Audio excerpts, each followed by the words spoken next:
Let me turn on this Orioles guy. MP was good. TWT. Glad you can make it, pimp. Glad you can make it. We robbing the bookie right now. Y'all know what we here for was good.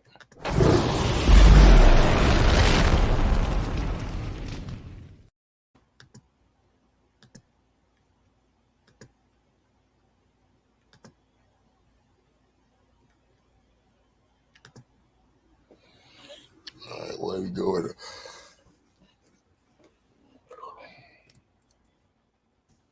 Was good. MP. Got to get this Oreo game on.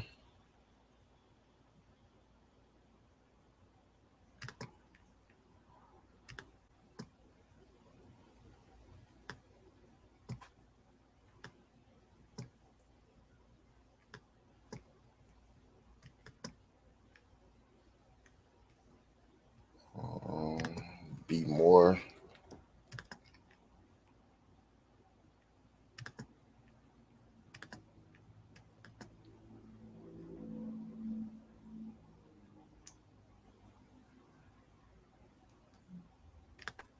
Come on now.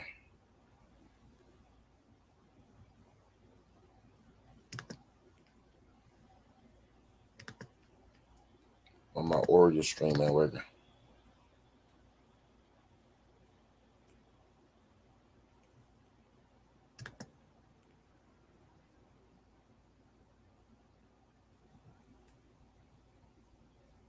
Come on, Oreo. Bottom of the six, man. On base. Just need you to score, man. Need you to score one time.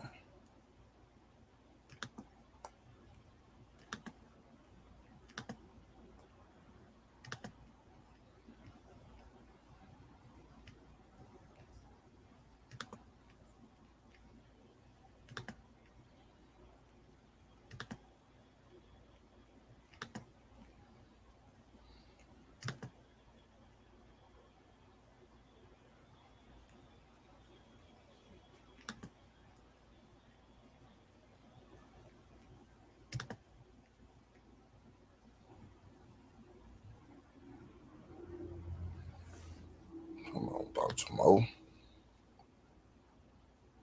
Need you to score one.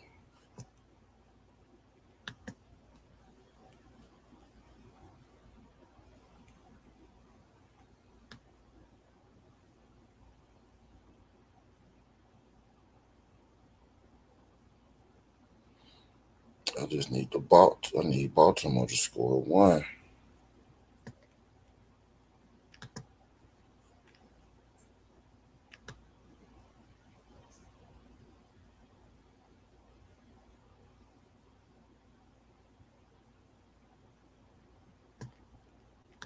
Yep.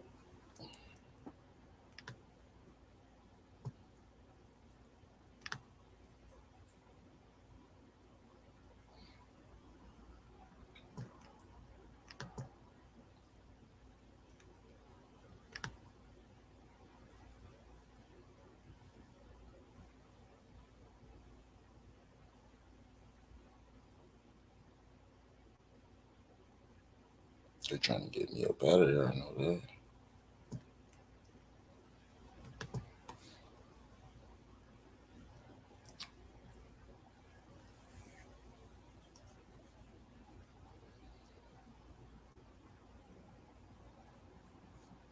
I need I need Baltimore Orioles to get on board. Yeah, I'm watching baseball, MP. Yeah, I'm watching baseball.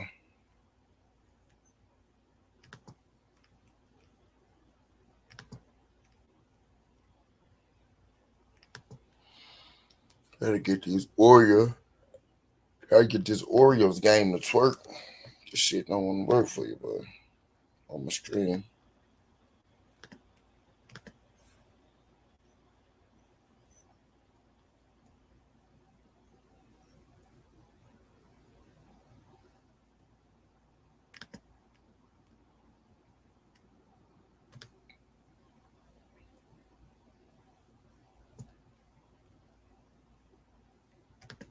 The streams ain't working today.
Dang, my baseball game really ain't working.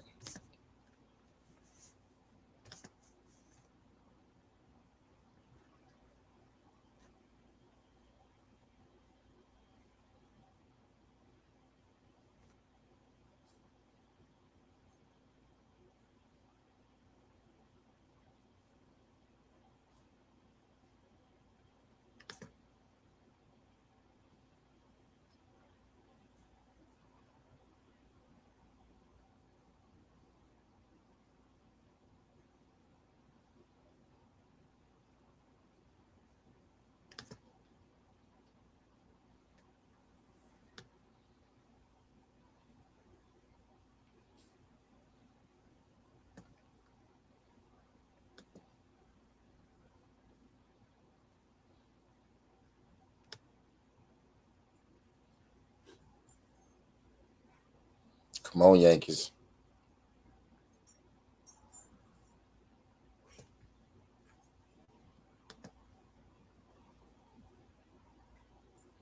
I'm using my stream. I got an app. The app ain't working.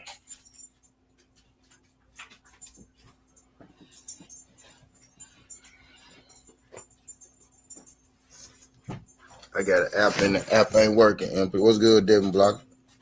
Appreciate you sliding through. We ain't doing too much already, man. We gambling. Just open up the gambling lines, for the folks y'all want to get in. We got baseball today. Baseball, WNBA. You know what I mean? Football will be back this week.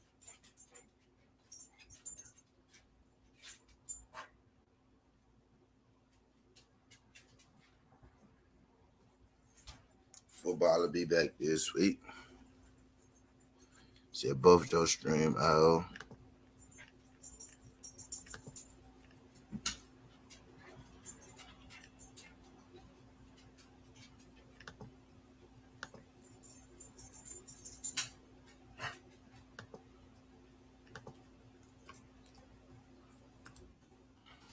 Make sure it's on it, huh?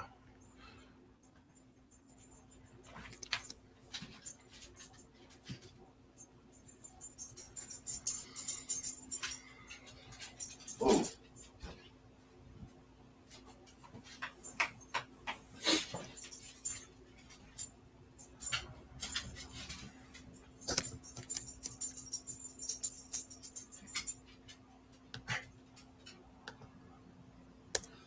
I'll spin back when they not.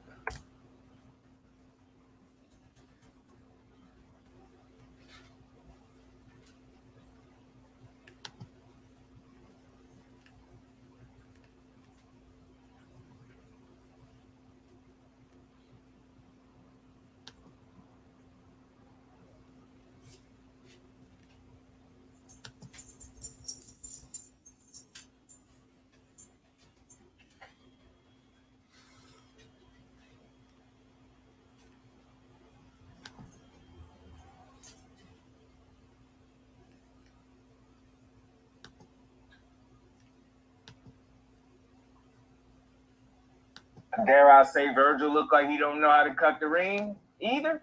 Or did y'all damn I tripping?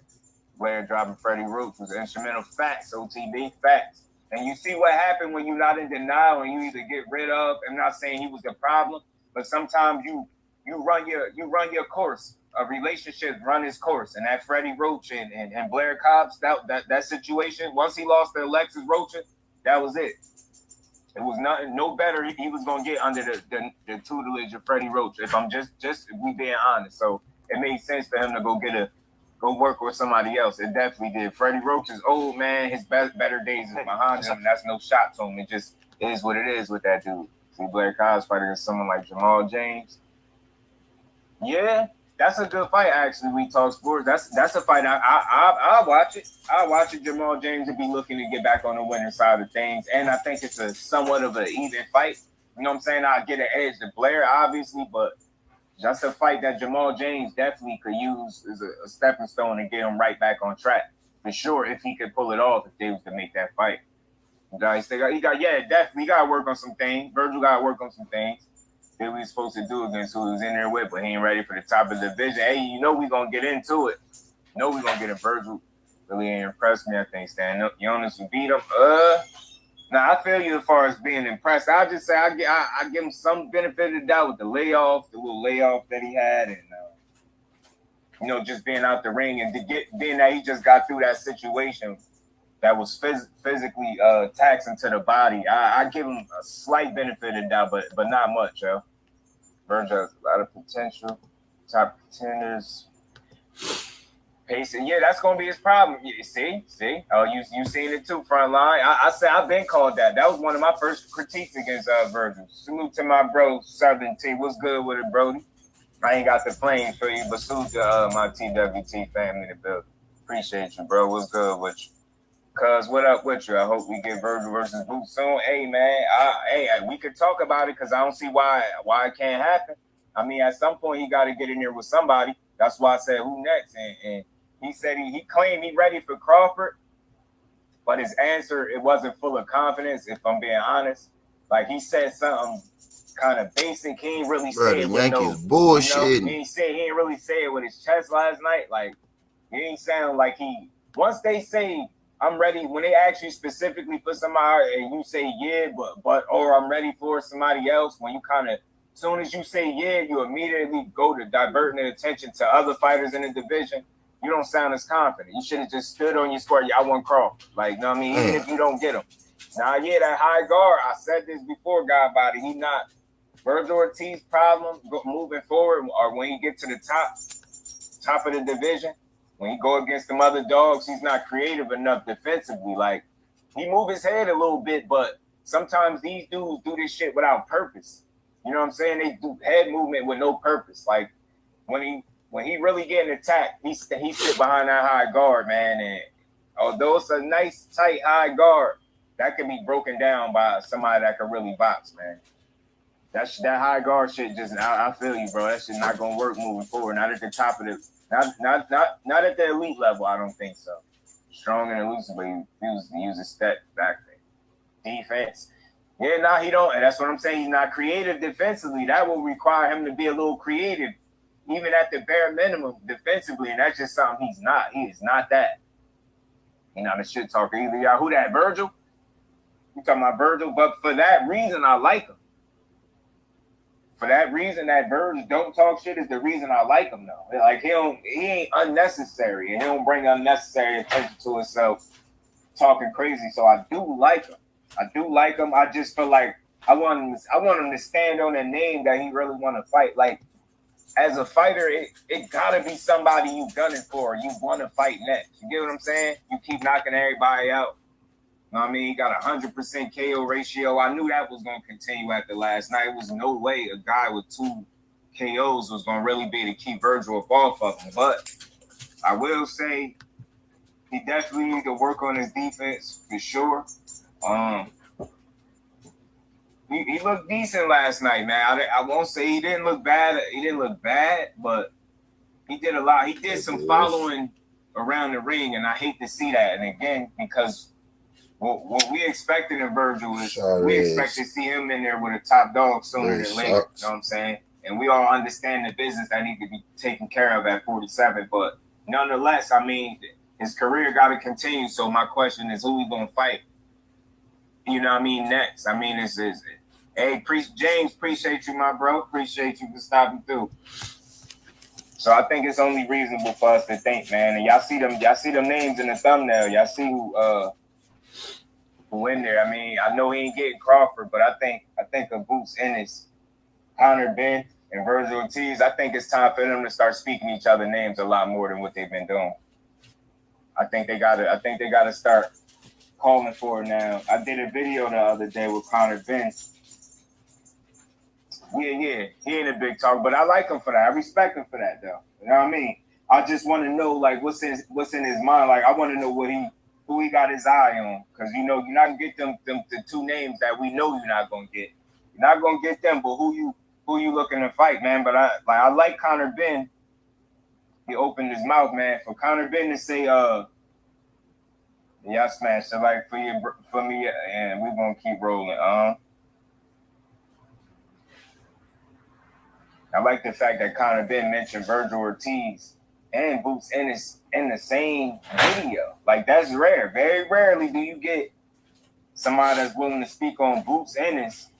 And that's who I declared as the new boogeyman at 47. I don't care what nobody says. I feel like Boots Ennis the boogeyman. If you don't agree, get your ass in there and beat him. You know what I'm saying? But I think anytime you hear a Conor Ben say names like that, like Jerron Ennis, and then he basically he compared himself, and he said, basically his own words is like, you can't really compare them to him right now. That's what he thinks. So I guess that knockout win over Van Heeren got him feeling like he's Superman.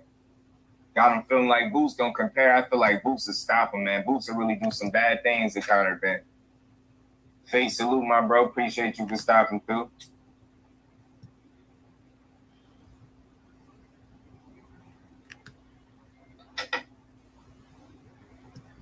I think it's time for them to start mixing it up, or at least entertaining fights with each other. I gotta fight. I want to see more dangerous, more risky fights. I want to see these top dudes or these top prospects / contenders. You know what I'm saying? I want to see them entertain more 50-50 fights, take more risks, man. I'm tired of seeing, predetermined outcomes to a certain degree. Carl Crocodile Hunter, what's good with it, bro? Appreciate you for stopping through. How you feeling, bro? I think Virgil had a win after big layoff. He blew some cobwebs out early and did that body work, got McKinson out of there. Hope we get Boots versus Virgil. See that? Boots versus Virgil. Don't that shit sound good going to Boots and Virgil, man? Yeah, we got Boots and Virgil next week.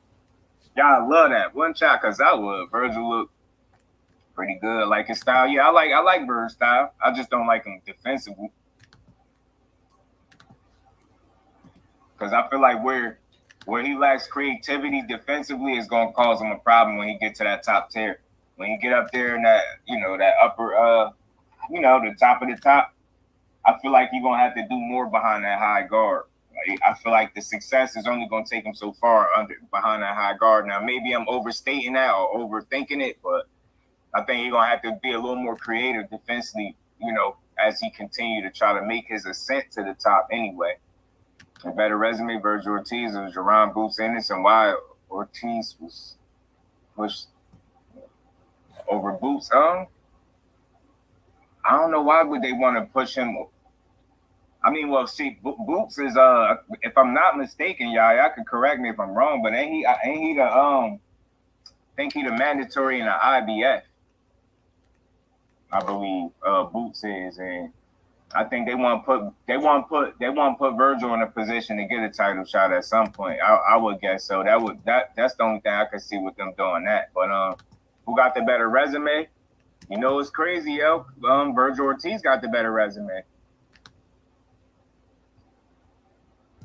I ain't gonna say it's by much, but I think Virgil Ortiz got the slightly better resume. I think he fought the more notable names. More, we know more of the opponents I think he faced. I don't know. We have to go. I have to go look, but I think Bird's got an edge in the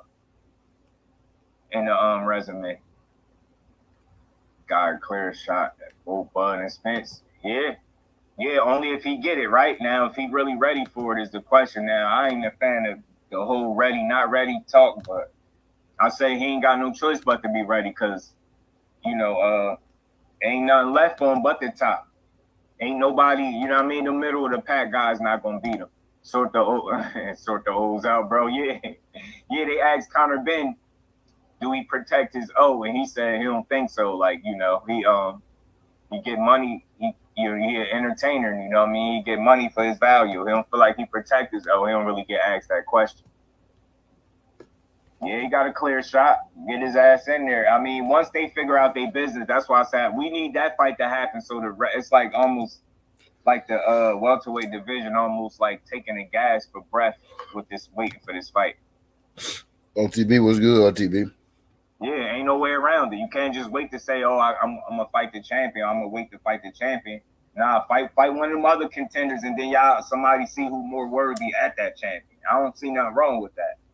I don't see nothing wrong with it. Virgil had a good war against Mean Machine. Got his chin check. Boots hasn't had his chin check yet, but maybe Boots is in touch with Shakur's chin. I think what I think it is with Boots. I think the times that he's gotten hit, it hasn't been by particularly like a big puncher, but he has taken some shots. I think Boo's chin is a little better than what people have seen so far. Like if you ever watch, he roll and take some of the sting off them shots, but I seen Boots get cracked a little bit, but he ain't, not to the degree where he's hurt. So, it still remains to be seen what's gonna happen. But I think he's gonna stand tall when he get hit flush. 100 on Bay versus Farmer. You think Farmer can pull it out? Yeah, I do, God body. I do. I absolutely I think Tavin Farmer is gonna win this fight. Gonna win that fight. Damn, Red. He's gonna be Nicky Bay. Nicky Bay, just too much inactivity. More so than age because he's a what is he? Nicky Bay about 37, but he's like he took good care of himself, so he's not so much old. It's not the age that I'm worried about, it's the inactivity for me in the ring rust. 18-0, 18 to be legit. Man, 24. Yeah. Yeah, man. Somebody gonna test that 100% KO ratio. That's what I'm looking for at boxrankings.com. Standing in the pocket and exchanging shots. Yeah, I think Boots' athleticism, man, he just able to do so much more. Like he's more creative on the offensive end. Now, don't get me wrong, Virgil can do pretty much everything offensively, but I feel like Boots can do all that, but at a higher level. Because he's so much more athletically gifted than Virgil Ortiz. Yeah, 19-0. Yeah, 19 knockouts. Yeah. Yeah, that boy Thurman or Virgil. Yeah, man. That's what I'm saying. And Thurman in that mix too, man. Like something got to shake. Somebody got to fight. Like what's really next for Virgil? And again, I don't think it's Crawford and Spence, obviously. So you still got Conor Ben. You got Virgil Ortiz. I said Virgil Ortiz. You got Conor Ben, Boots Ennis, and Keith Thurman floating around, man. All them dudes need to fight each other. Delorme got a good shot on Boots right before the knockdown. He did, bro. He did. And so did I think it was Lipinets that landed some solid shots on Boots, but then he just walked through them shits. He made them look like nothing. He really made them things look like nothing. Somebody, it's got to go. Carl tired of this oath. You feel like they're protecting this oath. I feel like that's how they be trying to push their fighters, though. They try to get them as many wins. That's what be wrong with the fighters of today and the teams. They try to get their fighters as many wins before putting them in there with somebody that can really challenge them. And I think sometimes that be stagnating these fighters' growth. Then when you finally see them get put in a situation where they got to battle back from some adversity, they end up folding or taking a real bad loss, and then it changed the outcome of their damn career.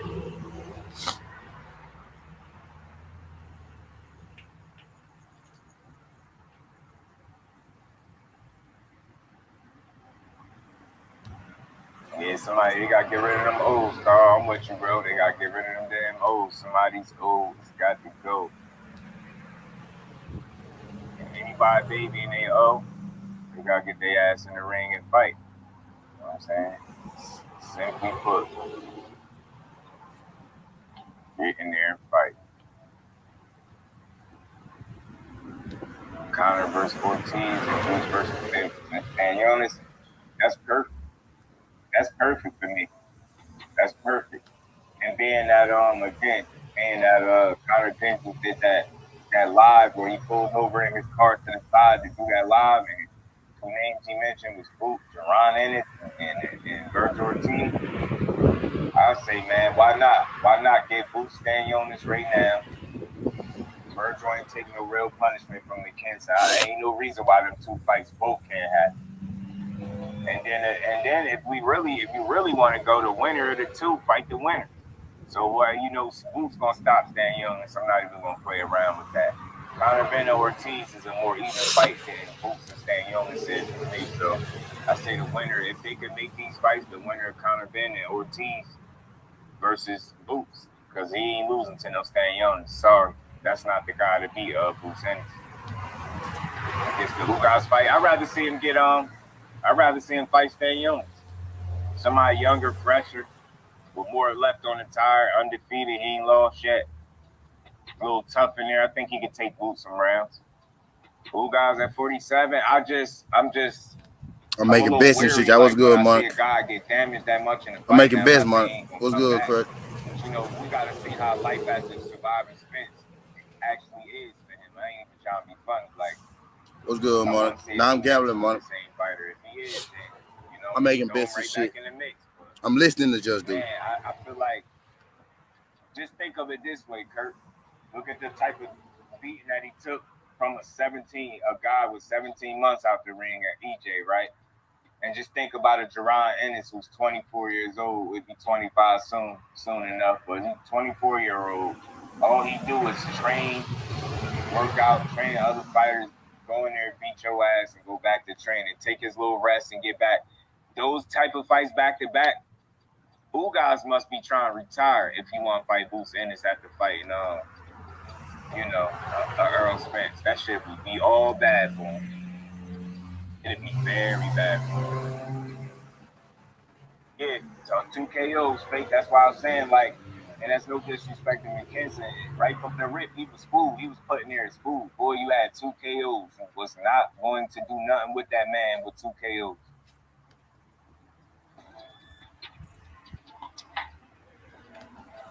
Even if you had more KOs, you probably wouldn't still beat him. But nah, that's what I'm saying, bro. That shit, wow, yo, he was fooled from the very second they scheduled that fight. When they doubled back and made that fight again, he was fooled. A knockout was like imminent. It was coming. I'm watching TV, baby. I'm watching TV. I'm just watching TV. Knocked out by Virgil Ortiz. But you know what? I will say this about Virgil. He needs to learn to cut the ring more. Because I know y'all seen it. It was a moment in the fight. I'm trying to think. Did he knock McKenzie down with that body shot at the time? Whatever it was a point. Remember, McKenzie was moving for the rest of the round. It was like some seconds left, but it was enough of him for him to keep, he had to, navigate a little bit, move. And did y'all see the frustration on Virgil Ortiz's face as he followed him around the ring?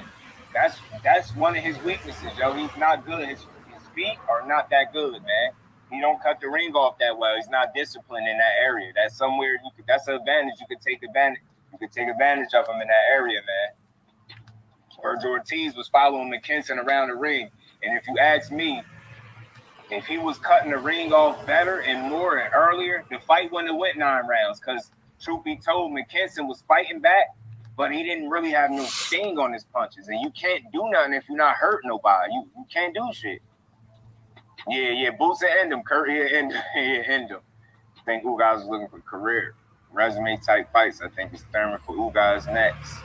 I watch that too. Ugas still healing up though, and again, that's a safer bet with Ugas than a young dog right now, because Keith Thurman physically is not the same guy. We all seen that. If he was, or if he was closer to being the same guy that he used to be, he would have stopped Mario Barrios. Just think about how many times he was able to hit him, how often he was able to hit him, and he hurt him at least 2 or 3 times in that fight. So wasn't able to stop him. I say Ugas would be a good test to see what Thurman got left and what Ugas got left too.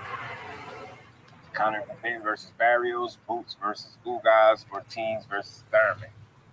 Conor Benn, God body, I'm trying to get Barrios beat up. Conor Benn gonna beat him up. I think it'd be too much for Barrios. So I don't like his frame at 47. I don't like Barrios' frame at 47. Boots and Ugas might really retire after that, if it gotta be. And then Ortiz and Thurman. That's a good fight, man. That's a good fight. It's a dangerous fight for Keith Thurman, though. All these, because Ortiz go to the body very well. He might be the first one to drop Keith Thurman with a body shot. Don't talk AB about Devin Haney, because man, so he had double-digit KOs. That's what I'm saying. Faith, they be killing Devin Haney, but this man got 21 wins with 2 KOs, bro. Can't crack an egg, man. Virgil was just playing with his food, bro. Yeah, but you know, at that top level, Carl, you can't play with your food. Mama should have told him not to play with his food. He should have been taught that as a kid. See, Boots, no. Boots don't play with his food. You don't belong in there, he getting you up out of there. Ugas versus Thurman, that would be a good scrap. Yeah, I mean, more people talk about it and actually push for that and show some interest in it, they probably start talking about it. But I think the only reason Ugas' name ain't been thrown in a bunch of hats is because he obviously healing up still. He looked nice and held up the last time I seen him.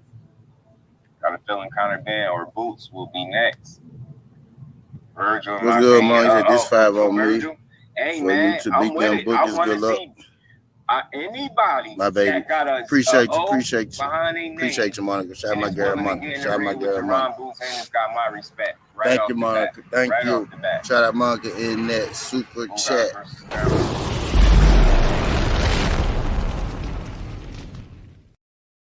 And you know who guys gonna do a bunch of BS to make fights easy. It's good, man. It's good. He say he gonna fight you, he'll fight you. 22 wins, yeah, facts. It's good, yo.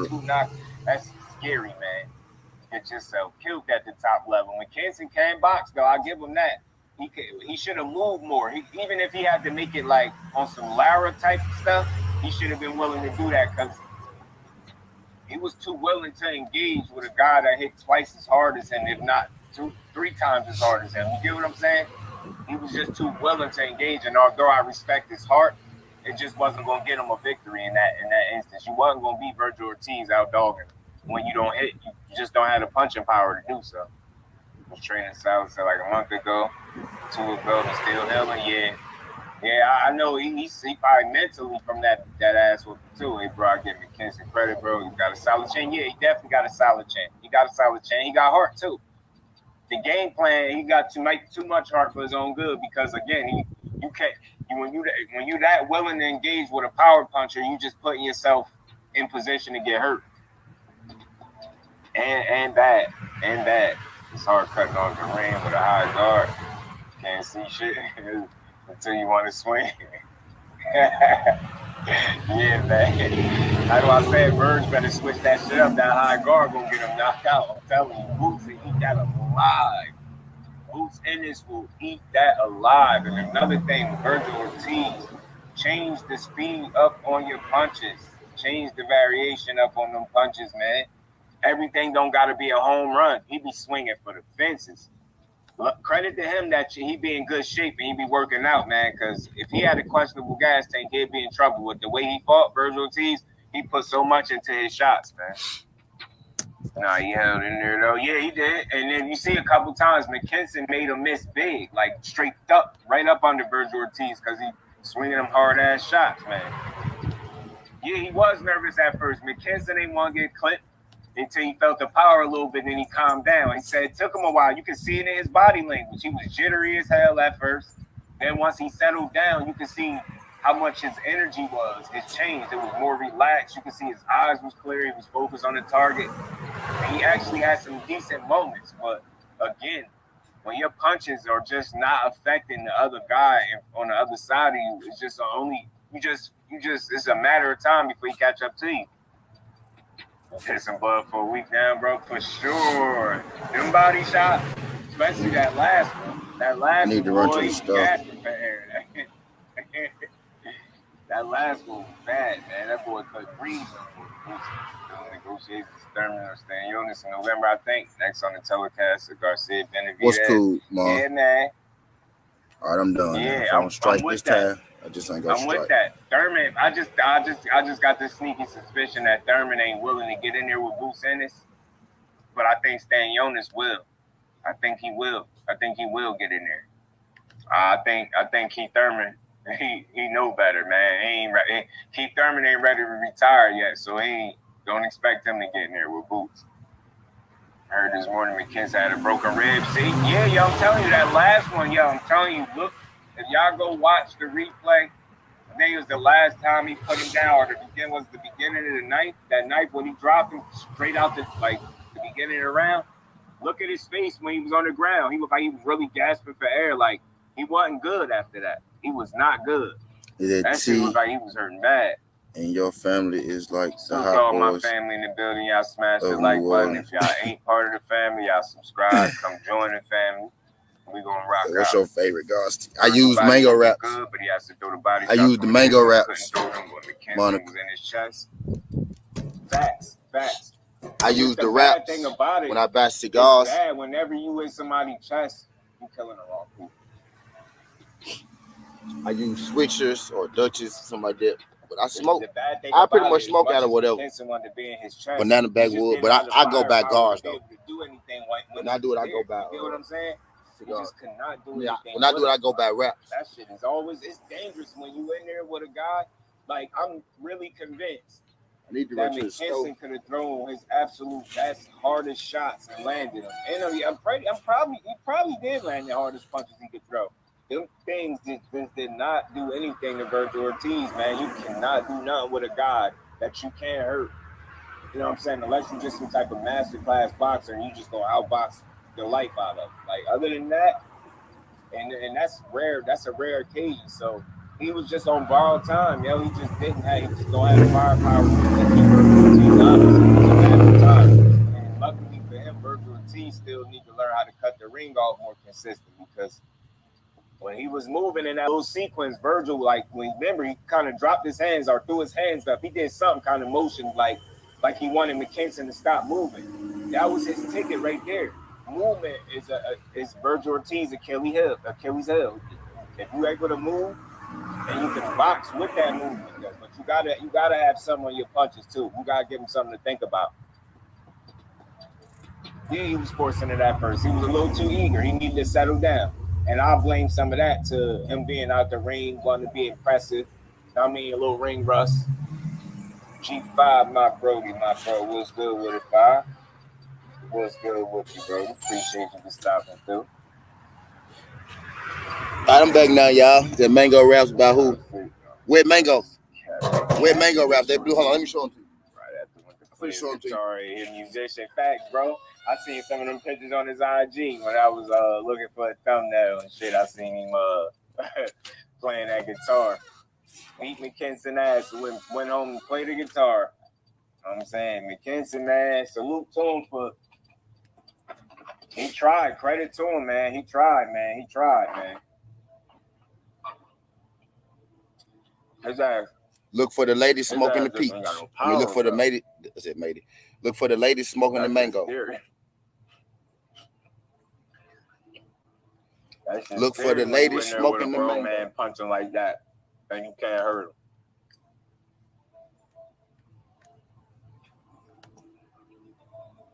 him. His best bet was my best today going to hell, y'all. His willingness to engage. I'm finna go up on Just Do Pounder in a minute. Was gonna get him hurt eventually anyway. I just finished making my best. I'm gonna make a stir run. Then I'm gonna go up on my brother Do Pounder. If he's still up when everybody ain't playing with get back this way. Cheese ain't playing. If he's still up. I ain't gonna be nothing about 5 minutes. I ain't finna leave yet. That's what I'm saying. I need the fucking bruise. Virgil Ortiz, yo. He was clipping him. He was catching him. Good shots, too. I need the views. I said views. I need the bruise to get right. That's what happens when you have heart. You're able to have success and last longer just because your willingness to fight. So it wasn't just Virgil Ortiz's lack of ability to cut the ring that allowed McKenzie to survive. It was also McKenzie's willingness to fight and actually try to win. You know what I mean? I believe that at some point he realized he was outgunned, but he still tried and he ain't quit.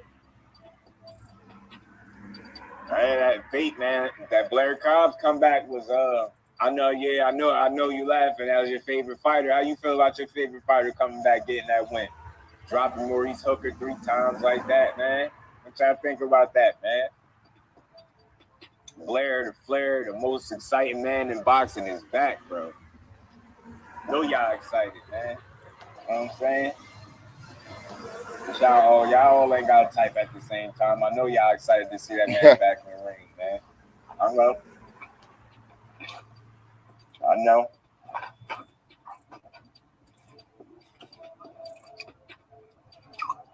Blair got up in there and beat the hell out of Mo Hooker out of shape ass.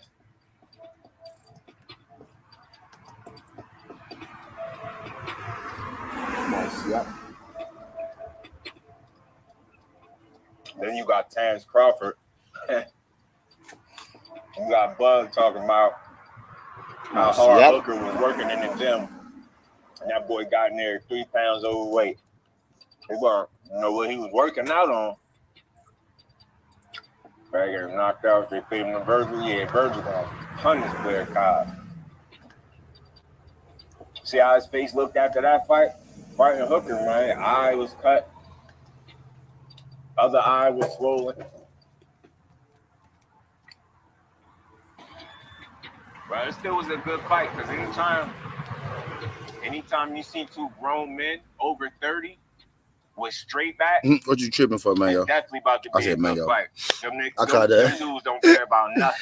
I call Monica Mango. What you tripping for, Monica? Just now, decided to straight back their hair at over 30. It's coming to fight. Better believe it. That's how I knew Blair was gonna fight. I was looking close. I'm like, yo, what's that? I'm like, Blair Cobb got straight backs and them bitches dry as hell. I'm like, yeah. And Maurice Hooker got them dry ass, stiff ass braids. Anybody with stiff, straight back braids over 30 is going to usually come and fight. That's what I thought Hooker was going to come in. At some point, he did do better a little bit down the stretch. But anytime you get 2 grown men over 30 with straight backs that's dry, look like they don't oil their hair, they just braid it. I'm telling you, yo, you bound to get a decent fight, a decent scrap, man. I'm trying to tell y'all. Hooker flat foot looked terrible. Yeah, facts, bro. Flat foot, he looked slow. He didn't age good, if we being honest. Mo Hooker? Yeah. He looked a lot older than he did. He looked a lot older than what he is last night. I've seen better performances from younger fighters. From older fighters. I don't know. And again, I think I heard he had a death in the family or something like that. Something crazy, some type of personal situation. Maybe that affected, it hindered his performance some. Maybe that was on his mind. Maybe that affected his training. You know what I'm saying? I don't know what it was, but it just wasn't a good showing. And it's crazy because after all that, he only got 3 losses. And he just got them 3 ugly draws on his resume too, though.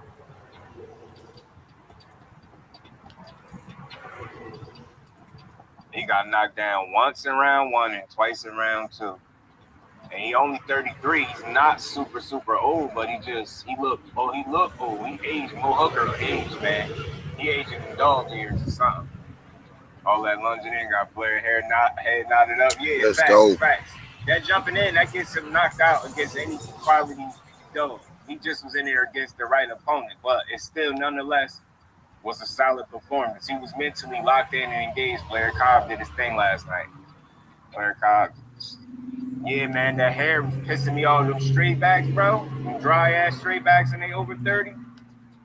Hell yeah, they was coming to fight. But them shits, they don't care about life. With them damn straight backs. And they both had bandanas or something going on. It's definitely, I knew it was going to be a good fight. Oscar will put Cobb in there with Berger. That would be the end. Oscar only going to do that if Blair do some bullshit, Oscar do that. Because that's a body. You only do that if you want a body Blair Cobb. Now watch, as soon as I get up and pull out, somebody pull up.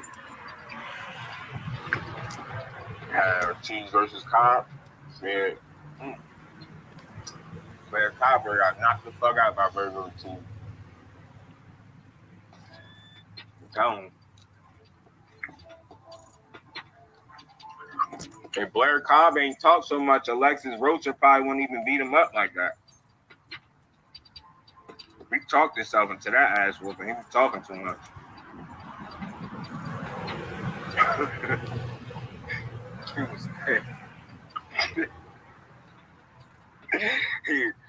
Blair Blair Cobb was talking too much. Alexis Rocha wasn't too fond of all that jibber jabber. Boxing Nerd 101 salute, bro. Peace and slide through. Blair looked horrible yesterday. Very young, like, on a serious note, I mean, for the opponent that he had in front of him, he did good. But as far as how he looked, I think Blair Cobb's style is ugly, period. If I never said that, I don't think he ain't got the most appealing boxing style to me anyway. I don't like irky, jerky fighters. And that's what he is for me. He can move. His movement gave Hooker fits, but any type of movement gonna give Hooker fits because he's slow. He's slow-footed and he's not athletic. He like a tall, long-arm robot that don't use his height. Best prospect of the year, Blair Cobb, right? Who's never focused.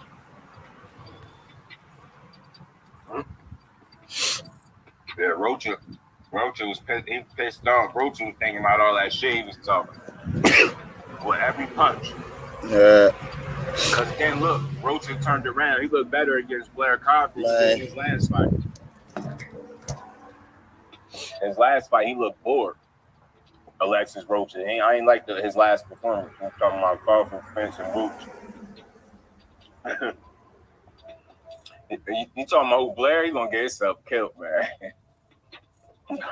Getting body punched the referee last night. Facts, right? They made his ass. They probably made his ass sign a waiver. Referee said, "You punch me in my stomach, I'll get half your purse." But Trainer Hooker, yeah, F all really. And that personal issue, he should have pulled out. Yeah, I mean, yeah, that too.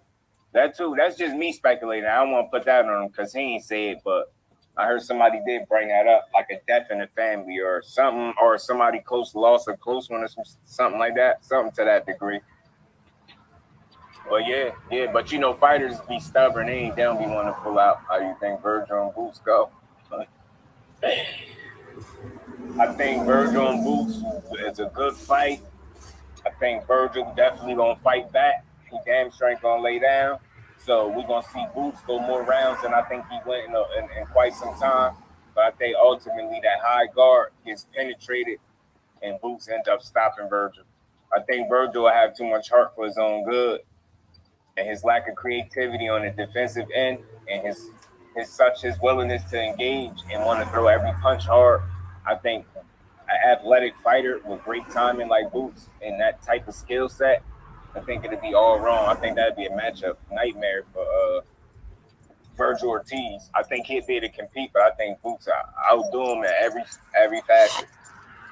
I really do. And I like Virgil Ortiz. I just think it's levels. And I think they know that. And again, not even to get all into it. Anytime anybody from you or your team say something about 48 months to get to fight somebody, we already know what time it is. That's bogus. So EJ Insta Story 9. Well, Virgil jab, but I want more feints. Probably not. This high guard. Yeah, definitely good jab. Real good jab. He could definitely do more feints because when he did do it, he was successful. I did peep that. I'm glad you brought up feints. That was something that I did like that Virgil was doing that was working. He just didn't do a whole lot of it because he probably realized he already had his man right where he wanted him. But yeah, and that what happened guard, that's something he do. Like, that his lack of creativity defensively going to probably cause him some problems at the top level. Where Rashidi Ellis fits in this next for Virgil. Hey, man. That's a real fight. That's another real fight. Me and Rashid being back in the welterweight picture makes boxing that much more exciting. Ash, salute, Queen. Appreciate you stopping through. Y'all subscribe to the Queen Ash's Corner if y'all haven't. I got you, my brother. I got you. That's right. Call injured person to pull out. Yeah, I get you because y'all just don't want to hear the excuses when he don't play. But again, just so we not confused, I don't want to put that on. I'm finna go up on Just Do Show. Y'all still gonna hear me. Y'all still gonna hear me. I'm finna go up on Brother Do Show. I just get y'all a flip side. Like, I get y'all looking at it like, yo, just pull out if anything wrong. He looking at it like, yo, I still got to fight. Try to put in a fight. I still got for sure. Win, lose, and draw. Brody, what's good with you? What's good, Josh? Appreciate you sliding through this junk. Hey, I don't know if you I just got back up. I don't know if you talked about it, but did you talk about Bomac performance? I know we talked about. I know a lot of people talk about Mo Hooker and how he looked and everything. But I think, bro, I mentioned it for a second, so I'm glad you're in the building because I did ask. I said, like, what did this say about Bomac as a trainer? I tried to ask that as a fair question, so I don't persuade somebody to say something about him. I'm just throwing it out there. What does that say about him as a trainer? Because he didn't really win much in any rounds. I think right now let's really dissect it, Brody. He lost. Bomac lost Mo that fight before Mo even got in the ring. You know what I mean? If you go be off that long, you at least got to come in good physical shape. That's the first thing in giving yourself a chance to return to any sport, being in good physical shape first. As a trainer, right? Of course, it's Mo Hooker fault because he a grown man and he make his own decisions. But you, when you get rich, you tend to make decisions that you want to make, not necessarily what you have to do. You know what I mean? So when you get a little rich, you pay people to keep you in line. Basically, you pay people to keep you in line. So as your trainer, he was paying Bomac to train him to keep him in line. That means when you don't want to do something, your trainer is there to push you to do it. Bomac failed that man before he even got to the ring. First of all, this how I know it was a training issue. He had no legs from the jump. He had no legs under him. Didn't have no legs. He was getting hit. He wasn't getting hurt or buzzed because he was looking right at him. He was getting his legs knocked off balance. You know what I mean? He was getting knocked off his pins. You know what I mean? It wasn't that he was just he got no chin or nothing like that because that man didn't get he haven't been knocked out yet. He been TKO. He never been knocked out. You know what I mean? So he like that he was, just out there getting knocked out. It's more so the fact that he didn't give himself Bomac didn't prepare him physically for that fight. And not only did he not prepare him physically for that fight, he let him down tactically in that fight as well. Because the game plan got him knocked out, got him knocked down the first round. You know what I mean? Twice. Got him knocked down in the second twice. Got knocked down in the first once, second twice, first twice, second once, some shit like that. But twice in the first and once in the second. But got him. Boxing there was good, bro. But got him knocked down. But that's Bomac's fault, bro. That was Bomac loss. That man never had a chance, bro. His knees was weak, as his legs was weak, like he hadn't been in the ring, like he hadn't done nothing. That's what I look like when I go play basketball after I sit down for like 3 months. That's what I look like. Your legs gone, you can't move or nothing like that. Bomac didn't do his job. So I don't think that Mo I don't think that Mo Hooker is done. I don't think he done. I don't think he gave himself a chance to prove whether he was done yesterday. So I think he need to get a real trainer. Maybe he could go train with Bud. Not Bomac. Maybe he can go train with Bud. Because Bud did better in his corner than Bomac did. You know what I mean? So maybe he can go train with Bud or get him a new trainer and try it again. Because I don't think that performance last night tell us anything about Mo Hooker. I think it tell us more.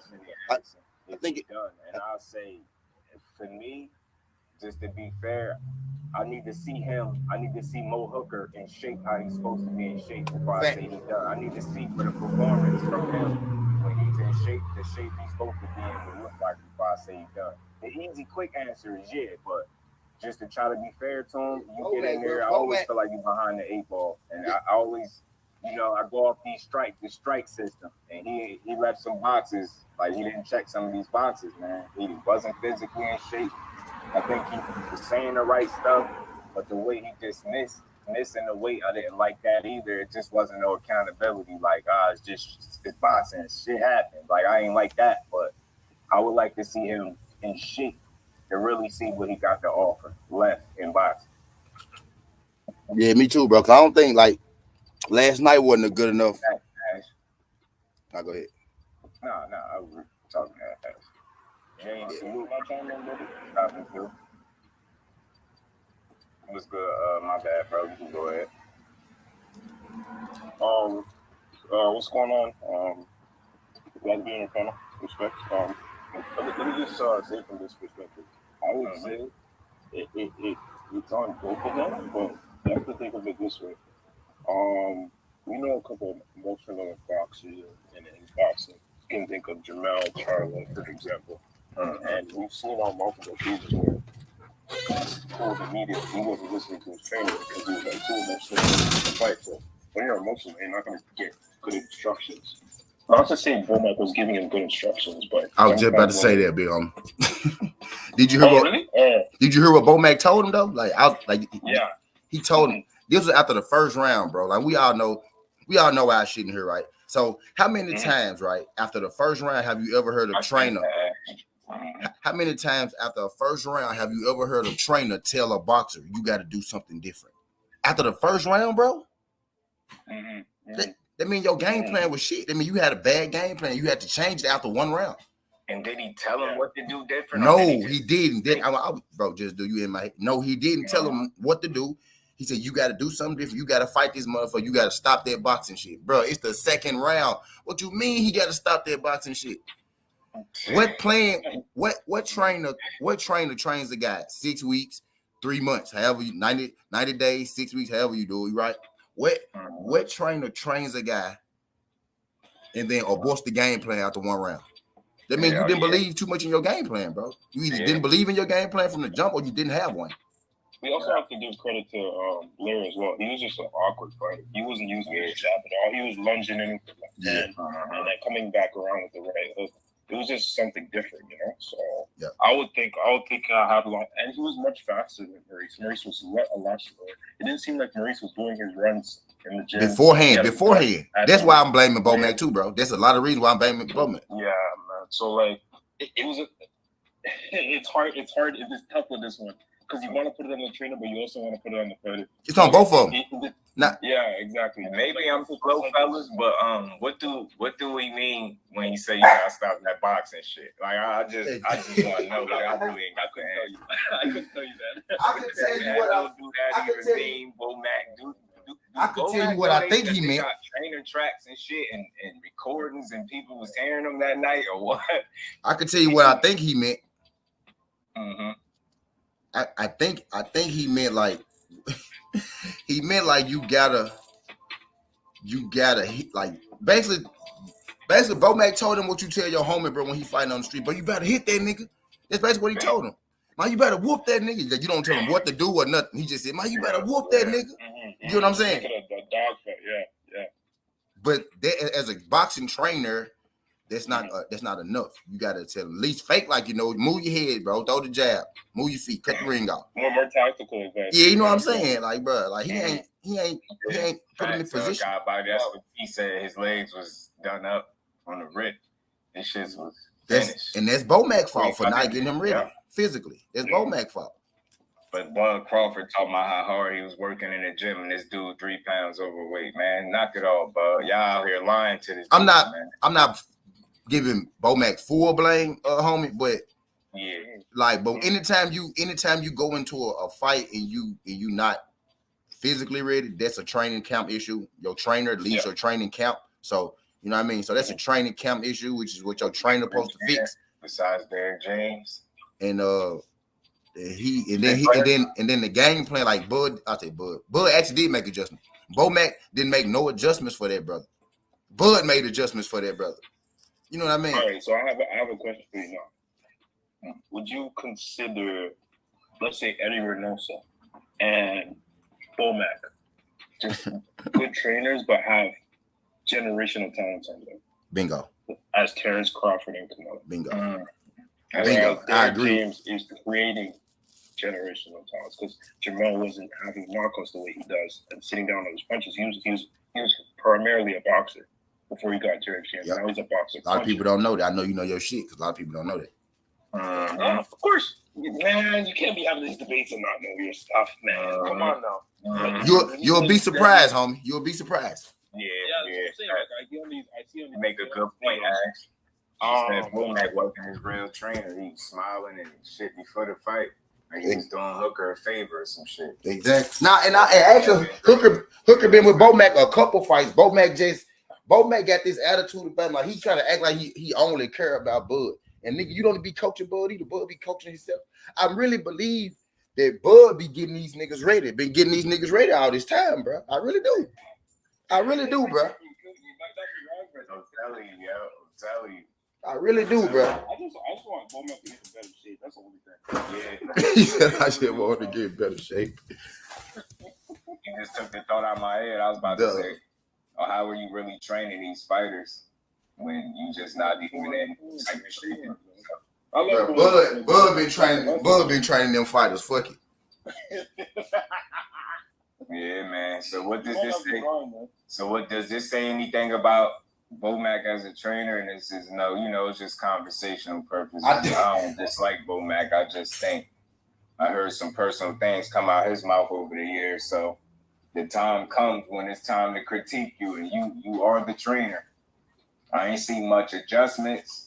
And from what I'm hearing, you told that man to stop boxing after one round. Stop that boxing shit. Nah, the man told that man stop boxing after the first round, bro. I said it's not time for that, bro, man. What the fuck is you doing?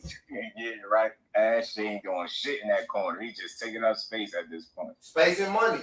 Space and I feel like that's when you're getting a paycheck. You don't give a damn about nothing.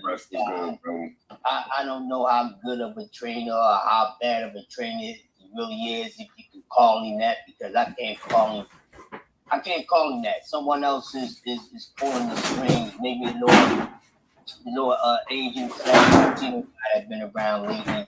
I don't know what's going on with it, but Mo Hooker is done.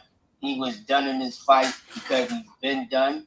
And he was done by having Bomac in his goddamn person. This guy is the new generation of Freddie fucking Roach. You know what I mean? Come on, man. Blair Cobb, yo. Blair Cobb, come on. Blair Cobb just got his ass beat. And he come back and beat this guy ass. Listen, man. The reason why they put this fight together is because they knew that Mo-Ho was so done that even a fucking Blair Cobb his baby. Come on, it's called matchmaking, people. They know exactly what's going on. See, you was right about your goddamn pick. You know, just like they did. You already knew Mo was done. And everybody else, they put their money on Blair to Blair. We know y'all ain't put y'all money on Blair to Blair because y'all really think you that goddamn good. Put your money on Blair to Blair.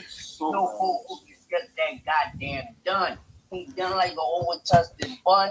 Can't even take a bite in it. He's still got to bury the guy, man. He's done, man. I don't want to see that cat get back in the ring anymore. I don't even think a new trainer a better atmosphere or do anything for him, man. I think it's an inner thing with him. That he took that first ass whipping. The dude never bounced back. Never been a shell of himself ever since that first loss. He hasn't been right there. I saw that live. I saw that fight live. No, the truth, man. He has fought two killers before. He fought Virgil Ortiz and Holden. He took his chin. And that's why you wouldn't. That's why you wouldn't think, right? A guy like fucking Blair Cobb would be able to beat him. You wouldn't think a guy like Blair Cobb. Rolly again right now. He's too stiff, yo. He's not athletic and he didn't age well. Even though he's 33, he fight like he's 40. No disrespect to him. He's just not athletic. He's very stiff and very slow. Like, and I've never seen a dude with that type of frame and stature. Cunningham, we talk sports. I bet you do. No, yeah. Kevin Cunningham is another one. Now he asked who Lubin. He asked who Lubin trainer. A good trainer. I like Barry. So can we all say that if Derek Jizzle doesn't win Coach of the Year, we'll riot, right? We're gonna riot. Yeah, acting crazy. At this point, bro. At this point, we got to because they think we put. Is Erickson Lubin trainer. Oh yeah. Cunningham. Yeah, Cunningham. I don't think Lubin was. He was probably too dinged up to listen. Honestly, I think he got wrapped up in the bravado of it. Yeah, like, he did. Other sport, like, and trying to prove that I could outmuscle this young dude, and he didn't have to do that. I swear on everything. I truly believe, and this is not me just being a fan of Lubin. I truly believe he walked in there the better boxer, but he left the ring not showing that. You fought him too much when you should have boxed. You did too much fighting. Do you guys see the first round though? How good it looked? I was just like, this is how the rest of the fight is gonna look. And when the second round came, he started banging it. I was like, what are you doing? What are you doing? What are you? And they got caught. And I was like, okay. Honestly, Monica, I don't think no trainer is gonna help Crawford beat Spence. I think if Crawford gonna beat Spence, it's just gonna be. I ain't gonna say the trainer ain't gonna matter. So what trainer y'all think can help Crawford beat Spence? It's gonna really be on him. I don't think it's nothing nobody gonna tell him. Yeah, guys What like. do you guys have in that fight? What do you guys have in that fight? I lean towards Spence in the fight because I feel like his mentality, man. Crawford, man, he has a mentality of a fighter. If he go be Earl, he gonna need Calvin Ford. If that makes sense, I never even said that, but he got the mentality of a fighter, but the mentality of a fighter, but his skill set, the skill set of a boxer. You know what I'm saying? So it probably serves him best to try to box in that fight. And I just feel like once he get punched good enough or cracked, he gonna want to fight. He's gonna get angry. Yeah. I need to wait for it. And that's what worries me because I think Crawford could is gonna win. Just based off of his skill set and everything he can give Spence that might confuse it. But I think that's his biggest. That can be his biggest weapon and his biggest weakness At the same time, with Errol Spence, it could be his biggest weakness because Errol Spence is known to like have volume punching, but I don't think he sits down on all his punches. And I feel like he's gonna really sit down with Crawford just because of the history that they have. Man, I mean, I don't know if it's really the beef, it's more like fan bases, but just everything that's coming with the fight for sure. So he was sitting down. He was sitting down on them motherfuckers against Ugas. I tell you that. Yeah, no, without a doubt. There's no way he did. Look at Ugas' face. Man, for a month straight, he was swollen up like a broom. Yep. If you was in the arena, it sounded like gunshots, bro. Good point, bro. Sounded like gunshots, man.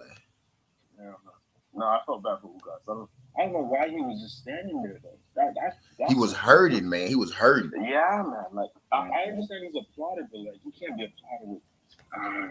I think his will got broke at the moment where he just elected to stand there and fight. He was hurting. I think at that point, the pressure just mounted up because anytime you're able to make somebody do something that's not in the best interest of them in the ring, that's a bad for the other fighters. So he forced them to do something that didn't make sense. That's why so many people question, like, why? I think that pressure really just mounted up. And the way I look at it, it happened in stages. It's like at one point, he was trying to fight him off. Then the next point, physically pushing this dude and trying to keep him off. And then I think after that, he was just like, you know what? Let me see if I could just stop. What's funny is one of the times he pushed the guys, people thought he hurt. One of the times he pushed Spence, people thought he hurt Spence because the awkward way Spence went back, and he was just resetting. It was funny. Yep. They were just looking for anything. Thanks. Oh, he hurt him. He pushed him. Yeah, he pushed him. Earl Spence kind of went. Earl Spence took a step back, and then he went back forward. And then he came on Twitter and said, "Oh, I heard the ref said stop when I punched the nigga." What are you saying? I told. Hey, look. Hey, homie. Say that again, homie. Say that again because people said, "Bingo." Because people were saying that Earl Spence had a brain lapse. He had a lapse. Now Earl Spence followed the instructions in the ring. That's what he did. So I kept saying that. I'm glad Ugas came out and said that because I was saying that and I was just guessing. I was like, I don't know, but my thoughts is I bet you at some point he heard that referee say stop. He said it twice. Earl heard him. He said it twice. He said stop. Shots. That's why he didn't throw more shots. So y'all wanted him to do some bullshit. Is what y'all wanted. Y'all wanted anything to see that man hurt. Yep. No, to be real, I want Spence to get his wild card realigned really, really badly because it's like the third time it's happened. It happened in the Chris Van Heerden fight. It happened in the Danny Garcia fight. It happened in the Ugas fight. Because Earl one of the few people who don't get his mouthpiece molded. He's still old school. He still get the junk that you just pop in. He said he gonna start getting it molded. He said he gonna get it molded from her forward. Since Ugas. I wanted to fall out in the Crawford fight, and then Crawford catch him with something silly, and that's the end of the fight. Nah, he ain't gonna look. He not gonna look down. He looked down because the dude said stop. You know what I mean? He ain't. Yeah, the ref said it twice too. He said it twice. I thought it was once. He said it twice. He said stop.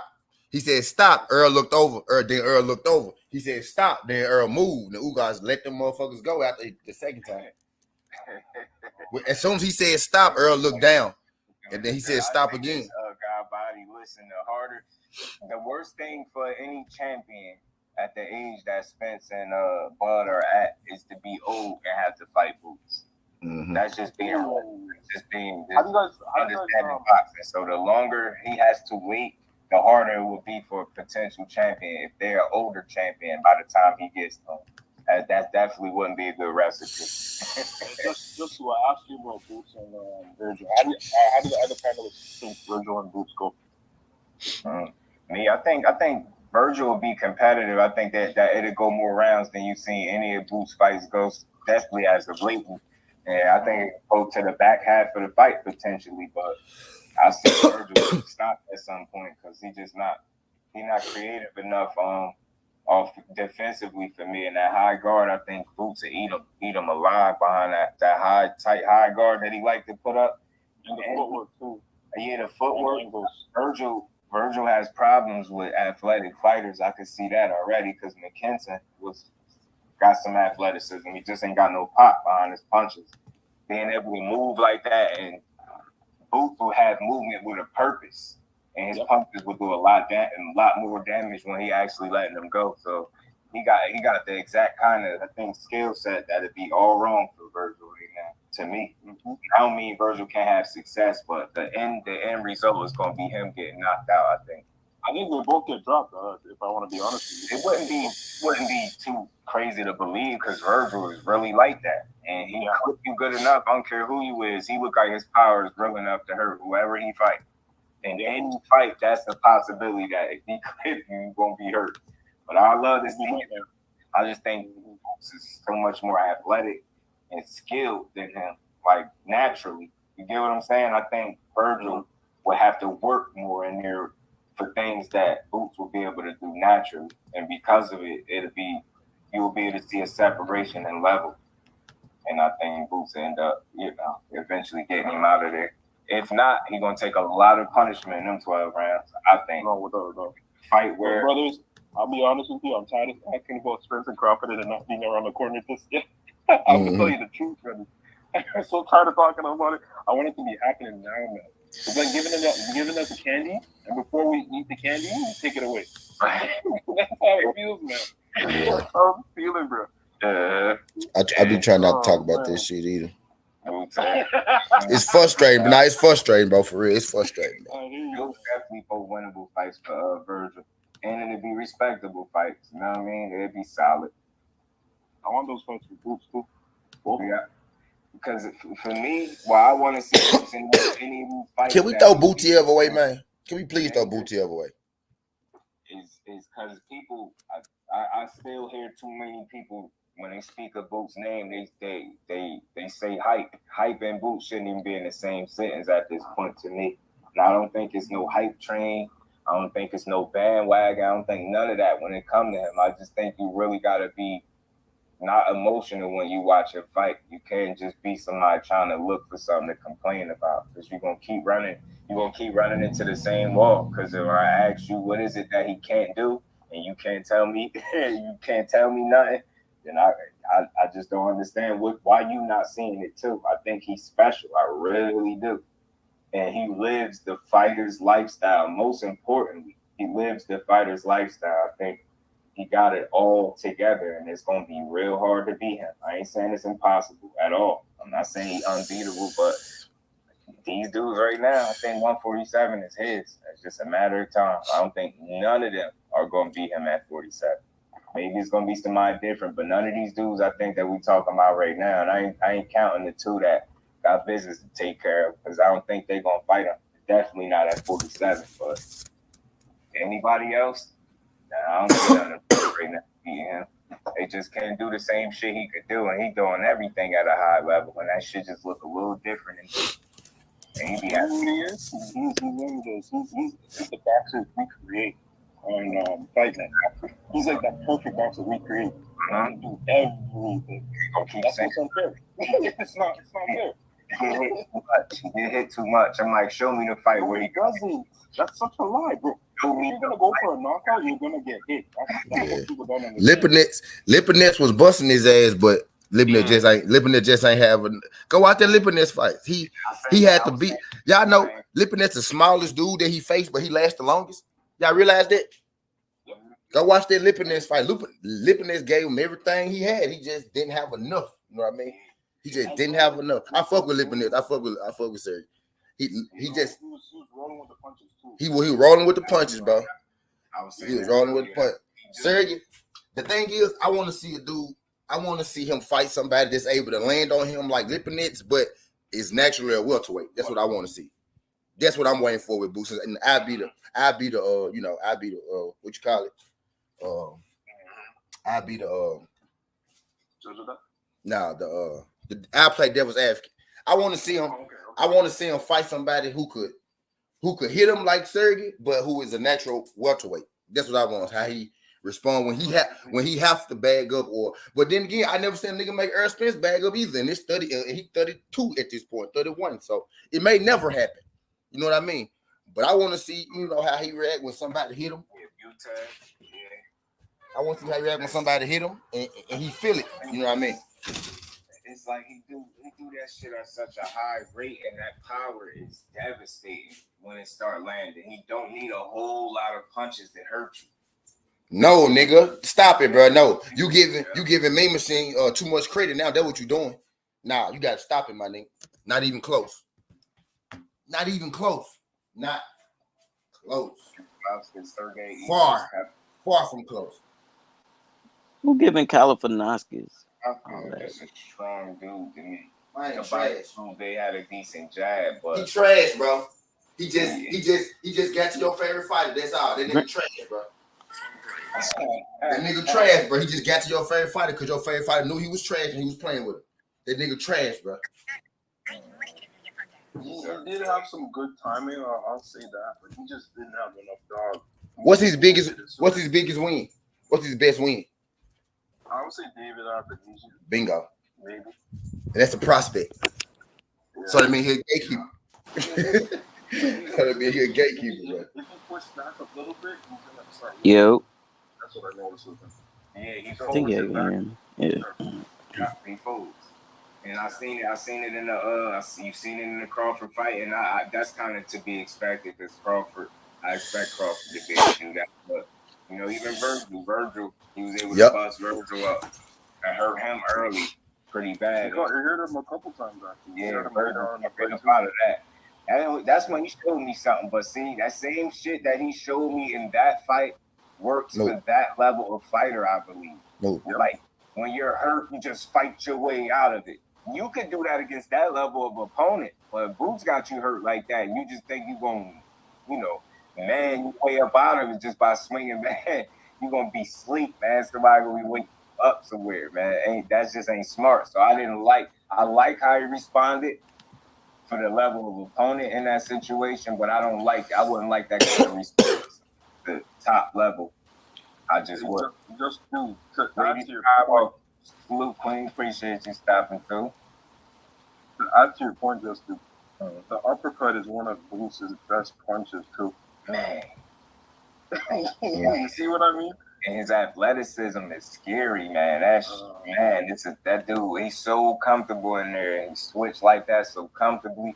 I think his power is in both hands. You can't take your eye off either one. You can't focus too much on one. That's what That's what I noticed about Boots. You don't gotta pick out a particular hand that he punch hard with because he coming with smoke with both. Yep. And show me. That's where I'm with it. Show me it. Yeah. Other than them other two, obviously, I'm talking about these people that's around that age bracket. Sergey naturally won 135 too. People forget that too. By the way. Yeah, Sergey and Mean Machine going at it. Yeah. Man, they slug it out. In their prime, Sergey beat the fuck out of them, and y'all know it. Out of who? Mean Machine. Mean Machine. Yeah. Yeah, he put him in the dirt. He beat the fuck out of him. Yeah, Sergey putting his ass in the dirt. Yeah, but he called the quits right out. I mean, he got beat by Earl Spence before too. So that helped the retirement. Yankees tied the game too. Yo, when you I'm fight on Errol Just Show. Spence, I'm on it's Just Show. never the same. Oh yeah, that's right. I'm I'm gonna put it in the trap private. Yeah, we was talking about Sergey. He retired. Yeah. He You talking retired. about Lipinets? No. Sergey Lipinets retired Lamont Peterson. Yeah. Well, I'm saying They both retired though. They both retired. But yeah. Oh, Sergey retired for real? He retired after Boots. No way. Yeah. He retired after Boots. Oh man, I wanted to see him fight again. Now he retired after the Boots fight. Nah, but like I was saying, Errol Spence. I think by Errol Spence, you're not the same. I focus Sergey, y'all, for real. Yeah, you don't need. I like this, man. Yeah, Lipinets is a real fighter. Even they trying to discredit him. I'm like, no, the facts. You can't. He the real Lomachenko. I like that. T. I never looked at it in that way. All right. Thanks for opening me up to analysis. Yeah, I like that.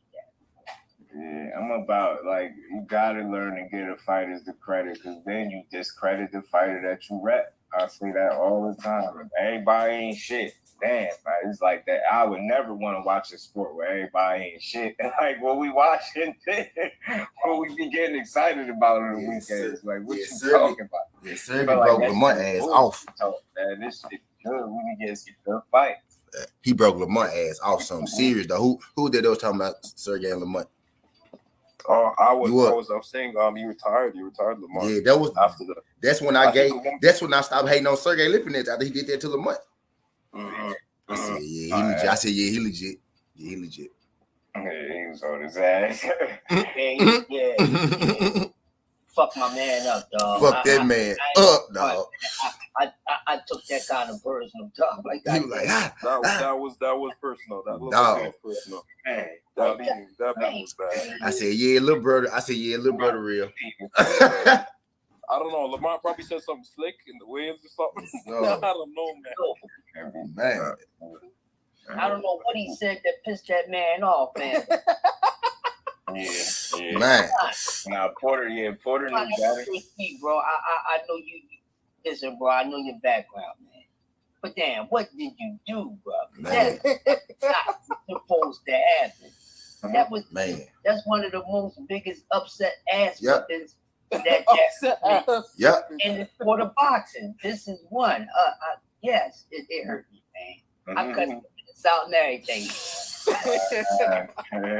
And I like it, but god damn. I'm like, all right, okay, something in reality. The mind. Did you see how lumped up his face was after the fight? Man, what? And hey, bro, it's like no matter how beat up Lamont is, he can always give an interview. And he look, he gonna get an interview like he worked for the goddamn company though. Like the man gonna give a nice ass interview, bro. Like face on fat though. He really is. Yeah, he wasn't slurring or anything. Man don't be. That's why mine don't be slurring or shit, bro. He don't be nothing, bro. Man, give you a perfect interview. He has some grand sportsmanship. Facts, bro. Facts. He understands it's just a sport. You know, he understands it's like, to him, it's like fucking football and basketball. Like, I just go in here, I play this, and I go home. Just to Lamont, that's how it is. He don't take that shit personal. Like, he don't take it personal. At the end of the day, man, he's a good resume with all his wins and losses, everything. Yeah, facts. Top tier fighter, dog. Cause that shit probably less taxing on the brain. You don't let this shit consume you. Like, yeah, it's what you do. It can help change your life. Enjoy this shit. When's that? First minute breath. You know what I mean? Look what they had to go through, man. That's man. His brother fighting next week, don't it? We got the next. Yeah, I think he do. Something like that. He fight this month though. Anthony Peterson. Anthony Peterson. Yeah, and about to fight. Because he fought not too long ago. He was about to fight not too long ago, but they canceled it. They canceled it. Yep. Hey, whatever happened to the other Anthony, but he was different than the boy Anthony the Messenger Thompson. You remember him? Anthony Thompson. Remember the Messenger? He was fighting around the time with both of the Peterson brothers. Where you from? Where you from? I think Anthony. I think the Messenger. He's from somewhere over the Midwest. I think. I'm gonna pull him up. He had a couple. Yeah, he fought in May. T. Fought in May. Okay, for sure. Yeah, I thought they canceled his jump. What car he was on? Yeah. What is this shit? One of those little one-offs. Yeah. Okay.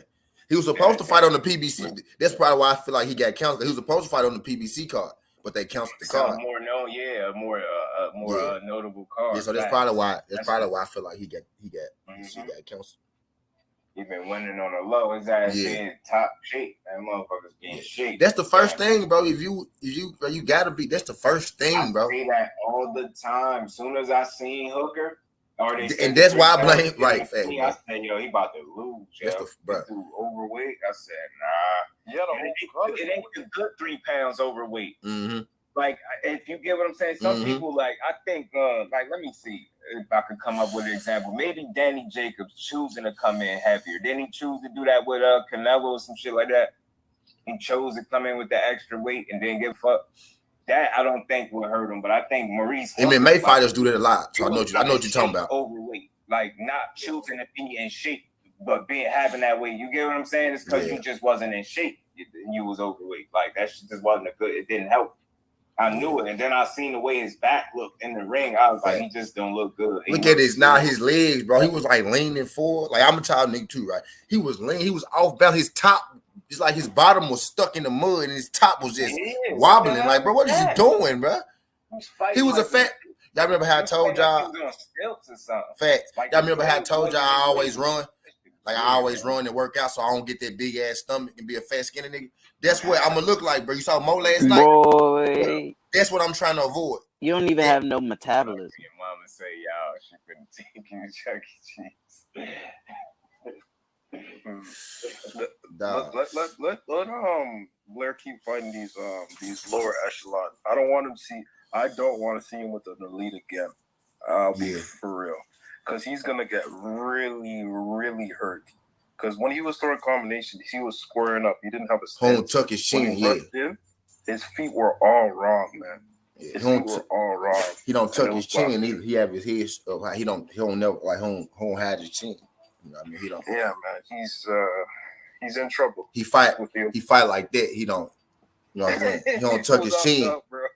Without a doubt. And he was lunging. He fight like that. When he punch, he be opening it up. He fight like he hitting the bag still. That's what he posted. That's why they tell you to hit the bag like you fight. He fight like he hitting the bag, bro. Like he just all up in the air, open and shit. Yeah, you know what I mean? But yeah, he don't tuck his shit though. He see always like that. Mm-hmm. Always like look at Triple G. See how his shit always in his motherfucking in the suitcase type shit. You can't even see his fucking face. He always. Yep. Man, nigga, Blur shit be like that. He be like this. Yeah, that's a wild ass dude, man. No high guard. His gloves are out. Like he was not even defending his face a little bit. I'm like, bro. Yo, man. Like, I thought he would have learned from the Rocha fight a little bit, even a little bit, and it wasn't too long ago. I'm surprised he got cleared so early. Hey, that was bad. You see, hey, can you hear us over there? Yeah. Oh, y'all see Spence trolled Blair on his story. That shit was hilarious. What you say? With his celebration, he made a video. Blair talking about he was gonna take over. He taking over the welterweight division, and EJ just put an emoji. Oh yeah, that's all he got to do. You know, that's more than enough. EJ funny as hell, bro. For a man that doesn't say many words, he says a lot. Yeah, Blair, I don't know how hard it's going to be for him to take over the welterweight division. That's what you believe, but you out here, bro. In the top 15. He's not even top 25. He's not. I can name 25 more fighters better than him in welterweight. Now, Blur literally ain't top 25. He might be 30 something after last night, like 38, 37. He was 40. I thought he was like he just broke 40. He was 47. He was 47 before the Rocha fight. Rocha was 25. And then he lost the Rocha fight. So he had to drop down. So he just won last night. So he probably high 30s, maybe 40s, high 30s, something like that. Yeah. I just hope this is the last time I'm going to mention this fight. I just hope when Spence and Crawford actually fight, their personalities really come up. No, it is because EJ always shows his personality. As far as Spence, you've been seeing his personality more and more. Come out, exactly. Right. So I want more of that. If he want to be a wise bag, it's gonna get good. It's gonna get good close to get to the fight. Earl, Earl always kind of, he don't do it on purpose, but he always kind of lighthearted in the beginning. He gonna give you your credit, that first person and all that shit. Yeah. But it's like as it go on, he start to hate you more. Like he Bro. start to find shit about you that he don't like. He did The Sean man- Porter like that. You gotta pay attention. Man, that He did shit Porter was like that. crazy. So right bro. after the fact, I That don't got no face- problem with Sean Porter. He just that he one of them dudes where he make was himself smooth. dislike his opponent. So and Bud the kind of dude where Bud gonna be right with the shit too. You know what I mean? So as Hey, it gets closer, his build up with Jose was entertaining, bro. that second That and third press shit conference was with Bud and Earl entertaining. gonna be a doozy. Like that junk gonna be a Bro, doozy. that man EJ, remember that face to face with Porter? I already see it. I can already He see it. he Bud said be that talking man right. was you fight like you drowning, bro. I was in tears, bro. I was like, that man he be talking and shit though. They both be talking their shit.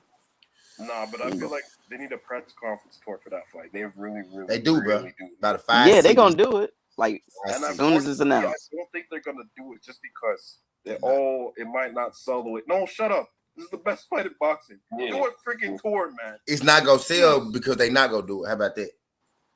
Yeah, that's ridiculous. It's gonna do over 500 at least. Easy. Way over 500. Yeah. 5.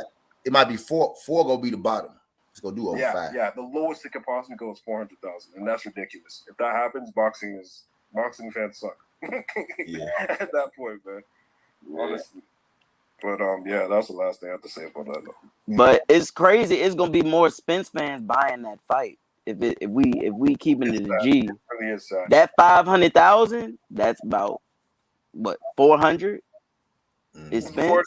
Yeah, that's ridiculous, man. Come on, And maybe 120, 130 Crawford. come on, man. Facts. Come on. If it maximize, it'll get to about 6, 7, 8. Yeah, 7. I wouldn't be surprised with 8. I wouldn't be surprised. About 6, 7, 8. I'd be on the high surprised side. if it does $1 million. I'd be I surprised. would. Yeah, a today in mil? these times. I would today in these times. In this climate, RC without a doubt. I would That'd be today in insane. these times. but the gate gonna go crazy though. The gate gonna be stupid. To tell you the truth, brothers, I really wanted it to go in Dallas. I wanted the Crawford to go. I think that'll maximize the profit you put it in Dallas because more people know Spence. More people know Spence. Yesterday, man, they were checking up on the first. It's not gonna happen in Dallas, right? But it make more sense to put it in Bro. Dallas. Bro, it makes too much sense. He got the bigger base. You stick it in Dallas, it just makes more sense. Bro. The biggest stadium in Dallas, the bigger base in Dallas. Mm-hmm. Bud, I already been in Dallas. She might stick that bitch in Dallas, bro. Yeah, yesterday he was there, and they Bro, he been there the last 2 weeks. They were going back and forth with the fans. It was funny as hell, and he wasn't standing down at all. He was with action too. Yeah, I would hope he would. Shit, don't back Yeah, down. man, it was funny. Because apparently one of the fans threw a drink at it. So he was trying to call him down to the parking lot because he was trying to get it on. Yeah. It was hilarious, man. Yeah, man. I want when they first met up, like in 2019, and Ellie Setback did that whole video, that 20-30 minute video. I want all of that, every single piece of that. I don't want no soft talking. I'm just glad to be here. Thank him and no. I want some shit talk. I want some back and forth. I want some gritty, angry faces and everything, expression, the whole thing, man. I want it all, man. This fight has to sell. They need a 24/7 for this fight. Nah, bro. They got to bring the face to face back. They got to do it. They need to bring You that got to shit. do the face to face. Oh my God! That joke would be crazy. That face to face would be crazy. They need to do the Fox version and the Sky Sports version as well. They need to do both of them 2 times. Like they need to do both of them. That's how big this fight really is. You know what I mean? So Real shit. Push that shit to the limit. yeah, man. Because this is arguably 1 and 2 in the pound for pound rankings, depending on how you rank it. This is arguably 1 and 2. This is one. And the ring gonna be on the line too. We haven't had a ring. There you go. And it's been years since we had like a big welterweight fight like this. I don't even count Manny Pacquiao and like in terms of boxing sense, like pound for pound number 1 and 2 or 3. If Prime you for want to prime rank for two, you can prime rank for them two. prime. The best Yep. of the fight. We finna get the best of these fights. Like Exactly. That's what I'm saying. Not past their prime, they're 40 years old and such. No, man. They're both in their 30s. Like, this is the best they're ever gonna be. Like, this basically. is now. The time is now. For real. Connor been talking now. This is Yes, sir. Yeah, I know I love it. Oh yeah, that's your boy. From him, man. I don't care if you talk. Follow up on what he's saying. That's all them niggas. That's all them niggas, Crush. Yeah, well, But I never seen Connor like be ducking no smoke. Like if when he get asked, he Hey, look, answer. all I know was y'all told Connor stop calling that old people. He stopped. Now we here. That's why for me, I'm looking at it like I'm glad now he changed his tune. So now I want to see it just started, so he ain't got no extended period where he constantly doing it and not fighting. I'm just glad the tune changed. Let me say that. And he now, free. He free. I'm talking what I want to hear now. He's saying the right names, and I'm like, yeah, I'm interested now. I'm interested now. I at least I like what he's saying. I just want some shit to pop off. Yeah, you want to see him do it now. Yeah, so I'm glad it's the start of it. Yeah, I ain't got no picks. They go for all them motherfuckers. I want to see who he get in the ring with next. Mm-hmm. I want to see who he get in the So ring. the what you call fight not happening. It ain't. Chris Eubank don't want. Chris Eubank getting cold feet. But I knew Of course he is. Oh, really? Yeah. Oh, wow. He gonna get specs on. They ain't putting it out there but they putting it out there. Oh, I might have some. He might have some other options. You know what I'm saying? Cold feet though. Cold feet though. I feel like that's better for what's his name, Conor Benn's career, because he might have got hurt too. Possibly. Chris Eubank can punch, so I'm glad that's not happening. I had Conor though, but it was an uphill battle. It was an uphill battle. I want to see him do it though. After I heard, but I want to see him try it. But no, without a doubt, it was. The question is Eddie Hearn gonna allow him to fight Boots and Virgil? Those are dangerous fights. And he's a big money guy in England right now. Because you know those UK fans are different over there. They love their boxing. So he's selling out stadiums. He probably number 2 after AJ. Really? Yeah. The UK folks that I talk to that be on my page, they tell me he ranked them. He said AJ will be number 1. He said Conor Benn and Chris Eubank will be like 2 and 3. And he said people hate Tyson Fury, but they support him because he one of theirs. But they hate him. They don't like him over there. He more infamous than famous, Tyson Fury. You know what I mean? Oh, I get you. That's crazy. But yeah, they said Eubank and Ben probably 2 and 3 after AJ. And then Tyson Fury's banned there right now. That's crazy. He's banned somewhere nobody wants him. That's his ass talking about fighting for free. He thinks he's split. And your ass can't fight nowhere. That's why you talking about fighting for free. Drink a beer, man. Your ass out of here, yeah. Like, because you Say it again, dude. You want to rich your ass for free. When you get in there, fight yourself, shadow box. How you go from 500 million to fight? Let's fight for free. Facts, Kurt. Well, he better go back to his love. He better go back to Fight Club, the Roadhouse, all that type of Go shit. do bare knuckle boxing or something. Go He yeah. went back to fisticuffs, goddamn. Better fight Francis Ngannou in the UK or some shit. Man, he is not fighting no more. Like you said yesterday, T. I already know. Man, that shit over with. Mm-hmm. The only reason he'll fight some money for that court case. That motherfucker gonna be expensive. Fight first the bulls. I really don't even know who to put him in the ring with. Like one that would like plausible, like they make sense. Like right now. Like Knicks, maybe Avanesian. No, they both over there on the zone. Well, not Avanesian PBC. Avanesian PBC. Bro, all the 47. Is Avanesian PBC or the zone? Yeah, that's on his resume too. He can be Avanesian the zone. Yeah. I thought he was PBC. I think he PBC. I think he was Sky Sports for a second. Sky. He one of them though. I didn't see him fight on both of them. I didn't see him fight on Showtime, and I didn't see him fight on the zone. So I really don't confused right now as far as what he is. He may be one of them dudes that's managed by a certain place to let him fight anywhere. He may be one of them guys, because if you manage by like Probellum or BT, you can fight on any platform because they don't have a network. They televise fights, but they don't have a a boxing Right. platform type deal. Like Pro Bellum, fighters fight anywhere. PBC fighters can fight anywhere. They just are advised to fight on Showtime and Fox because they signed with Heyman. So of course he gonna advise them to fight on his shit. Right? But don't they sign like 3-4 fight deals though? Yeah. Like with the network. Yeah. Network, yeah. Some of them do. Some of them are signed to Heyman and he put them on the network, and some of them are signed to actually a few of them are signed to the network and they fight strictly for the network. He with Frank Warren, so yeah, Avenesian. He with BT, Queensberry. so that's BT, right? Yeah, BT, Yeah, Queensberry. So yeah, so he can fight anywhere because BT don't have they don't have a they go where the money go, right? Yeah, they go where the money go fast. So yeah, he can fight anywhere. So he opened up to fight whoever. So yeah, maybe that one for Connor Bean, David Avenesian, maybe. I wouldn't mind seeing Keith though. Like it's a step up fight. I mean, yeah, but I know Keith ain't gonna fight. That's why I ain't say Yeah. Keith. Bro. Keith ain't gonna fight him. Keith ain't gonna fight Boots. 70 million or something like that. Keith, right? Say it again. Keith ain't gonna fight near one of them. folks. It's got to be money. Like he ain't gonna turn down where he set Keith up. ain't gonna fight Bean or Boots, bro. Yeah. If the check was right, would he do it? They knew them too. Because basically he's selling. He basically You'll have to give him a shitload of money that he don't deserve for him to do that shit, bro. Exactly. like probably 10 million or some shit to fight Conor Boots. To a 9 right now. That's what he rather fight. Cause what he get for Pacquiao? What he got 10?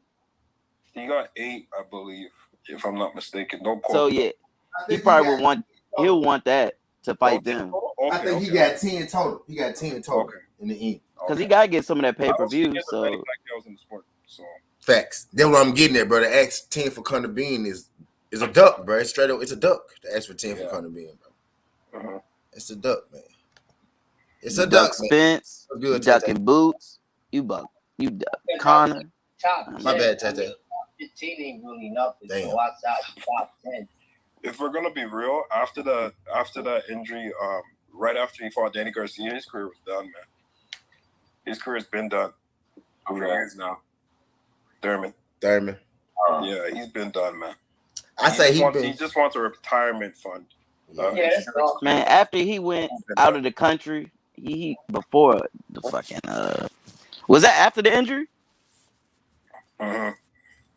Yeah, like you knew it was he was just done. Yeah, he's been done, man. That when he started feeling himself. That's what it is. When he started feeling himself. Yep. And Manny Pacquiao fucking humbled him. He started bag chasing. Manny Pacquiao was a bag chase. If we really get down to it, that was a bag chase. Of course. He didn't think. Man, he wanted 20 million. He's like 20 million. He didn't think that was a fight. competitive fight. Manny Pacquiao knew what was up, but he didn't think that was a competitive fight. He was, I'm finna beat this old ass nigga. But Manny won't turn it down a lot of fights, was he? No. Well, like as he got because of the money.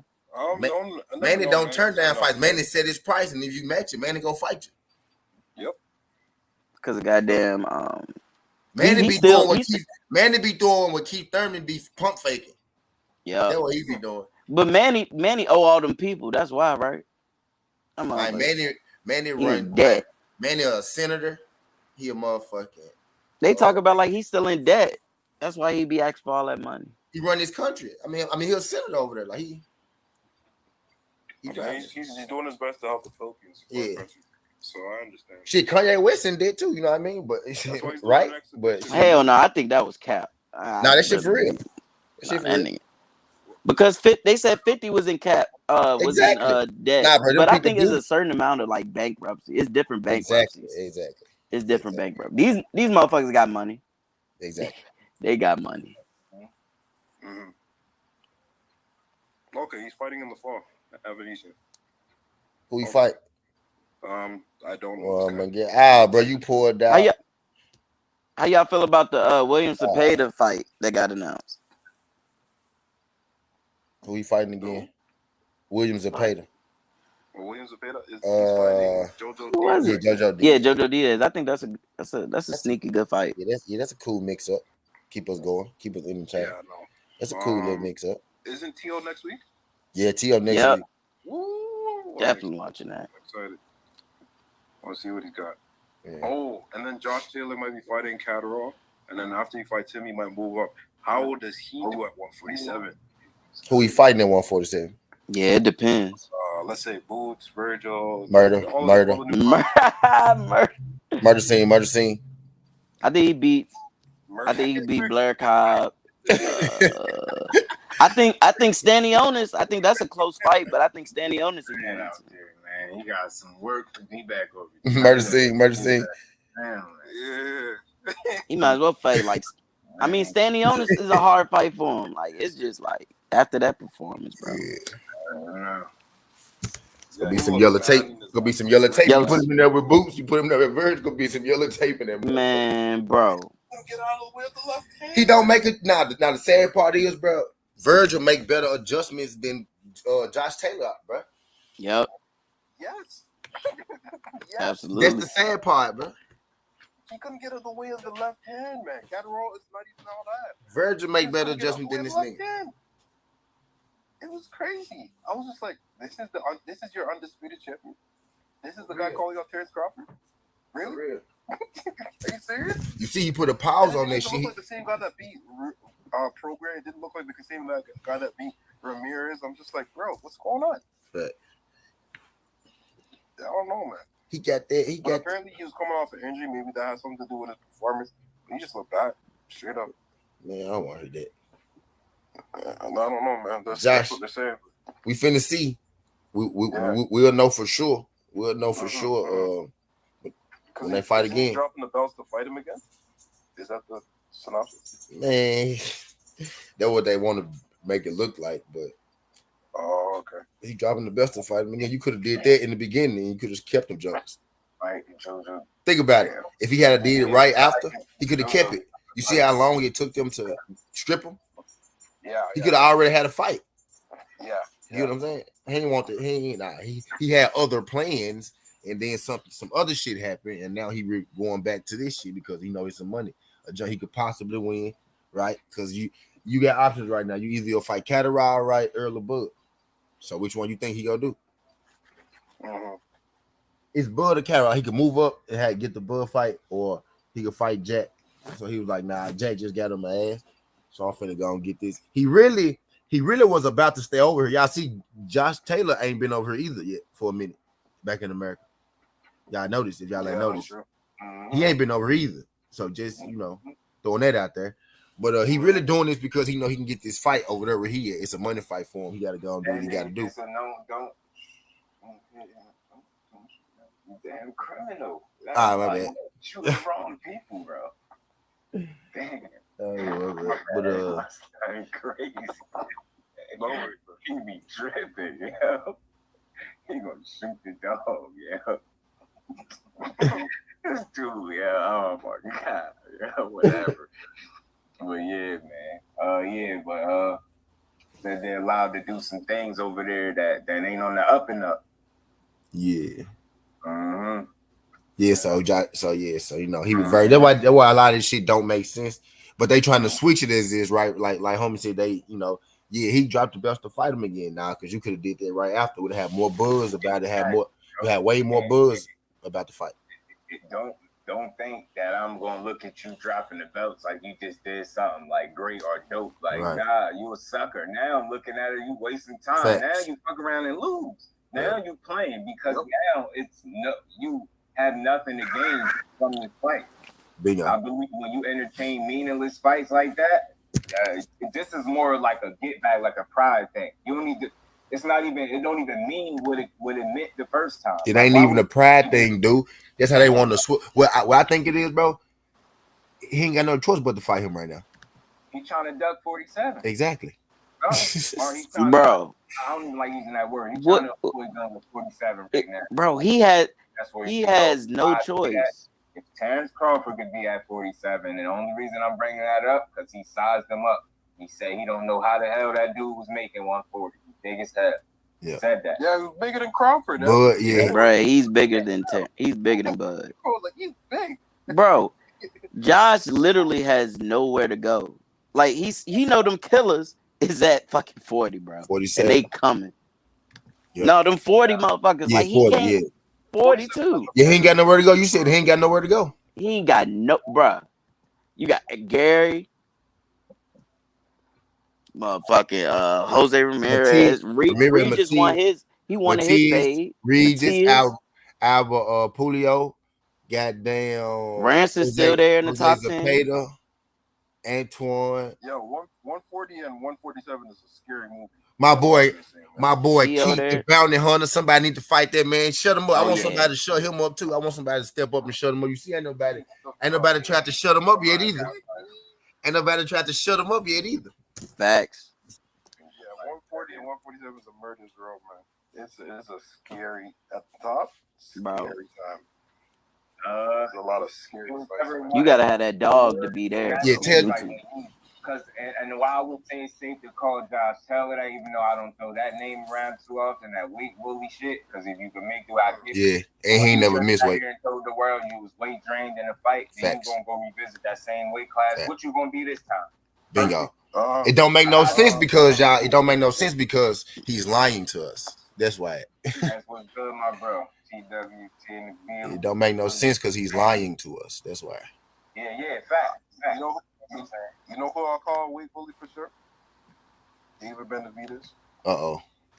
He's you if can I call say that, him they a gonna weight call bully, me a but hater. he's missed weight. He's if missed I say weight. that, they gonna call me a hater. Yup. But He's missed weight, bro. You could definitely call him that. He's missed weight. He's missed weight. He's missed weight, bro. Bro, he's a cruiserweight, bro. Easily. He should easily be a 175 without a doubt. Without a doubt. He should be getting it in with better be a Facts, bro. Without a doubt, he should be running 175 right now. I would love to see him with better bid. For real, bro. That's where the fight is for him. Bivol, Baturviel, goddamn Bryant, Marcus Brown. That's where his fights at. Bro, that's he can't get no fights at 68. He can't. Let's be real about it, bro. The same shit same shit we say for Charlo, bro. It apply to Benavidez too, bro. He can't get no fights at 68. I don't know, bro. I don't even all know. All the fights is above him for him, bro. I guarantee you, Baturviel will fight him tomorrow. Bro, that's a slaughter. Bivol would run to the opportunity to fight this nigga. I guarantee you he would. Bro, I think he might stop David Benavidez, bro. Bro, Bivol will stop Benavidez, bro. Better. Bivol will just outbox him. Bivol he'll outbox David. He leave his head center. He center. be drumming his shit like a speed bag, bro. And then Arthur, that's death. Especially since I got put on to him a few months back. I think he fought twice since I've been put on the Big Shot show, because I'm a realist, so I ain't gonna say and act like I've been watching him since I've been put on to him a couple months back. And since then I like Big Shot show. He look like he in good shape, man. I just like his story. I like that when he came over on the panel and told his story. That's somebody I support. I rock with him. I think he gonna get shots. They gonna have to give him shots, or they gonna avoid him because he can fight. That dude good to hear. Balanced fighter. That's how I look at him when I see Big Shot. I ain't gonna say he just wow you to death, but he technically fundamentally sound. That dude can fight, and he in good shape from what I seen him, or a picture I seen him to now. That dude be in shape like a motherfucker. Look like Josh Sugar coating himself. Oh yeah, Josh Taylor. No, Pandora's not a weight bully. I don't think so. He ain't never missed weight. He never missed weight, bro. You can't call nobody a weight bully if they ain't never missed. If you can make the weight, you can make the weight. Yeah, weight bully is a guy who can't make the weight. How you gonna say he can't make it if he never missed it? Yeah, and he's young right now. I think he's able to get away with making that weight. The man said I can make 47. Plus he don't eat like that. You can tell because he finished. Bro, he don't even fill out for 54. His sister fights as well. Fedora eat all healthy shit. For real, that's what it is, dude. Bro, he eat all that good shit. That shit run straight to him. That's what I said.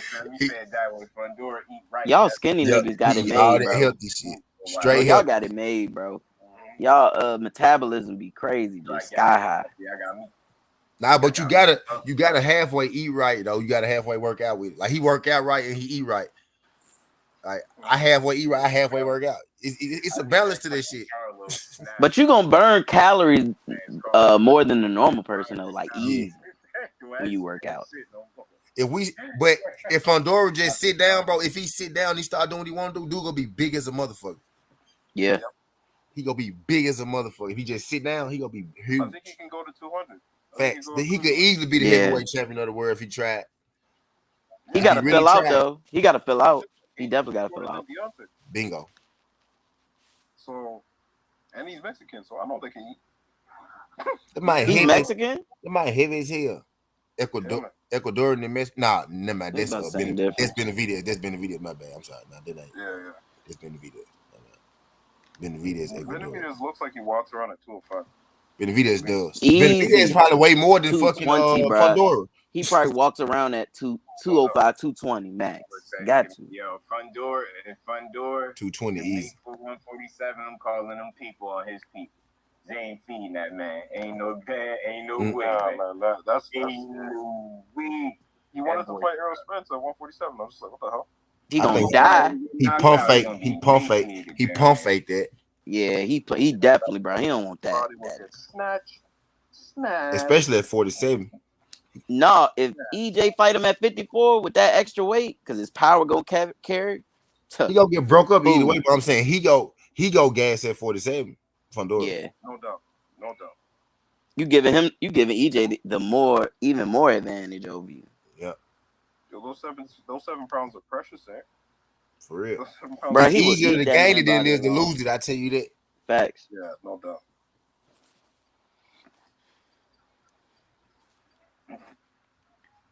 You're gonna lose all the weight in his toes and everything, man. And Spence really probably walking around like 160, 165, probably. No doubt. Yeah. And that's probably him eating healthy. He probably walking around 160. I noticed that. He used to blow up a lot more. Right now, he probably walking around. EJ look good though. EJ look good right now though. Like he in shape. Yeah. What you think he walking around now? Like 160 maybe? What he gonna put in his body? You know what I'm saying? Mm-hmm. Some flavored kale or some shit. He ain't eating no nothing. Yeah. I ain't even realize it was a part of here. I just got back to the screen. I'm gambling like a motherfucker. What's good, Fat Claire? Man, oh yeah, put me down real quick too, brother. What it do? Boxing nerd, what's going on? Yeah. I heard you every time. Fundora go get his chance though, y'all. He go get his shot. Got a new face up in this joint. All right, that's what I'm talking about. Mm-hmm. I said I ain't got an answer. Is he all right? He up there with my brothers. I know he all right, man. Yeah. I try to hang, man. I know you guys know. A lot of fighters don't go in there, you know what I'm saying, take the rematch. So if you were to be Castano, where would, you know what I'm saying, what would that do with you as far as, what do you think should be ranked at? Pound for pound. I'm ranked number 1.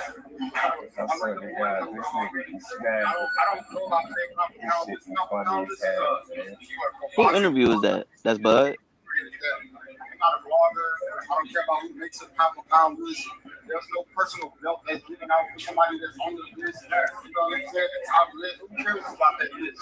I think I just focus on my career, my craft, and how I do it. So, yeah, that's different.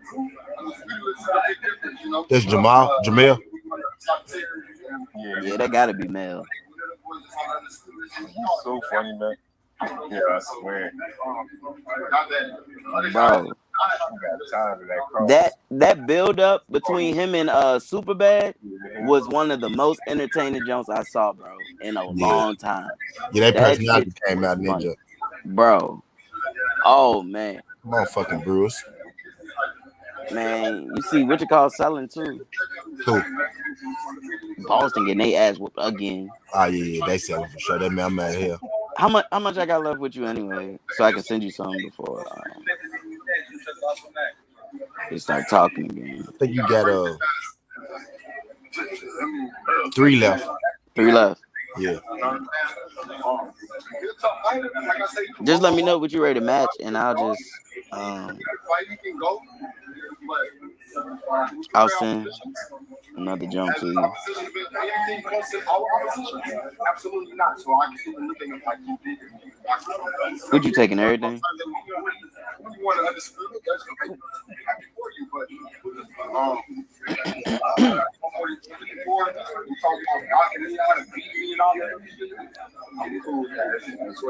Hey, just like you did throughout your career, do you think Canelo's going to activate his rematch clause to fight for B-Ball again? Just like I did. I said, just like you did throughout your career. Do you think throughout my career? Yeah.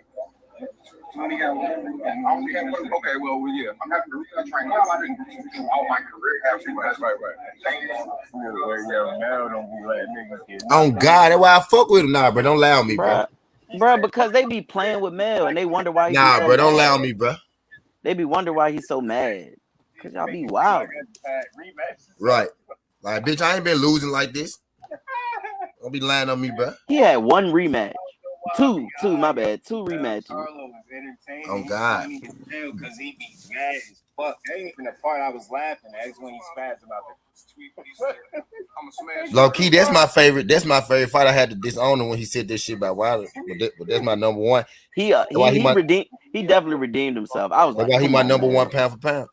Hey, I was low key rooting for him. I know I couldn't say it out in public because of that shit was going on.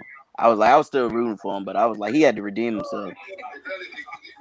But then he walked it back though, right? He walked back the Wilder shit. He walked it back. Wow. How you gonna come in talking about somebody like me? Whatever. They just do that shit behind clout. After Saturday, Nah, that's not the part, man.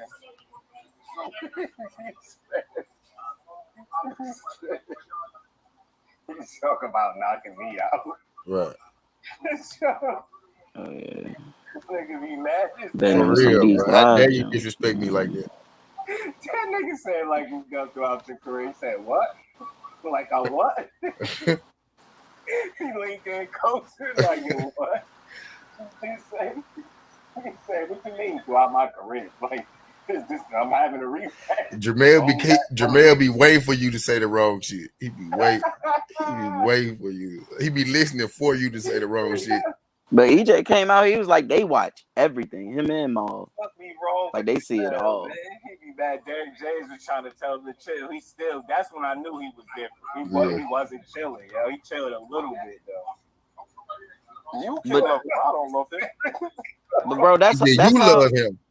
That's how he keeps his edge though. I feel like him having that anger, bro. Like it keeps him motivated. So shit. Keep being angry and snap on these niggas.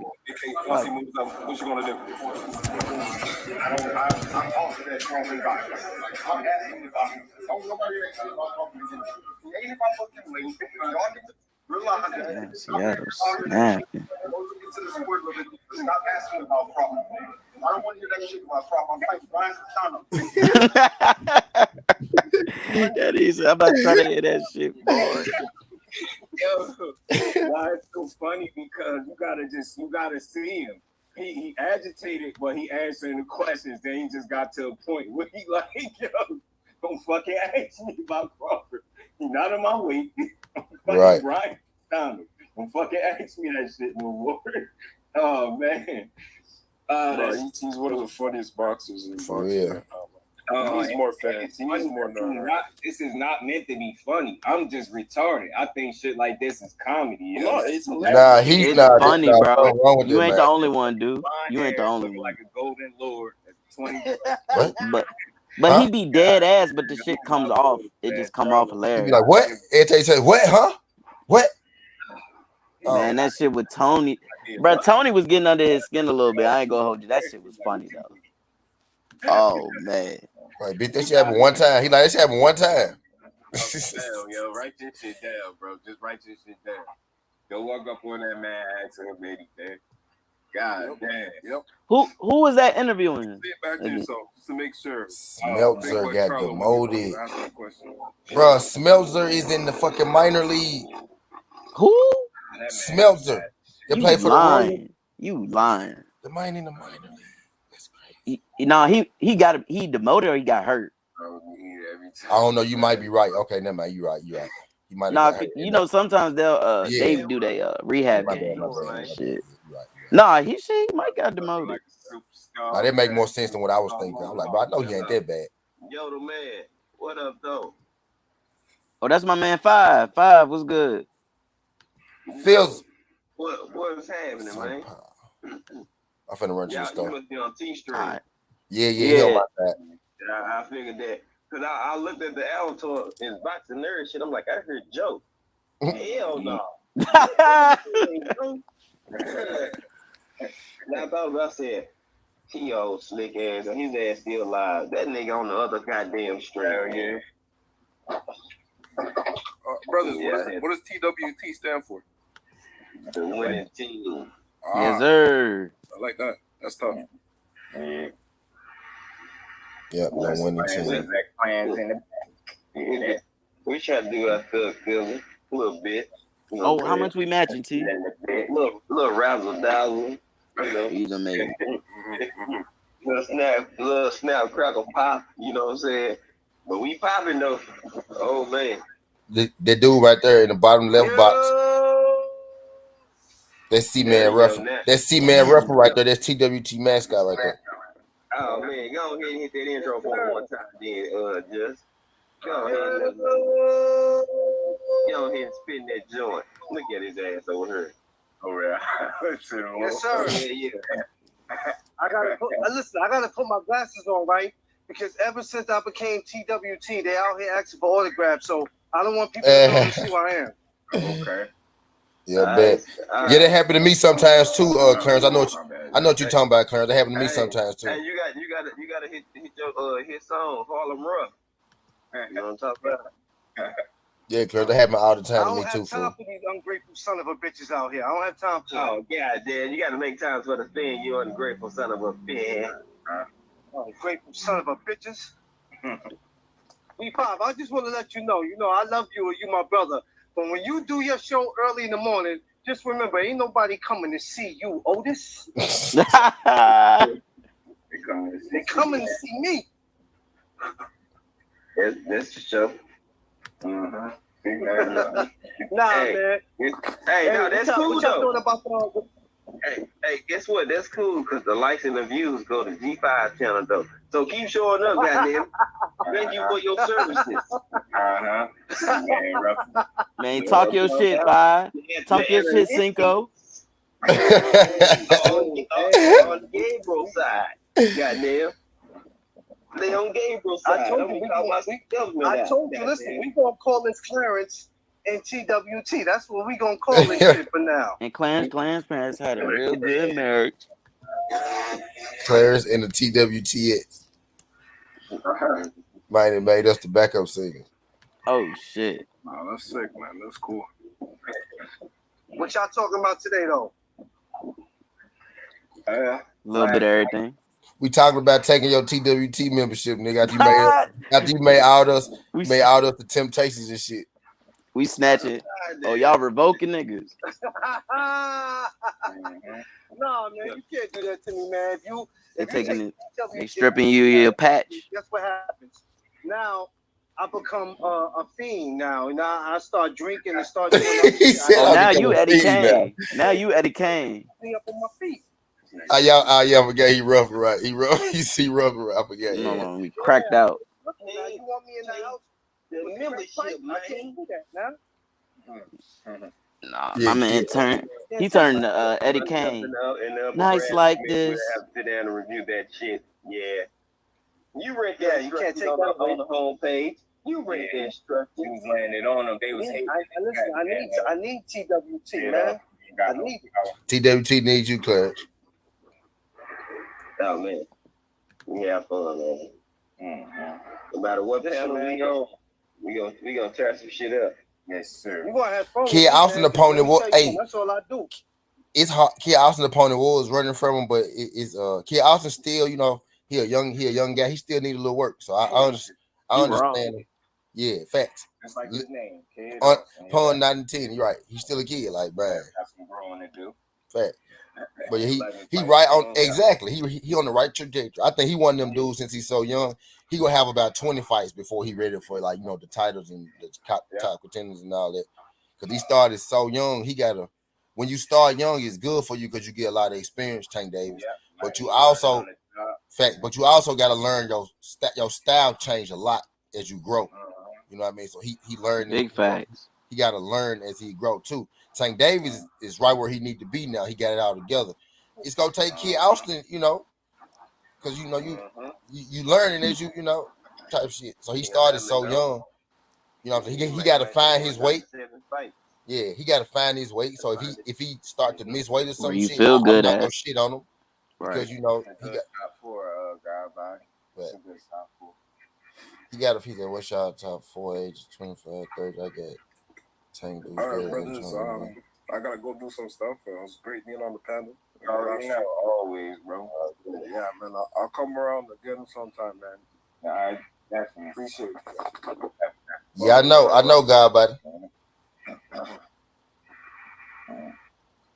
They hating on Kato. Yeah, they was saying he got no power and then he got the knockdown. As soon as they said that goofy shit, Hill hands Austin the Super Bowl. I say, yo, y'all motherfuckers just goofy, yo. Y'all just say anything. And then you gotta think people. I say people be overly critical. And I can't. I got this. I'm like, bro, he fucking flew ass. He's a kid. Right. And I hate to say it, right, but people don't know shit about boxing. Don't know what they're looking at. You can't say a guy pillow for he don't got power when he hit a nigga and the nigga run. If you hit a man and he run, it don't mean you don't got power. It mean you got power and niggas is running from it. But eventually, what happened. You know what I mean? Some guys know how to survive. Some guys know how to not get knocked out, knocked down, or hurt. You know what I mean? Hurt seriously. You know what I mean? Some guys know how to take punishment. It's levels to boxing. You got the elites, champions, contenders, prospects, and then you got everybody else in between that's out here just doing shit, you know, to make ends meet. They know how to go in there and survive and not get beat up because that's their job. That's what they do. That's what they do. They go in there and they go around for people. Sometimes they do that on purpose. That's good training that Kid Austin got. That dude didn't just go away. Kid Austin had to figure out a way to put him out. Kid Austin couldn't just throw 6, 7, 8 punches and put that dude out. He wasn't going that way. He had to ring himself back in and be like, okay, I gotta box this dude. And he put it together in the end. He eventually put him out. Y'all be knocking fighters for doing what they supposed to do and figuring out and making adjustments. Y'all be knocking them for the ladder to that would have been for him to look like Adam Lopez and actually lose a fight. The ladder to that would have been for him to look like a motherfucking Oscar Valdez and actually lose a fight against Robson Fonseca. You know what I mean? That would have been the ladder, but he at no point was he about to lose. He just didn't do it as easy as he normally did, and that's what y'all be knocking people for. That's what y'all be knocking him for. Yeah, man. Because he ain't make it look easy, and that's stupid. Yeah. And he did make it look easy, really. That dude didn't stand no chance. When you really get down to it. Man, beat the fight, you know, his corner said, yeah, that's enough. He been getting his ass kicked since the battle round. Going for a plug on this one, saving for the next fight. Bingo. A nigga probably gonna be back in the ring in 2 weeks. Right. Doing the same thing, getting beat the fuck up. Damn.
You know, being ended when he fight one of those top tier dudes, those run of the mill. I think he gonna continue to knock those dudes out, even if they go to the later part of the fight.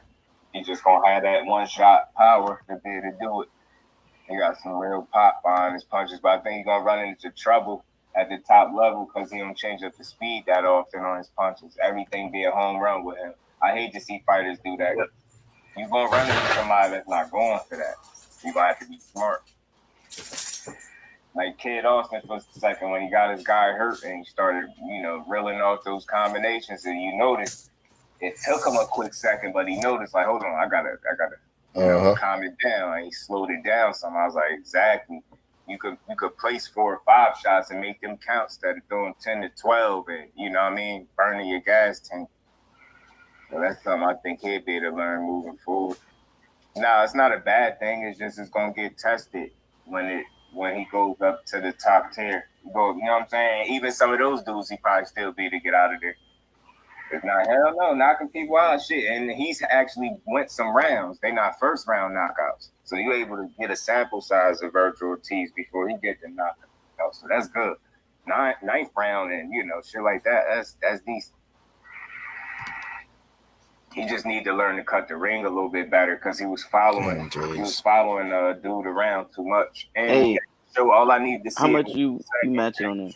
Frustration with that guy consistently moving and not being a stationary target so he could get off, because the minute he sat still, he got unloaded on. And I'm like, it ain't the prettiest game plan, it ain't the most exciting, but you there to win. His best bet was to try to box and move with Ortiz, and he wanted to engage too much. And a dude with 2 knockouts, you on borrowed time engaging with a guy with that type of punching power. You ain't got long before he gets you up out of it. And you tested against Virgil. High guard, yeah, that high guard gonna get him in trouble against Boots. I really feel like that. That's the wrong kind of style for him. Yeah, nah, it's not a bad thing. Yes, the level of opponents was why he's able to continue knocking these guys out, and then he has real power on top of that. He get a quality guy with the right shot, he can knock him out too. But I just see that changing once he just one of them dudes that he got real power. So if he's some old guy or somebody that, can't keep him off, you ain't got long. Or you on borrowed time. Pay-per-view. Yeah, Urge could get there. He beat that Ortiz overconfident spin. What am I supposed to say? I mean, you mentioned the KO ratio for what? So I just added context to the KO ratio. What I'm saying, if you think it's obvious, then stating that he got 100% KO ratio is very obvious. We know that. I'm just calmly explaining to you why he's able to do that. If you feel like that's the obvious, I don't think that's the obvious. He's with Crawford and Spence. He a weirdo. Yeah, there we go. And now you just showed your hand and Boots. There you go. Hey, let me read this next one though. Now I got it. Yeah, he a weirdo. He got another one coming. I don't know about Spencer Crawford. Yeah, that's you know about Spencer Crawford. You know damn well he won't beat neither one of them. He ain't beat them. But you see, Jericho right there. He put context. He put context to the KO ratio. Yeah, Mandela runs on him before. He run what? He got one Lubin. He got a Lubin win and what? D-Man was the best slip. By one with Charlotte, but it's all right. See, man, whoever you are with a name like Amen, you better you treading on. Fondora got in position and instantly tried to go to 147, but he beat Charlo. Trying to annoy me right now. Fanboy. Fuck no, he ain't beating no Charlo. Virgil Ortiz, weirdo. He instantly tried to lead that division. You don't care about his 100% KO ratio. That shit gonna change when he steps.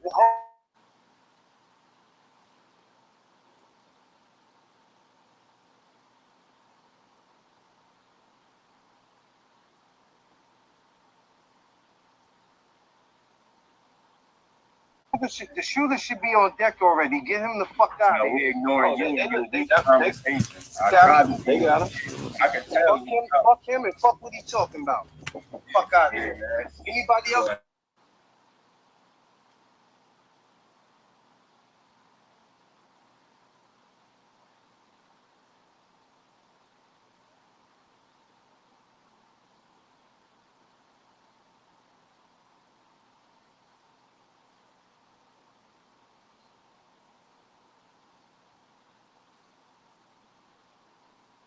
In the words of mankind, have a nice day. It's an observation for me. I think people getting it misconstrued. I don't know if it's the glasses. I don't know what it is.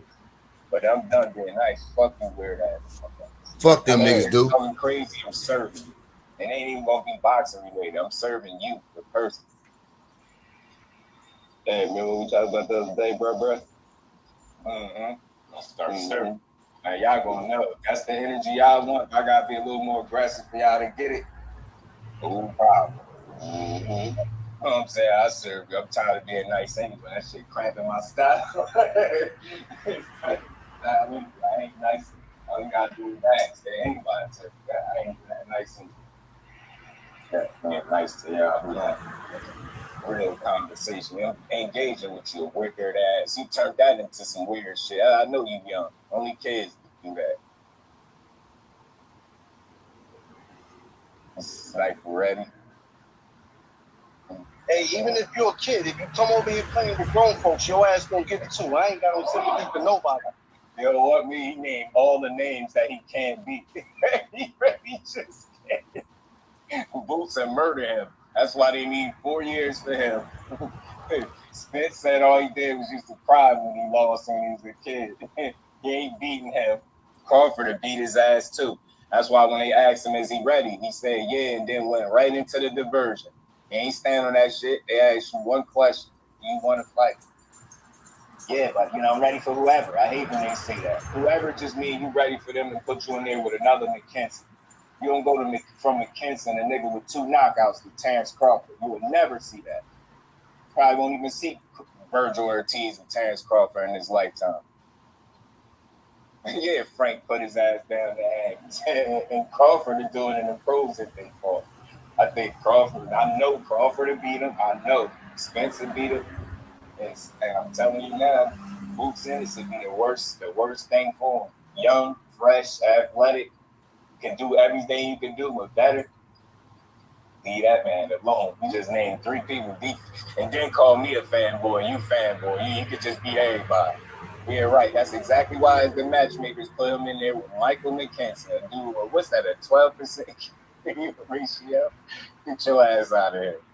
And he took him 9 rounds. See, you done made me flip it on Virgil. Virgil, I like you, but I don't like your fan.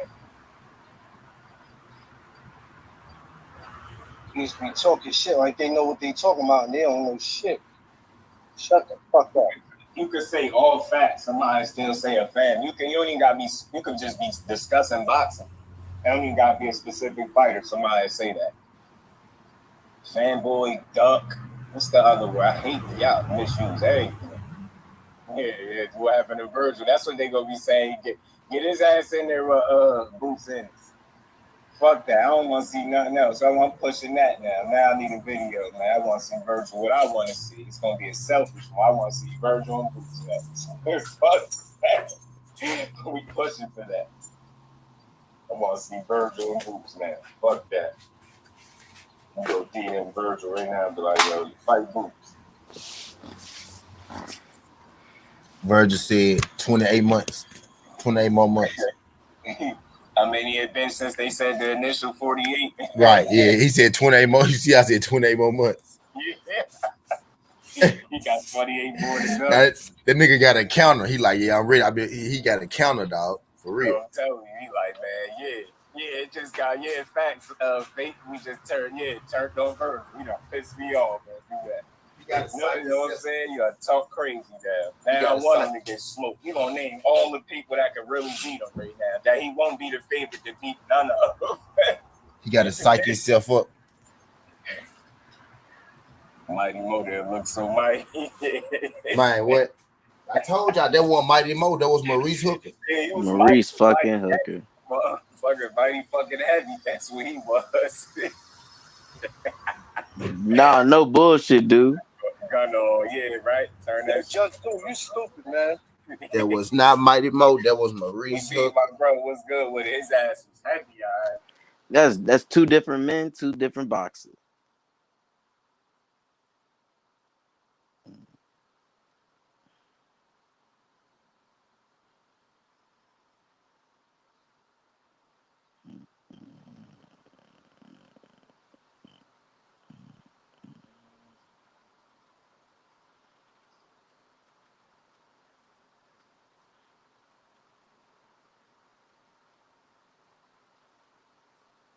Came in like he just learned how to walk off an injury and some shit.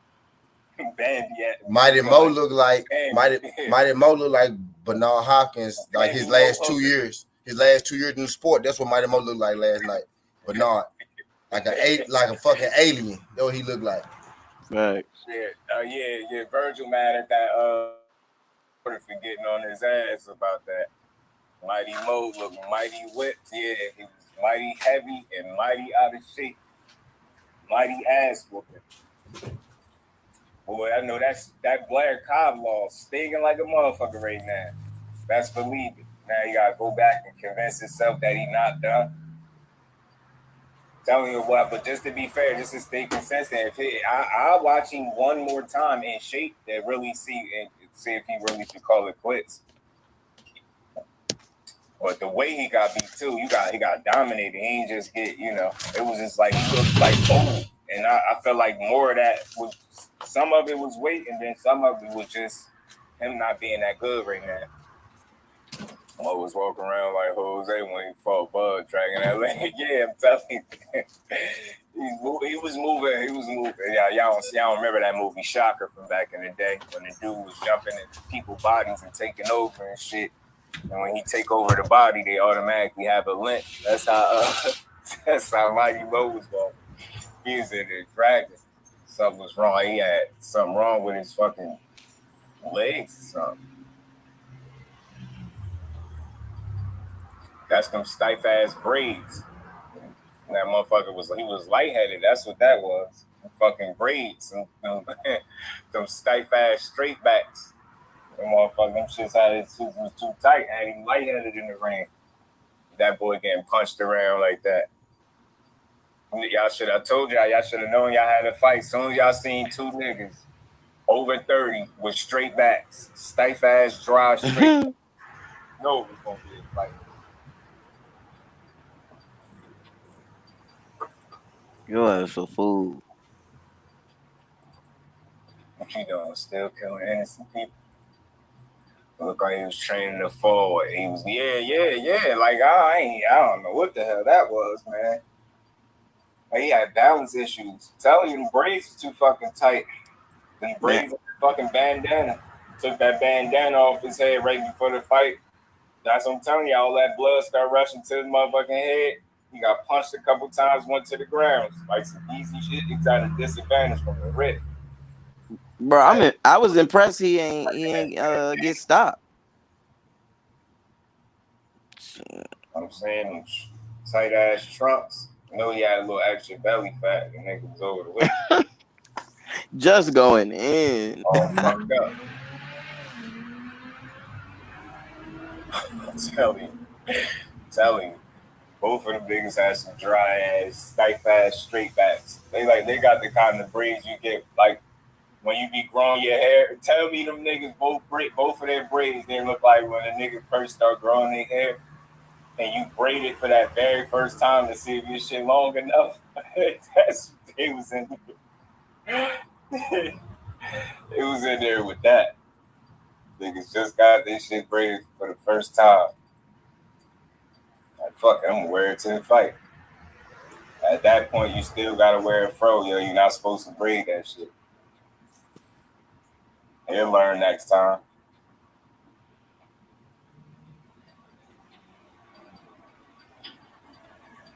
Okay, in the breeze.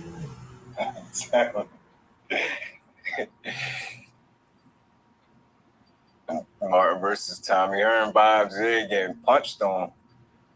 Shit, this ain't look bad. Couldn't defend himself. Boy, looked slow. Blair was bouncing around the ring on his ass. So I'm saying, yeah, them braids did it. I'm telling you. Both of them dudes. And Blair, it's like they just start growing. That's the type of braids they had. The kind of braids you had when you braid your shit for the first time and you realize it's long enough to be braided. Motherfuckers in there look crazy. He just don't give an ounce of fact. He don't. Bull Mac told him to fight the motherfucker. He told him to fight him, but he ain't tell him how. The Bull Mac shot the fuck out, B. was some real shit. Bomac bogus, man. I think that speaks about him as a trainer. That I ain't even not to like I joke, but on a serious note, like you got dominated. That's a bad loss for the Crawford camp, if that's what you want to call it. Because then he vouched for him. He said Mo Hooker was training so hard, and they came in there overweight than a bitch. He said, "Fuck it, it's boxing. Fuck it, I'm ready. Let's get in there and fight. I'm ready to go. That's professional." I was like, "What? What is he talking about, man?" He pacing back and forth, young ass braids, bandana on top of it. They ain't thinking straight.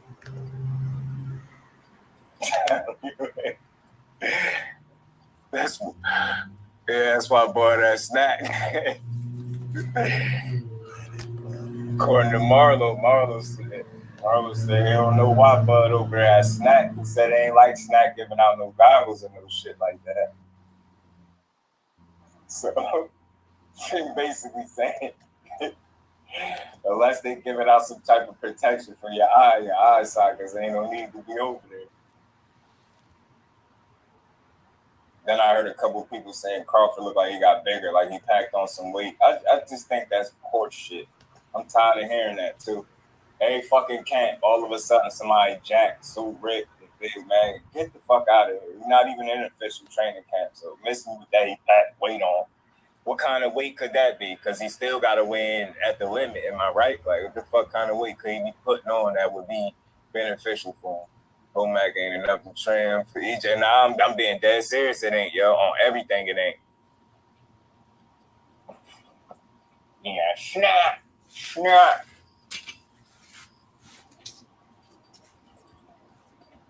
Over there, snap. Them niggas ain't giving out no goggles. He wasting his time.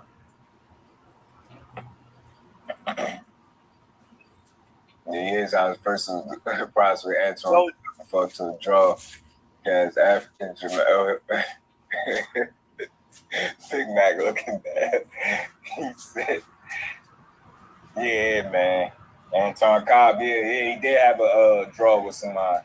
Plans rough and you packed off."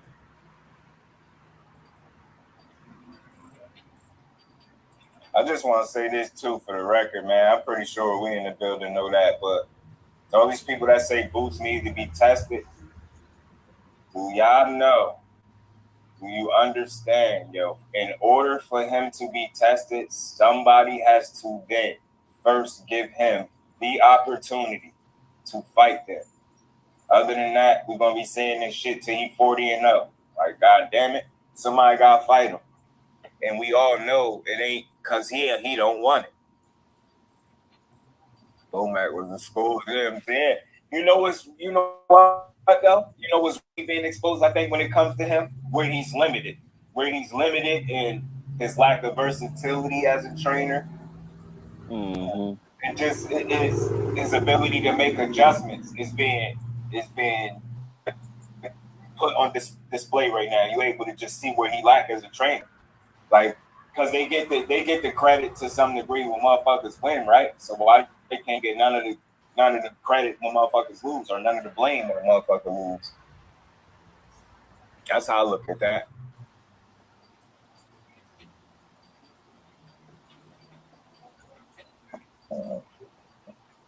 Best Pure, a good opponent for Connor. Yeah.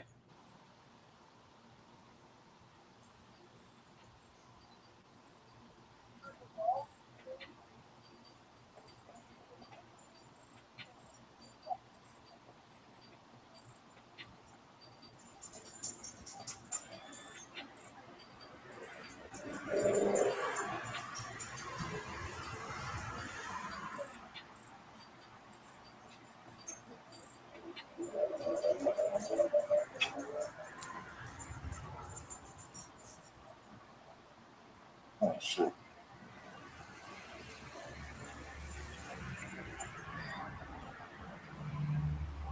I'm trying to go to the 3-hour mark before I get off. They both get blamed because Mo didn't listen to none of that shit Crawford said either. Went right back to that rusty ass game plan. that and then that's the thing. I think their lack of game plan was exposed too. I really do. You know what? And I've been feeling like this about Mo Hooker for a while, particularly Mo Hooker. When it comes to him, I feel like that dude. He say what he wants, but he'll be having much. And when I see his, I don't feel like that. I feel like, all right, to some degree, but his game plan is very like basic. To come in there and fight, and maybe wear you down, throw a bunch of punches. Like he don't have a very strategic, high-level game plan, in my opinion. It's like a simple game plan. Just go out there and fight type. You know what I'm saying? Like, I don't feel like he had X's and O's. Like, let's this game plan up. Let's utilize this. And you know why I feel like that? Just tell me, if he was an X's and O's drawn board type of guy that really strategically, him and Bomac put together a game plan and went out there and execute, he wouldn't be giving up his fucking height and reach every single fight. He give up his height and reach every single fight. There's no way in hell whatever game plan that you coming up with is a strategic one, or one that's strategic enough where it favors you. It just don't. His game plan, like, let me go in there, let me wear my guy down, let me out punch him, let me out hustle him, out work him, and then maybe you know what I mean, and we land a big shot or two. Like, I don't know, man. That game plan, he just don't have a strategic approach to boxing to me. And like I said, if he did, a guy that is blessed to be that tall and that long in that weight class, like, dude, use your physical tools. And fighters that don't usually, like, you know what I mean, they end up taking unnecessary punishment because they don't fight, they don't use their advantages, so they spend more time fighting in the inside at mid-range when they should really be outside, commanding the center of the ring and shit like that, boxing circles around the guy. But instead, he just want to be a brawler. And he don't have the kind of power that a typical brawler would have. He got a solid punch. He can hurt you and get you out of there type deal, but you don't think of power as soon as you think of Mo Hooker. I mean, you think of a long, tall dude, and then right after that, you think of a long, tall dude that don't even utilize the physical gifts that he's blessed with. So it's like he already start the fight behind the 8 ball because he already start in a way that probably will favor the other fighter more times than none. You figure longer arms, it'd be better for me to fight at range and not smother my work. With him, he want to engage too much and prove he a dog. And that's also a problem been in his fights. He want to prove you a dog instead of proving you a smart dog. Just want to be a dog. Like that's not enough, especially at 33. It would have served him best to go and approach that fight from a intelligent standpoint, not just going in there like you can't say what his game plan was because you damn sure don't know what it was based on listening to Bomac talk. What the hell was that? Like I don't know what the hell that was. I said side step to the right and move your shots when Blair lunge in that way at work. I seen Bud do it. Regular game playing against Porter.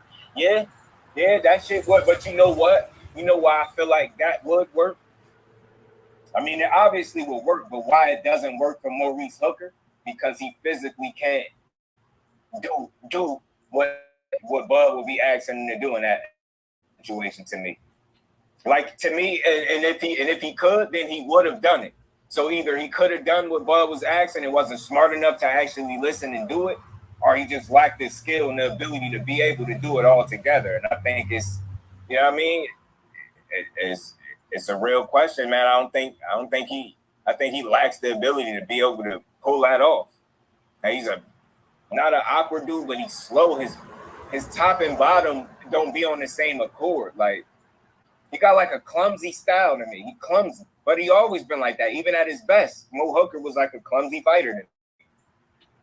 And he just not so fucking tall and like dandyish, like a, you know what I mean, a newborn deer, you know what I mean, horse or something. Like I don't know, I don't like how he look on his legs. I'm telling you, man, like that shit crazy, man. He just thought he lacked the physical athleticism to be able to perform that task. Like he can't do that. He can't do it. Like, you know what I'm saying? And I think that's knowing your fighter too. It's one thing to say something, but are you really asking your fighter to do something that you've seen him do in the gym that you know he can do? Or are you in the fight now asking your fighter to do something that you've never seen him done before? So that's basically like If you're asking a fighter to do some shit that he knows in his head he can't do, regardless of how passionate you are about what you're saying, it's like words gonna fall on deaf ears because he's not gonna perform because he already feel like he can't do what you asking him to do. So he probably not even gonna try it, or he's not gonna do a good of a job trying to do it. See what I'm saying? He's not gonna concentrate enough to actually do it because he made no adjustments really. He fought the fight the same way. Success that he did have in the fight was a matter of it just being a fight, and he was trying, he was fighting back, and Blair Cobb's just naturally getting caught, or it's a fight. Him getting tired down the stretch and being able to get caught a little bit more, but other than that, like he wasn't able. If Blair Cobb didn't slow down some on the back end, natural fatigue. I ain't saying gas, just the natural fatigue over the wear and tear of a fight, and he probably could have pitched a clean ass shutout. Real talk. That dude just like he had his number on one all the way through. Go make that Crawford enjoy the reason win because his eyes kick. I believe that too. I believe Crawford. I believe like they do got some type of connection, obviously, because they shared the ring and so many fights been together for so long. But I think Bomac is this will be fair to him too, because I'm just due. I gotta maybe explore the other side, one side of it too.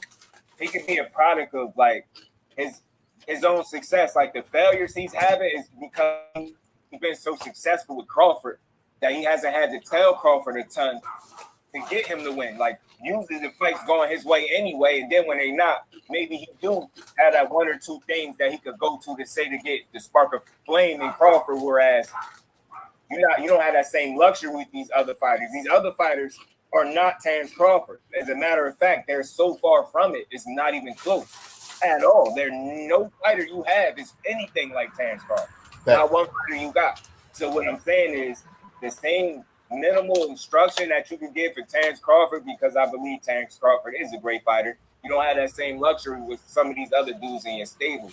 And that limited advice that you give when you fucking limited the way you are, and I don't know, you're just not versatile into your approach because you've been so successful with one fighter that it stagnated your growth with others. You get what I'm saying? It's like you've been so successful with him, what's working with him, it's not going to work with those other dudes. And I think you need to know that. Like these other dudes really need to be taught. Terrence Crawford is at a different level. They not nowhere near the same. None of the fighters on the stage. Knockdown, self-esteem. Some trying to. Yeah. He looks shitty after them knockdowns. He did. From a self-esteem and confidence standpoint, he didn't look good. Some trainers got facts, D-man.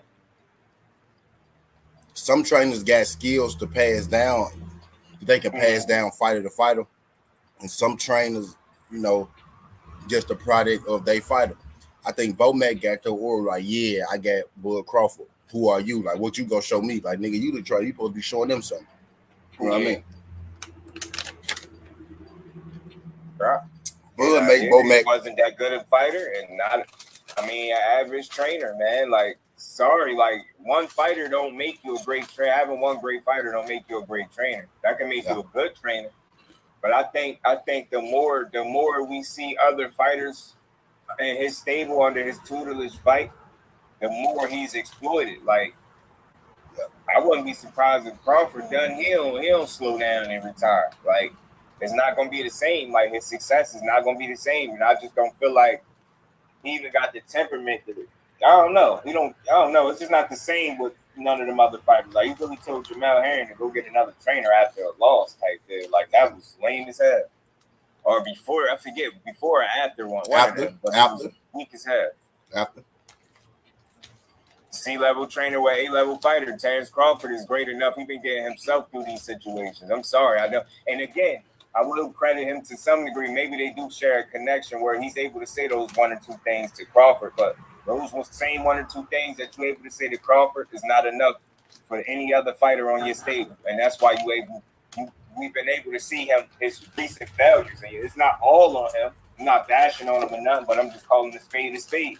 Y'all want credit when motherfuckers win. You gonna get credit when motherfuckers lose too, or you gonna get the blame. At least some of it. So it is what it is. You get the blame when you do a bad job for sure. Mm-hmm. Like, I can't blame I really like. I use Tony Harrison for a second. Like you can't blame Tony Harrison for losing. Tony Harrison trainer for losing that second fight to Jamel. You know what I mean? Mm-hmm. One of the trainer's problem. He got caught. Yeah. He got caught with some shit. You know what I mean? One of the trainer's problem. One of the Facts. no. Bomac fighter looked out of shape to begin with. Then he looked lost in the ring, and he never found it. You know what I mean? There was never a point where you gave him any instruction on how to win this fight. And if he continues to train after Crawford retire, just pay close attention to the level of success he's able to achieve, whether he's able to be successful or not. But without Terrence Crawford, that's all I'm saying. And I think that's very telling. The lack of success that he's able to have with other fighters outside of him is really more telling than the success he's been able to have with just the one fighter. Yeah. Ash was talking about that earlier. He didn't look like he cared when he lost.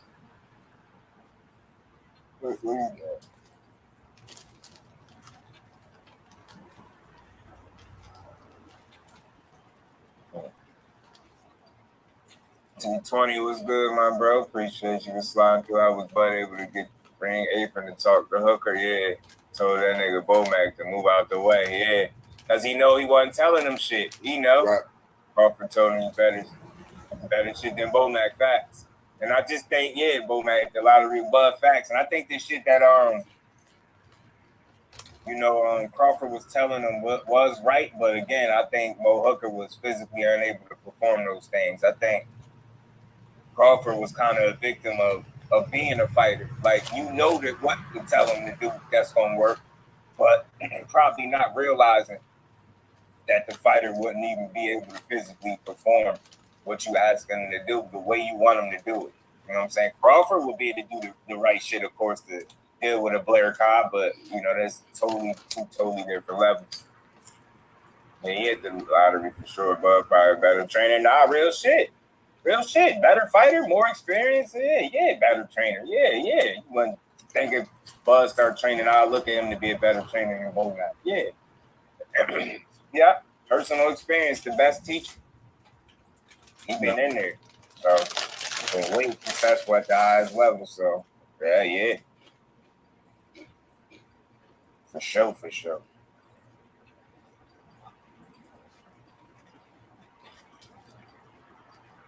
Bud a better trainer than Bomac. Facts. That's what I was saying. Facts.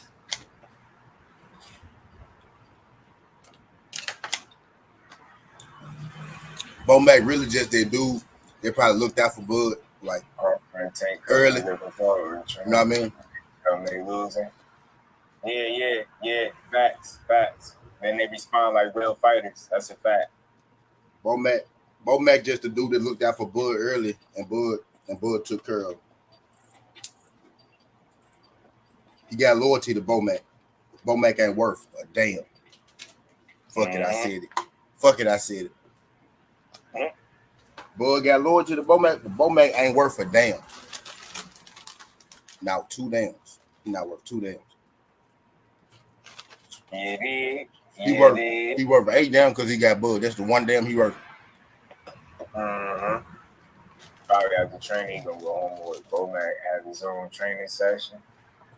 Yeah, training them jaws. Yeah, man, he been training Maurice Hooker to eat.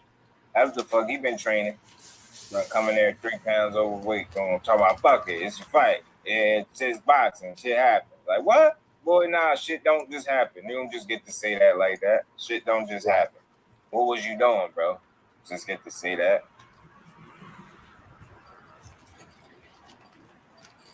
See Pacquiao's son rebounding from that loss, bravo, and salute to him, man.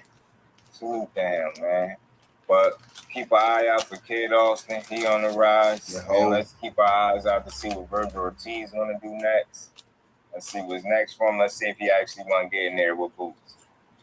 Since dude came here, Dick Bryant for him. You see Bud as a trainer in his career. I think Bud will be a Hall of Fame fighter and trainer. Because he seemed like actually like kind of pay it forward in terms of helping people in their careers the way he could. I appreciate that about Bud Breland.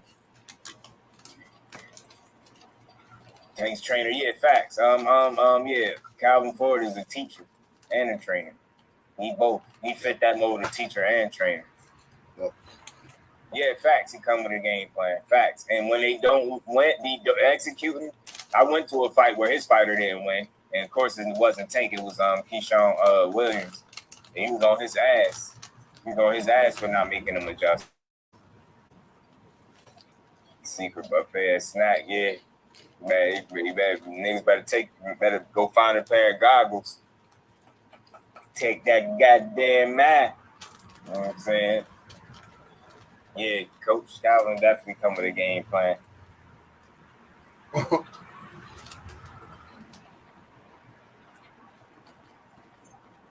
Better protect that damn math. You feel? Nah, but shit. Yeah, man. Kid Austin to finally see him lights now. Now let's see him. He was on somewhat of a meaningful card. Now let's see him on a meaningful card and a meaningful fight. I ain't saying too soon, but throw him in there with somebody. Shit, see what he really worth, what he really made of, should I say? Cause he looks solid, but I want to see him again. He's still young, 19, got a lot to work on still. He got a lot going for himself at the same time. Proud of Mighty Mo. He won us some bread last night until y'all won, huh? Yeah. God damn it. Nah, he lost. He won us by losing, right? That's crazy. For the cool dude, we a Tank fan. For yeah. I like Calvin Ford. I like Kenny too. Coach Kenny. He might be quiet this week though. Yeah, he is, because he wanted to show up for that mighty paycheck. Said he was smiling and shit and drinking. They said he was drinking and shit before the fight or some shit. Max stealing. Him to beat Keyshawn if they ever fight. But Max stealing more hooking money because he ain't teaching them shit. Keyshawn and who? He ain't trainer. He ain't physically training, nor did he give him a game plan. I feel like fighters trainers that work out with their fighters, they got it different. They're able to get something different out of a fighter because they're leading through example. And I ain't saying I'm a fighter. I got to be in that situation to understand how that's able to motivate them in a different way. It's different for the motherfucker. All right, simple example. You don't see people go to fat motherfuckers to go to personal trainers and to go work out. You get what I'm saying? Because the last thing somebody wants is a motherfucker that's not doing it over them telling them they should be doing some shit. So right. I think when they actually physically seeing you do it and put that work in and know you can keep up to you can keep up with them, is a different level of respect there. Different level of respect. That's why I feel like it's levels. And I feel like the team Spence is stronger than Team Crawford for that reason. They're like a real coach. Yeah, a real coach and a teacher.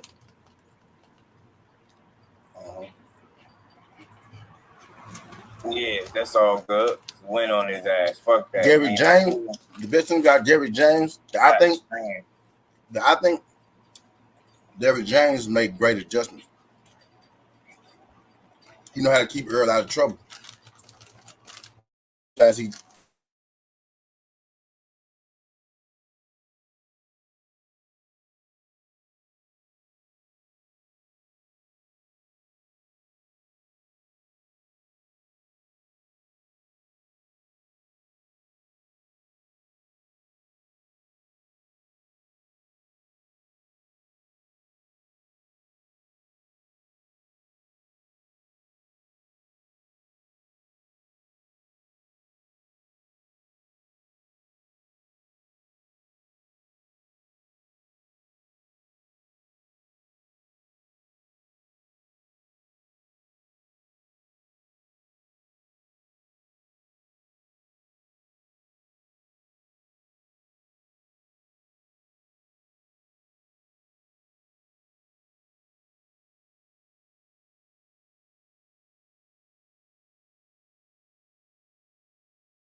He better learn to cut the ring off more, though. I will say that. Better learn to cut that ring off better moving forward. Yeah. And don't show no frustration the first time your man want to consistently move and not be a stationary target. Show him your feet better than his are good enough to trap his ass and still get work in. Let's see, man. We'll be on the lookout for him. We will. I'm gonna let y'all bros get the hell up out of here. I'm out of here. I can make a run. Dang, the week. Gone a little bit, man. Dang. Appreciate the bros as always. T Crush and the rest of the family that was up here. Kid Austin did his thing. I was driving from Maryland. Word, that's what's up. Safe travels, brother. Kid Austin. I'm gonna stay tuned for Kid Austin, man. T, you still on? No. Yeah, I ain't doing shit. I'm robbing the Bookie. I ain't doing shit. Oh, robbing the Bookie. Well, shit, man. You know, if you still over there, I pop through. I'm about to go make a run. Let y'all get up out of here. Appreciate the family as always. I'll be back tomorrow with another one. Get some shit done. Go get me something to eat. I'm always hungry up this motherfucker. All right. I'm on the same type of time. I just smashed some snacks. I'm finna put some food in my stomach now.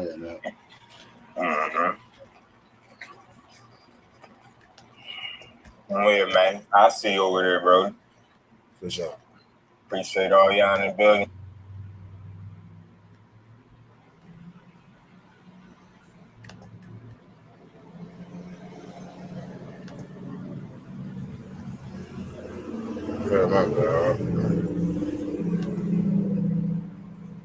My bad, Tay. I was over on the other side of Just Do Tay. My bad, Queen.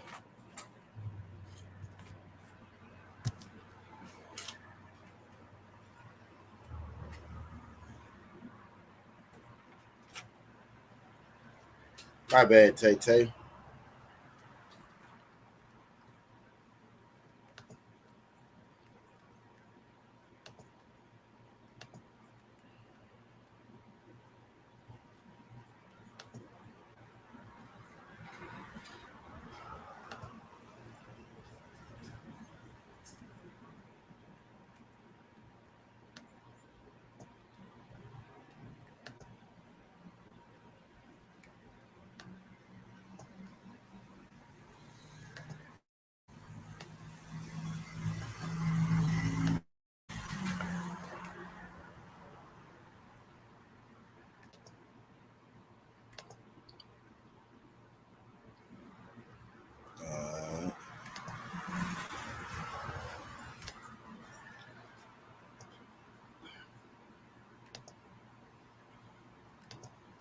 Somebody on time there.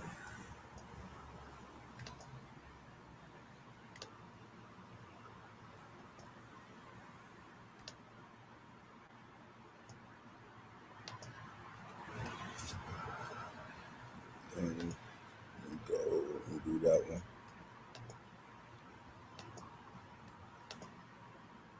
What's good, H-Time, y'all? Appreciate you starting through this, John H. I was over there, brother. Just do. I just got back. I'm finna bring up my camera. I'm finna roll up. We gambling. Gambling hot. I'm about to roll up for y'all. My baseball starting off rough today.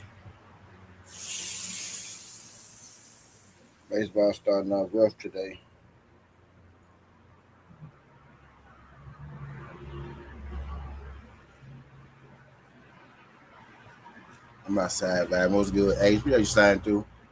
I ain't doing no formal show today. Well, I did one early. I ain't even shut this down. Let me shut this down.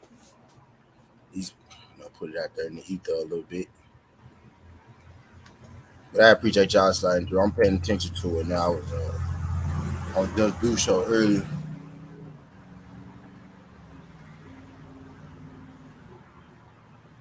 I was on Just show early.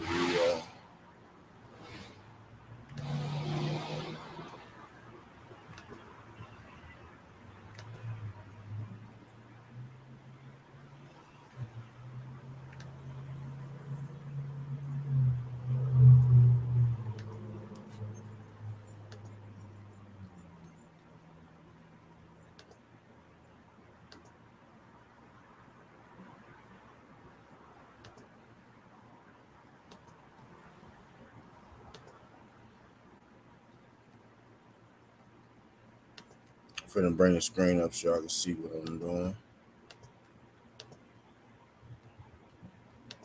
I'm bringing my screen and my camera up.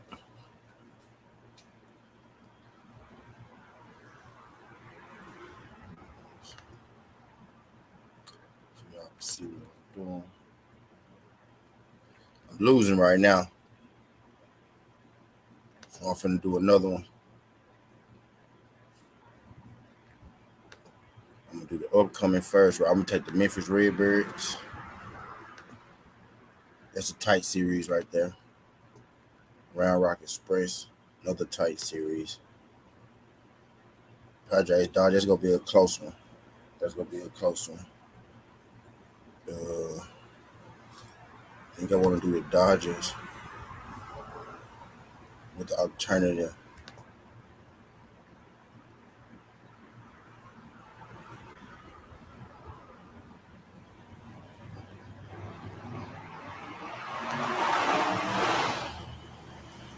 Dodgers +1. Dodgers +1. El Paso Reno Aces. So what we got?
Let me do live now. So I got the 5 upcoming. Middle of the 8 who are Yankees. Yeah, so I'm going Yankees +1, right? Yankees +1. They at bat. 2 on base, 0 outs. 2 on base, 0 outs. So that's way up still in. Bottom of the 7th. So we gonna see what they do. Diamondbacks, Rockies.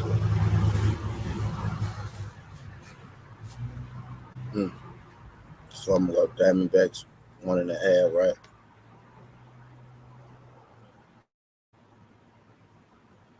Diamondbacks 1.5. And those wins. So we gonna throw them in there. We'll throw Columbus in there. Gwinnett in there. 95, 2.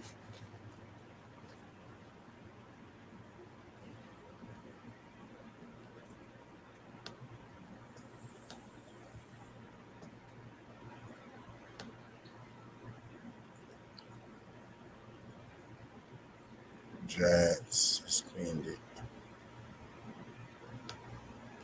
St. Paul and the Chasers line.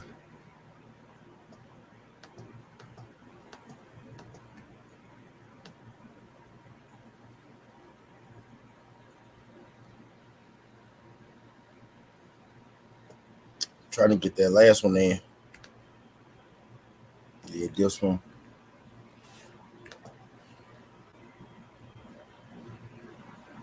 That jump closed again.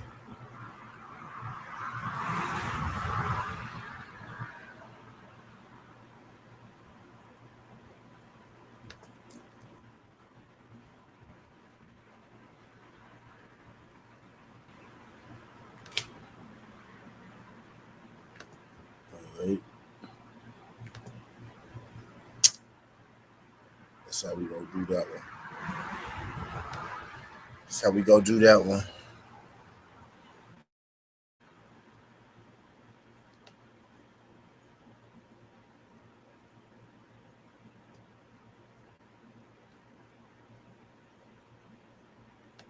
think them two I just did. Let's go, Blue Jays. Blue Jays won. Blue Jays hit.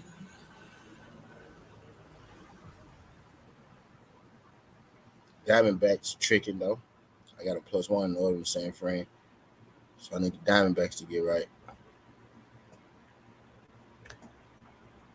So I need the Diamondbacks to get right.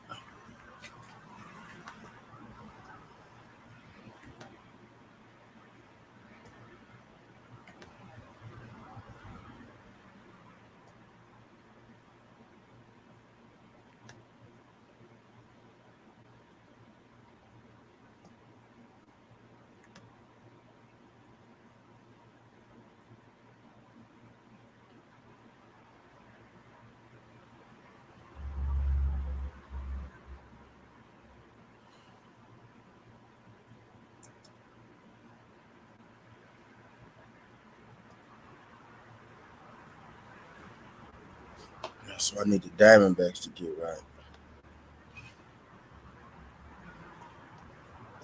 Right now. I just did that one where I got Yankees. I got 1.5 winning. I'm on 1, 2, 3, 4, 5.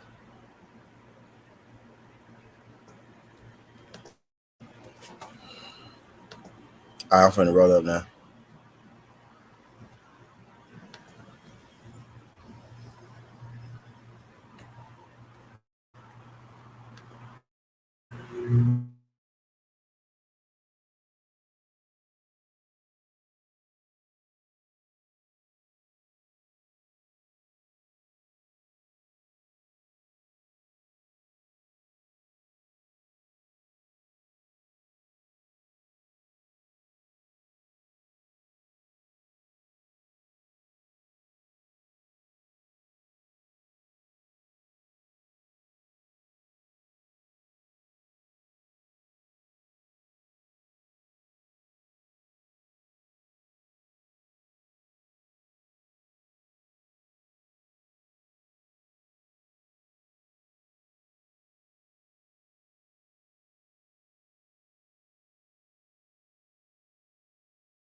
That junk kicked me off.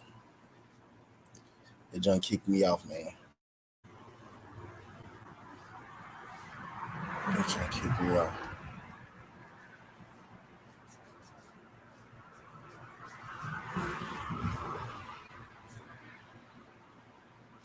That motherfucker kicked me out.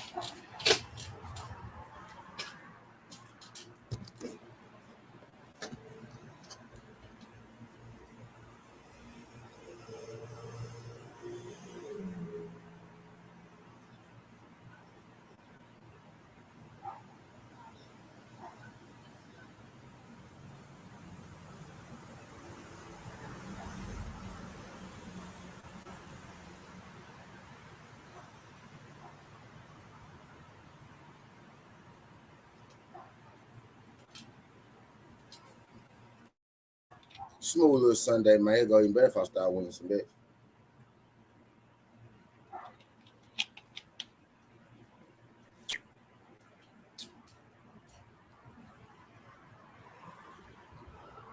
Go a whole lot better. I start winning some shit.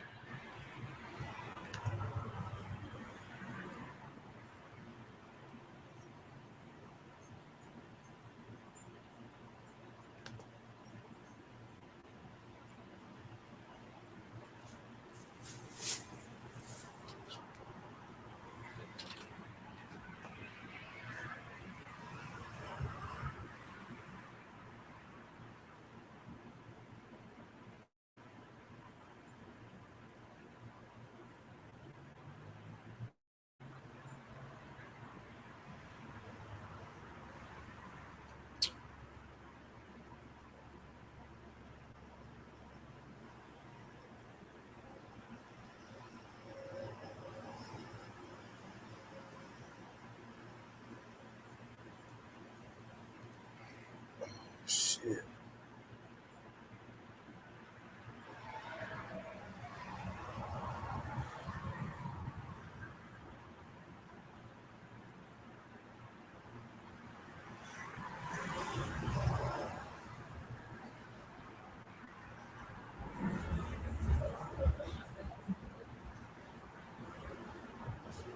Damn it, man. What's good, damn it, man? I'm getting ready to roll up, damn it, man. I just got back from Brother Dude's show. I'm big, man. Got watching the baseball roll down, trying to win me some more money, man.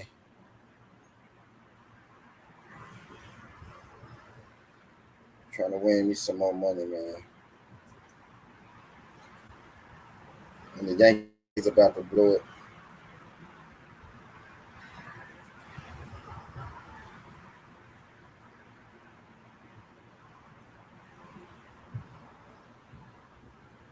And the Yankees about to blow it.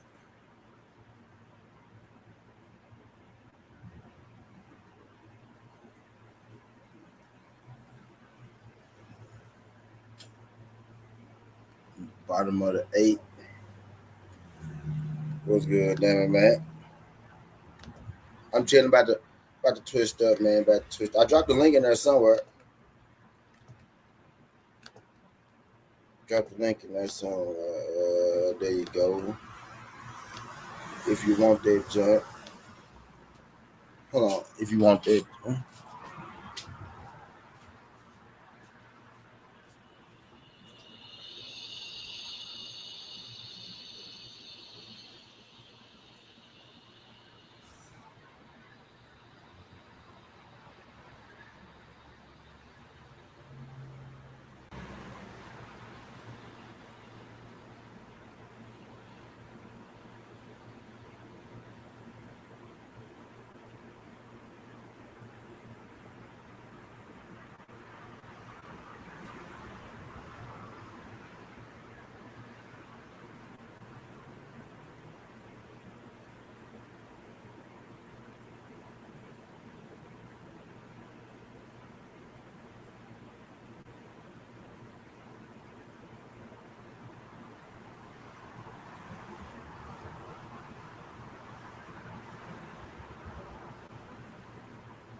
Yeah, man. Oh.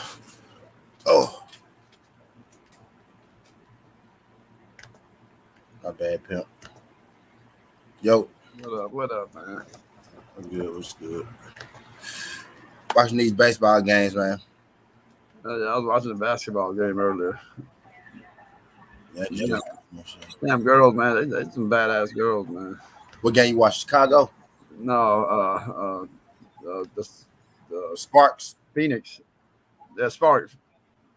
No, who was it? The Sparks and who? Phoenix. I think it was Phoenix, huh? Connecticut Suns. The Acers. No. They're just on Channel 2, man. Regular TV. You got them two girls, them two Bird in there. Bird played. Seattle. You talking about Seattle? Yeah, Seattle. Yeah, Seattle and yeah, who they played. That was a good game though, man. That's two high profile girls there playing against each other. Yeah. Two MVP candidates right there. I be betting on the Storm all the time. Yeah, the Storm, yeah. The Sky. Yeah, there's a Storm and the Sky, right? No, that was no, Sky played on a different channel. Storm was playing somebody else. I think did the Storm win? I don't know. I know it was 4 points left when I changed it. I don't know who won. I bet on them. They were losing at first. They were down by 8 with 2 minutes ago, and then they cut it within 4 with a minute something. So I don't know how it ended up. Let me check it out. I need the Diamondbacks to get that shit together right now. Man. Yankees just sold. I'll get on this fucking thing now. I don't know what's going on with my damn phone. I ain't pulling up all my baseball shit.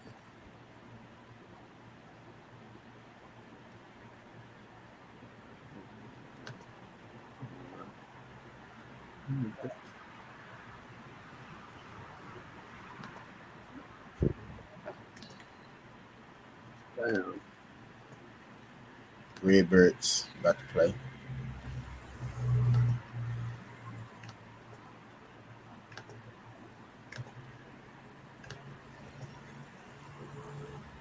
What the hell is that? I've been looking at all the damn draft shit, man. Fantasy shit. Ah, yeah. I'm working away on that, trying to figure shit out, man. Damn, the Cardinals beating the shit out of the Yankees, huh? Yeah, they just happened. That was just up 1. They just loaded up. Damn. 12-8. God damn. Yeah, let me see WNBA. You hear that whistling sound? It's like a whistling sound. That's... I don't hear it. No. I have nothing on over here. They played. Acers and the Storm played. Which one I was watching? Sparks and the Mystics.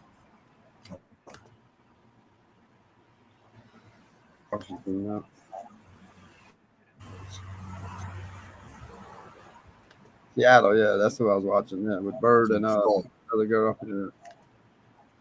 Yeah. Who won that shit? Let's see. Oh, the Aces won, yeah, 89-81. Aces beat the Storm, yeah. Oh, Dream playing tonight. Who? Dream. Oh, yeah. Motherfucker.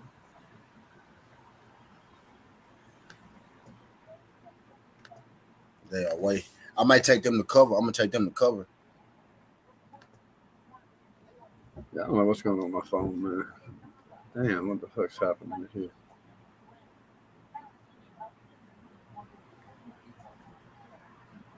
I hear that whistling noise now. Whistling? Yeah, I don't hear it no more. It stopped. I don't hear it at all. What the hell? I don't know what it is. It's like a goddamn whistle. You know, I was sitting right here with the coach that night, man. He said, "You hear teasing over?" And I was like, "No, I don't hear nothing. I couldn't hear you. He could hear you, but I couldn't." Like, damn, my damn hearing's going bad, boy. 5 points, yeah. -5. 4.5 over here. How the hell is Oh, -5? yeah, it's -5 over here. But yeah, okay, 4.5.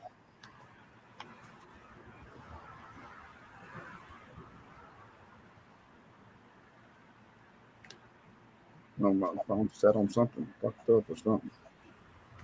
See what the hell's going on with shit.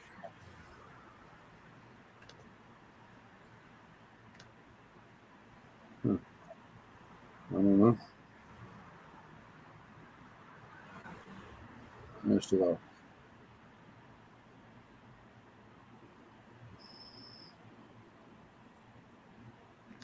Really beat the Nationals. God damn, 13-1. Shit. Hell yeah. I wanted to bet on. I couldn't find. My phone just wasn't letting me get no fucking information at all. It's still not. Oh, bitch. Candace Parker becomes 5th NBA player to reach. What's that? She played for the Chicago Sky. Yeah, she becomes the 5th NBA player to reach something.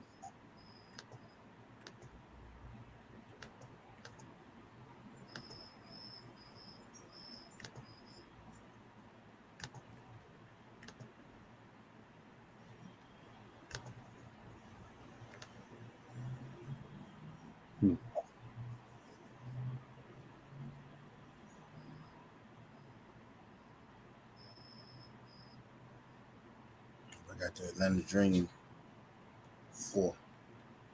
Got the Atlanta Dream 4.5. I'm finna watch one of these games and get high, goddamn. Give myself something to eat. Says I'm offline. What the fuck you mean I'm offline? Jays. I need the Diamondbacks to stay on top of it. Need them to get right. Omaha Storm, Memphis Redbirds. Redbirds just kicked off. I've been betting on the minor league. Shit. Yeah, that's what y'all said. Yeah, shit. Like it's the major league every day now. No cap. Every day I throw them in there. I add them in. I have a little more success. Like I don't got to pick as many games. Pick a couple here, a couple there. Yeah. I be hitting for like 40s and shit like that. Whenever I try to get my 100s out baseball, I never reach it. But when I get them 40s and shit, 40s and 50s, I can hit some of them. They're saying U.S. may do a 2-for-2 swap with Russia to get her out of prison. I hope 2-for-2. 2-for-2 swap. I hope they get out. Yeah, me too. It says right now on Develop It Now on headline news. It says breaking news. New thing coming out for Richardson. The United States has agreed to a 2-for-2 trade. Yankees just scored. My bad. Go ahead. My bad. No, I was just looking at it. Now read that jump. Read that jump. Yeah, that's all it said, though. It just said the United States agreed to a 2-for-2 trade. Agreed? They agreed to it, yeah. So she coming home then. Well, it'd be Russia to, stick to their damn word about it. Yeah. Oh yeah. So this good news. It's good news then. Yeah, it's good news. At least it's moving forward the right way. Yeah. Yeah, it's good news. They agreed to let 2 of their people out, two Russian people out of prison over here. They let 2 of them go over there. 2-for-2 trade. We don't need 2. What 2 we looking for? We just want her out of prison, I guess. I don't know. Unless we got more people in prison over there, we don't know. Marine, yeah. There's a Marine over there. Oh, okay. There's a Marine over there. Okay, yeah. So they're gonna throw that in there too. Then. Okay. It's good news, man. I can roll up to that. Well, Texas is throwing everybody for a loop, man, with all them illegal immigrants, man. They send them out. They put them on buses and shit, man. When they come in, since the federal government, playing around letting them in for free anyway, they send them straight to New York City and to fucking Washington, D.C. Bus loads getting out all illegals, man, instead of being in fucking Texas. Damn. I like that Texas governor, man. He ain't playing with the fucking government, man. Them motherfuckers. I don't know about liking him for the state of Texas. I just know what he's doing there. He ain't taking shit from fucking the federal government. Just like Florida, man. That governor. You got 2 governors standing up to the fucking president. The rest of them fucking cowering down.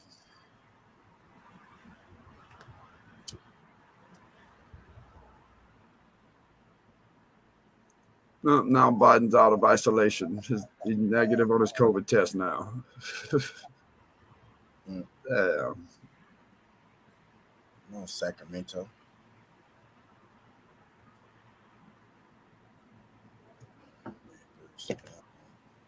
COVID's still kicking around, man. Shit.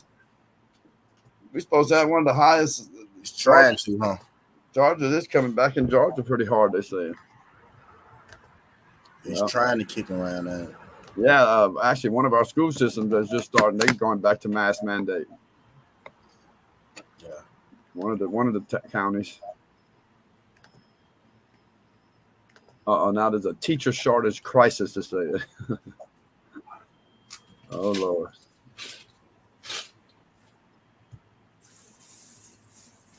Teacher shortage crisis nationwide.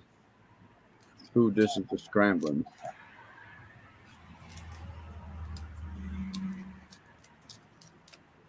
They can't stop people from entering with guns and killing kids and teachers. I mean, goddamn, man. What the hell are they going to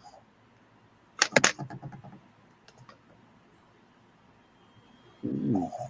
Active teachers right now across the country, 66% are contemplating retirement. Wow. Woo-hoo. Make everybody start homeschooling, man. You just go with that virtual shit, man. And they ain't got to worry about your kids getting killed, man. Right. Yeah, they'll be at home. But I know a lot of parents can't do that, though. With their jobs and shit. Their jobs, yeah. It's like it's hard for parents. If you're not smart enough, man, you ain't going to homeschool your kids, man. Shit.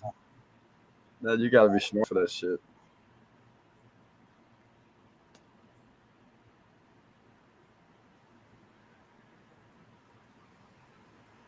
I guess you do, shit. Gotta have the time for sure. Yeah, you got to know what you're doing to homeschool the kids. Shit, some of my friends they homeschooled all 3 of their kids, but the wife went to college. She got doctorates and all that shit, so she was there to do it. You know, she could do that shit. She was smart enough. Yeah. Okay, that's cool. I take it. All right, man. All right. Okay, so that's another win. A win on the parlay, a strike on the parlay, not a whole parlay. Yeah, I don't know what's going on with my phone. I gotta give me another phone too. I started to get one today, but then I got lazy. I said, "Fuck that shit." Mine said I'm running out of data, but I'm on Wi-Fi here. You know, so why should it worry about the data on my phone? Yeah. But And then the crazy part is I'm still paying my damn cell phone bill. I just don't got a phone. The phone broke. Yeah, I noticed that. Yeah. The joint in the house, but the number's still on. Like I still pay the bill monthly. Like that. Yeah. It's on auto pay. I just ain't got that phone. I ain't got another phone for it. Yeah, you just gotta reach another phone. Yeah. I really on some paranoid shit, I ain't gonna lie to y'all. On some paranoid shit. I be on some other shit sometimes. Oh yeah, they got that company that fucking I see it advertised on the internet, man, like all the time, and I went to it and looked at it, man. That's just some kick-ass shit, boy. The phone's over there. You get fucking iPhone 11 Pros for. Yeah, what's the name of that website you was talking about? Yeah, that's just fucking awesome stuff. What's the name of it? I'm trying to find it. I'm trying to figure out what the name of it is. Let's see. Yeah, I remember you talking about that one time. Yeah, I looked at all them phones, man. It's pretty cool. You know, they got some pretty decent phones in there for cheap. What's today? 7. Sunday. 7. Sunday the what? 7. Yeah, the 7. That's right, the 7. Yeah. Oh, man, I know I put that name right here somewhere. If I was getting an iPhone, I was gonna do that. I was gonna order one from them. Cheaper than buying one anywhere else. Yeah. Where the fuck I put that shit at? There's so much shit right here, man.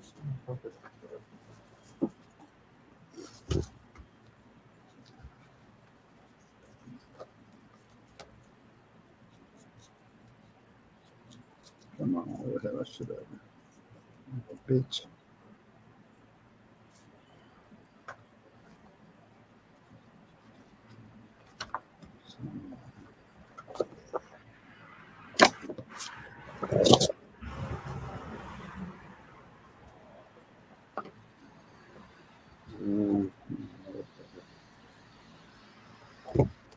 Oh shoot.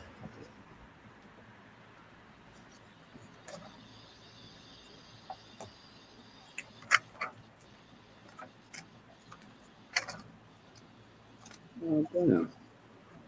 Let me check my email real quick.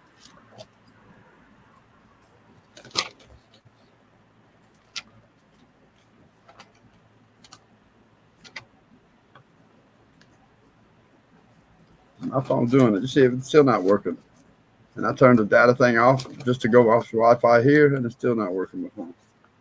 So yeah, it only works with data, I guess. You gotta have enough data. But I guess I'm gonna call them tomorrow and get more data added to it or something. Like, I don't know what the hell to do with it.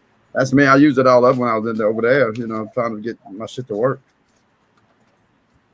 Out in the country over there. Come on and come off, and I probably didn't turn it off, so it just without me knowing it just kept trying to use it, I guess. I used it all up. I thought I had unlimited shit, but apparently not. I don't know where that name's at, man. I'll see it again. I don't know what I did that shit. Yeah, I do, boy. If anybody here for a good time or a long time, y'all smash that like button. We robbing the bookie, man. I gotta add Kizzle back to the robbing the books. I gotta put Jizzle, Tizzle, and Kizzle. I really need y'all logos and shit so I can get motherfucking AB to put out our logos on a 3 split. So when I do the robbing the bookies. So y'all be the ones fucking y'all be gambling with me anyway. Put y'all split on there. The Browns. Running back Brown saying he wants running back Hunt says he wants to be traded, and the Browns said no. Oh, well, yeah. Kareem Hunt request a trade. He ready to be a starter again. Privately declined his request.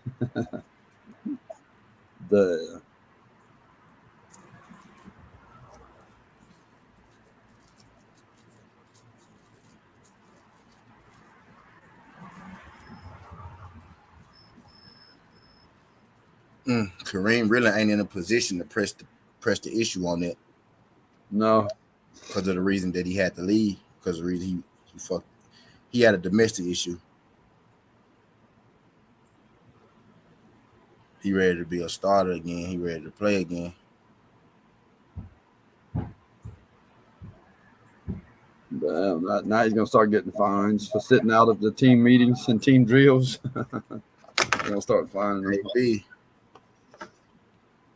He's just gonna be adding more turmoil to his shit, man. If you don't fucking AB, I want to get you. AB was good. AB, I want to get you to put Diamond Man logo, my logo, and Coach Joe picture on one banner for StreamYard, like the one you did this one for, like the orange one where you get the talk about it all the sports all the time. Like my banner for this junk, I want you to make us one for a robbing the bookie junk. Put my logo, K logo, and Coach Joe logo. Yeah. Put my junk in the middle and put they junks on the left and the right. Cause I'm always be here, and I'm just gonna put that shit up here because they be on this junk too.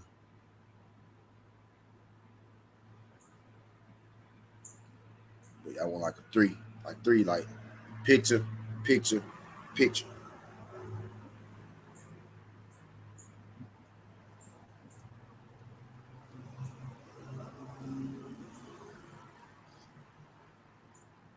All right, I got you.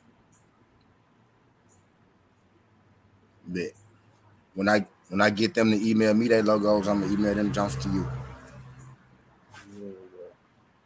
God damn, wow. Son of a bitch. We could do it like that. Pete Rose, man. He's 81 years old and he's still trying to get him to lift that band on him. Shit.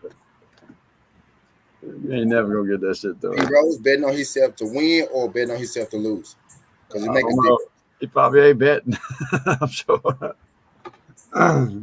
He's still at it though, trying to get that damn didn't to lift that band on him though. Now I'm saying, like, was he betting on himself to lose or to win? Oh, back then? Yeah. I'm not sure how that bet went. It was to win, wasn't it? Yeah, he bet on his teams too. The team, some team members or some kind of shit. His team's to win. A couple of different games. He was betting on. I don't see the problem if he was betting to win. Yeah, no shit. You're not throwing the game or nothing. Goddamn. I don't know. I don't know the details on it. I'm gonna go to the next long time ago, man. I'm gonna go to the next Redbirds, man.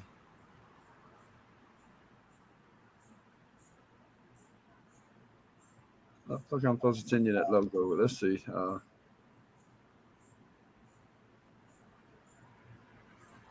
Yeah, it's stored in my computer. Let me see. How do I find that shit? Let's see. Let me check that out here. Send it to you. Gmail, and I'll find your Gmail.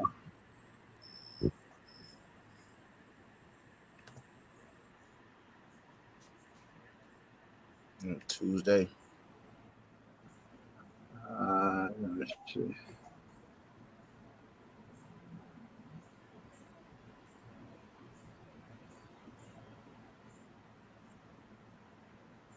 Son of a bitch.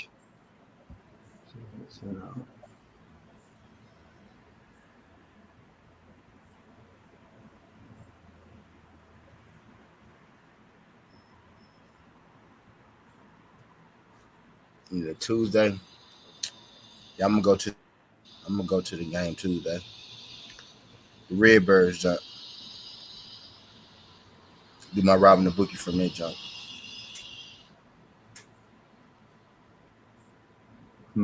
For sure, AB.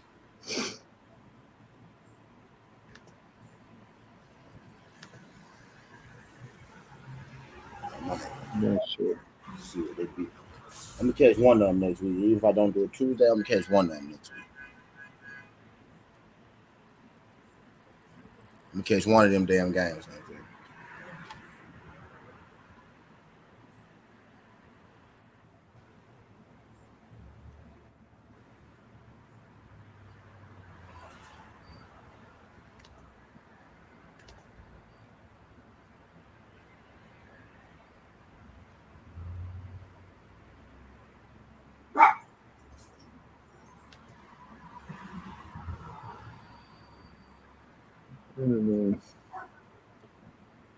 Right there it is. Okay.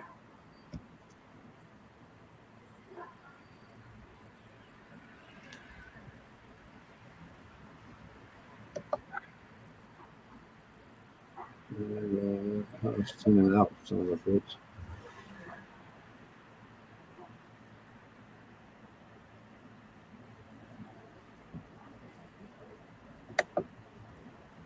What the fuck are you? That's you.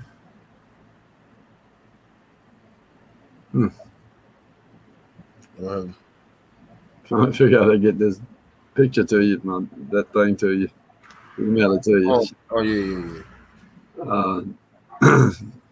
I know. Dwayne's the one that sent it to me.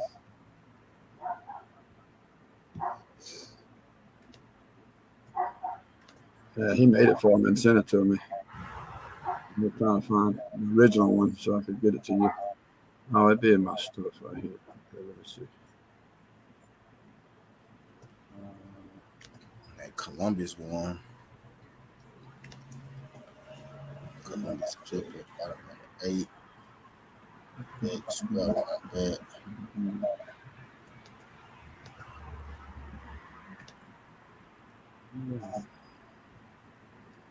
There it is right there. Now.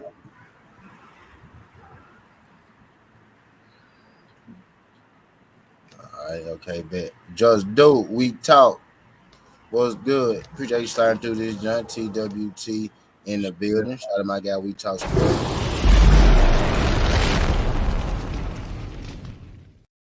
Brother Dude, appreciate you sliding through. What it do? TWT in the building.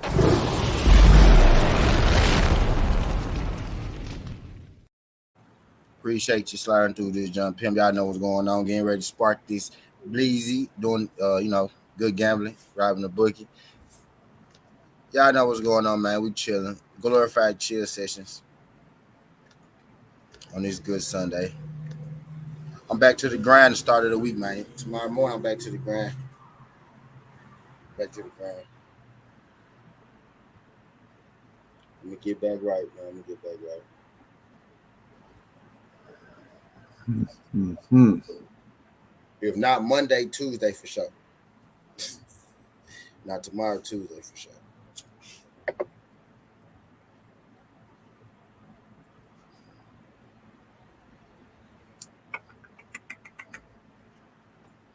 Share.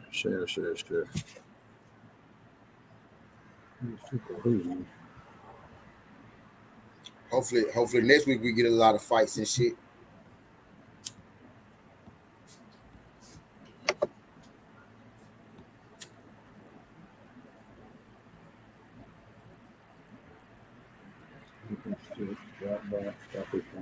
No.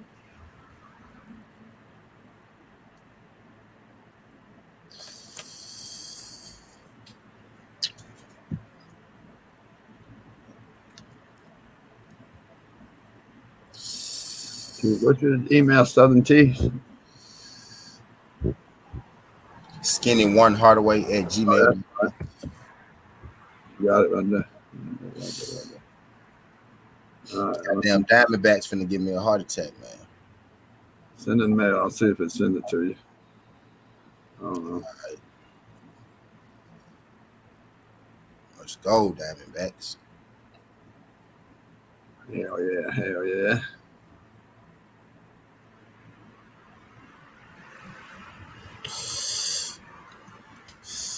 Saying friend.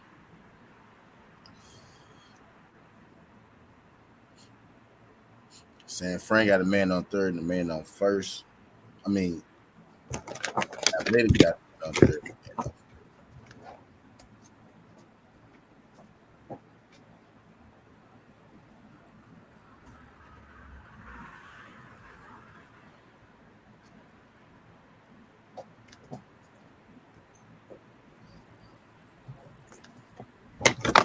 My daughter not home, man. Shit.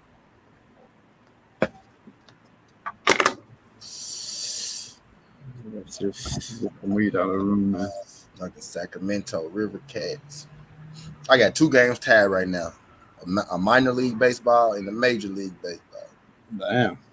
I'm shooting bricks over here, man. Both of them. One of them in the bottom of the 8, other one in the bottom of the 7. Damn it.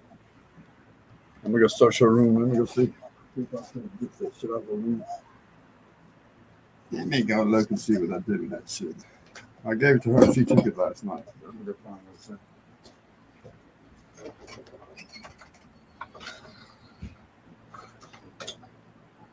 Yup.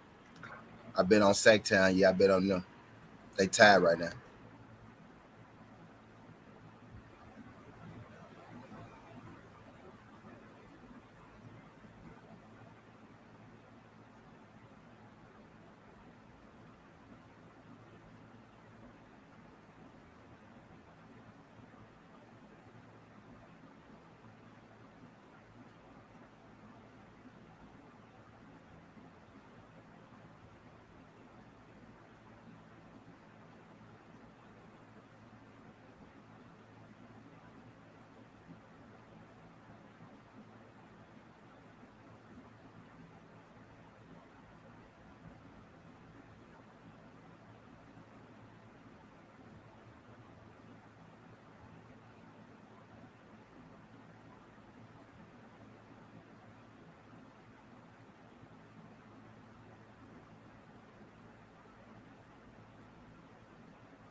AB, drop your cash out real quick, AB. Let me get you right, AB. Let me get you right, AB, for all your good work, man. All your services and shit like that. Let me get you right, pimp. Drop your cash out, baby. Let me get my brother AB right, man. For taking care of the squad the way you take care of the squad.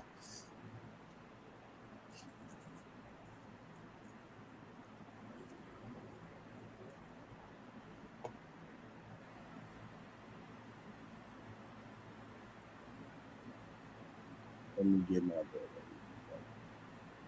Look, I ain't like that. I started talking about getting nigga right. Y'all dipped.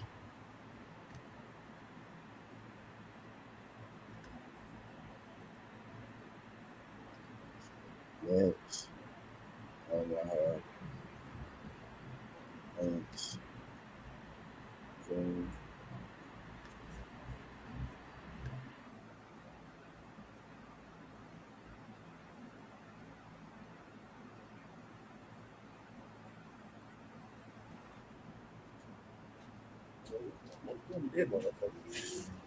Yo, Jenna.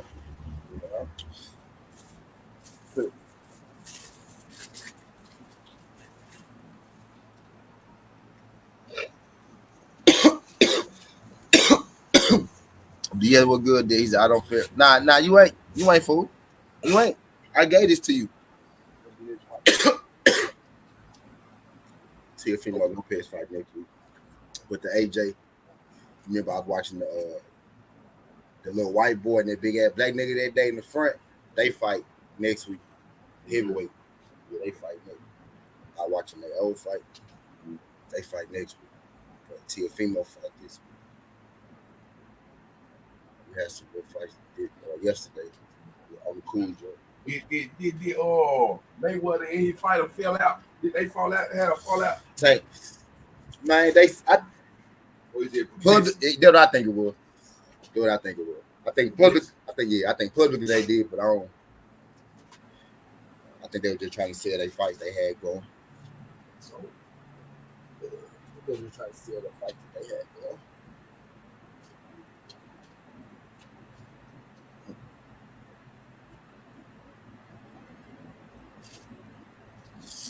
That I got you, AB. Yep. I got it, AB.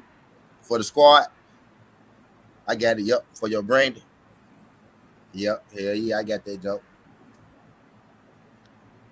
So did.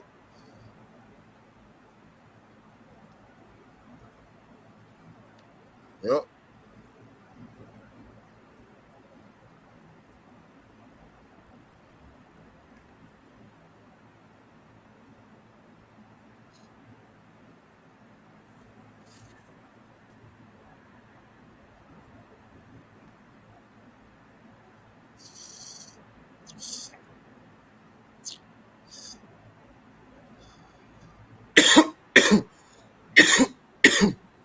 Dodger game just started. Let me see what Round Rock Express doing.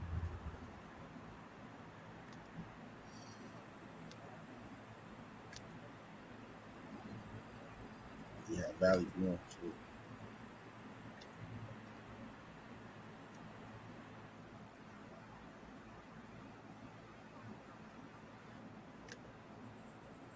Round Rock Express 0-0 top of the first. That just started.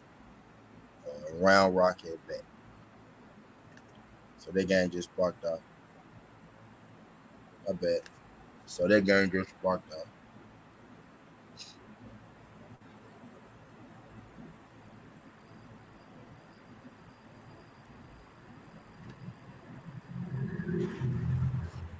WNBA sparked off.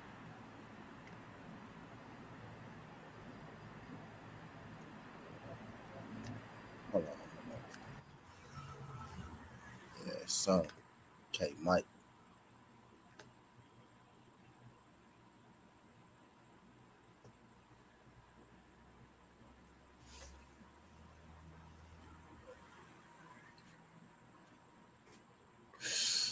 All right, I can chill out now. All right, I'm done.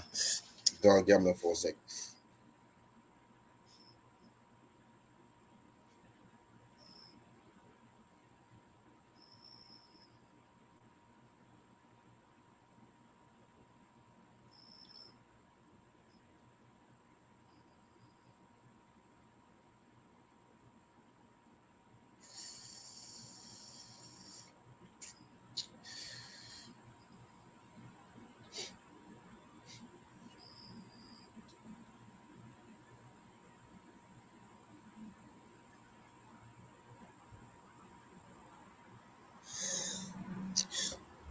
I'm gonna do a live show a little later too.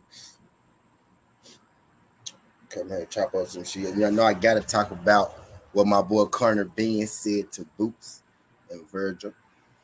You know, I'm gonna try to find the audio to that. Do their show about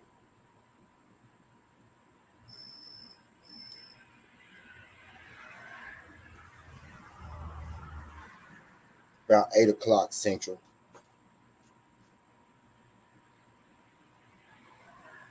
8, 9 o'clock, something like that. Around that time frame.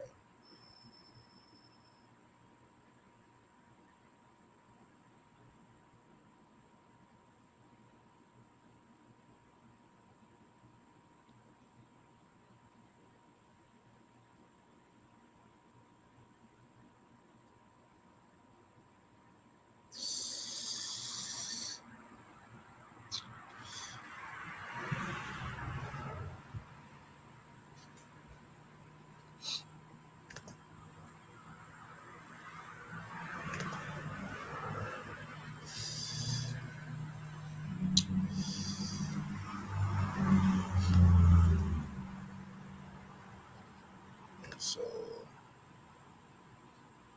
they got the line for Round Rock. Storm.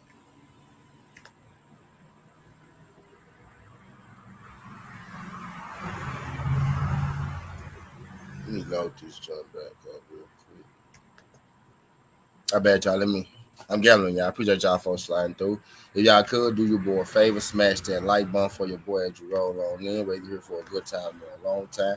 You try to get in like on the live bits right about now. $5 could get you like $95, $100. You know what I mean? If you do it right now, it's Sunday, so we ain't got a bunch of games on all day. But you know, with the live betting right now, for your $5, I can get you about $100, $90, $95, you know, something like that right now. You know what I mean? But the time is ticking. We got 2 more late games, right? 7 o'clock, 9 o'clock. Everything else is already running right now. You know what I mean? You know, that's what we're here for, robbing the bookie, man. Live sports, baby. My co-host, Jizzle, he stepped away. But the betting lines are still open, man. You still can get in. 5 get you in, man. 5 get you in. I'm here, man. I'm here watching. For sure. I just got back, yeah. Damn it, man, yeah. They see it. They saw you up here, damn it, man, in the building. Yeah. Yep. Man, fuck. Yep. So I got one for. Washed out a thing. Now I got to dry it out, I guess. I don't know. Yeah. Just I've done that shit. Put that shit in a goddamn grinder, man. Fucking shit.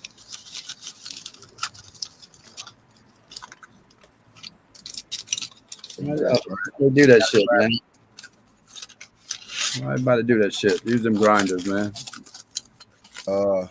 They didn't have that shit back when I was doing it, man. Yeah. Just makes it easier to crush it up like that. Fuck, man. I get it, man. Man.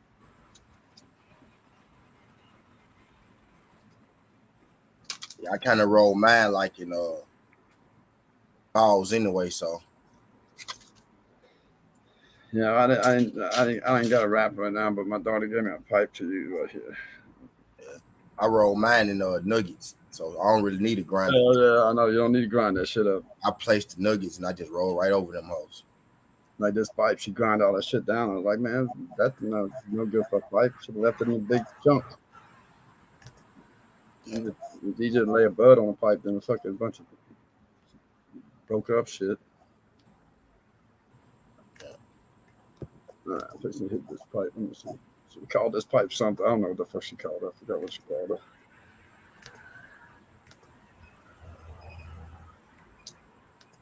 I got a Frankenstein pipe in there. Damn, that was a hit there, boy. Damn it, boy. Damn it.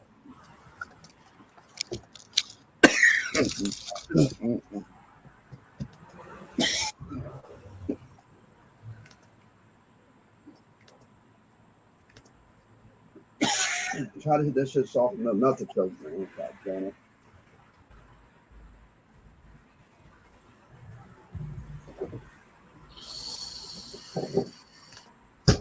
Don't like choking.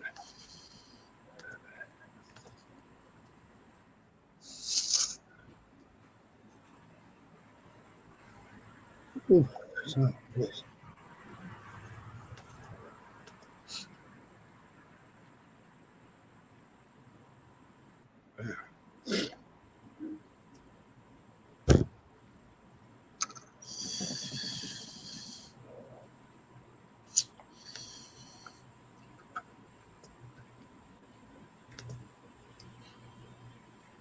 It don't take much, man. Damn, I get stoned like a motherfucker. They don't. Just when you hit that pipe, it's gonna hit you hard. Damn. You hit that pipe, it's straight TXC. That one hit, you feel it just OG Air was good. OG, my bad. I was gambling. I was looking at the gambling screen. My bad. What's good, OG Air? Appreciate you sliding through. Shout out my guy, OG Air. What's good? Y'all know we robbing the bookie. Sports talk all day, man. Sports talk all day. We had successful robbing the bookie yesterday. Hell yeah. It was a good day yesterday.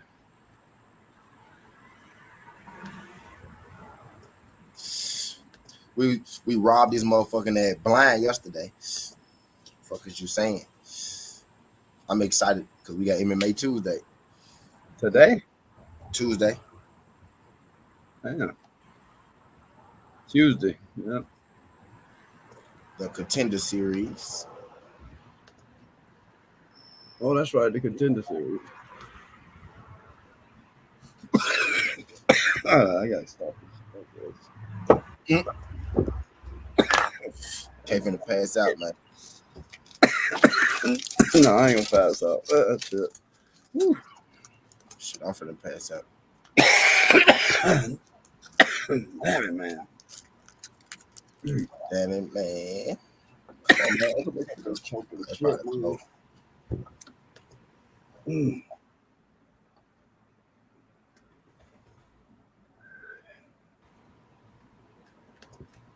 I'm trying to be, man. I'm trying to be okay. I will be in a minute.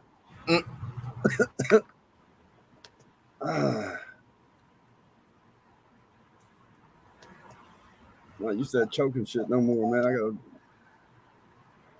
need to learn how to hit that shit again. Ooh, man.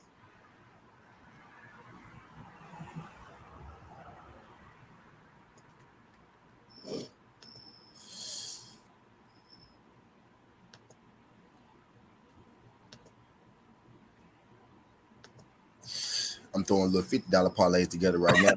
Okay, on a pack. I'm loading up on $50 parlays. We ain't got that many games left. No, there should be any left. Not many, not many. Oh, you live betting though. Now it's Sunday. Now I'm saying ain't that many left. No, they had one late game, 7 o'clock. One. Yep. Yeah. And I'm betting minor league and I'm throwing this. Yeah, I'm doing live. Yeah, I'm doing live. No, the Dodgers already started, yeah. Yeah, yep. I'm not coughing because of no flu. Damn, so I don't have a flu.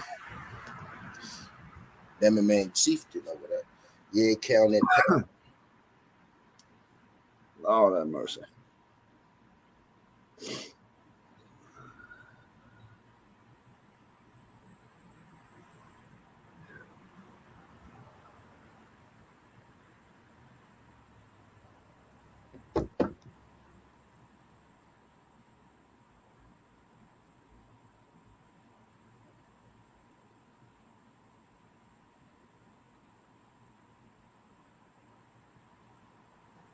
My daughter got another dude back there hanging out with her.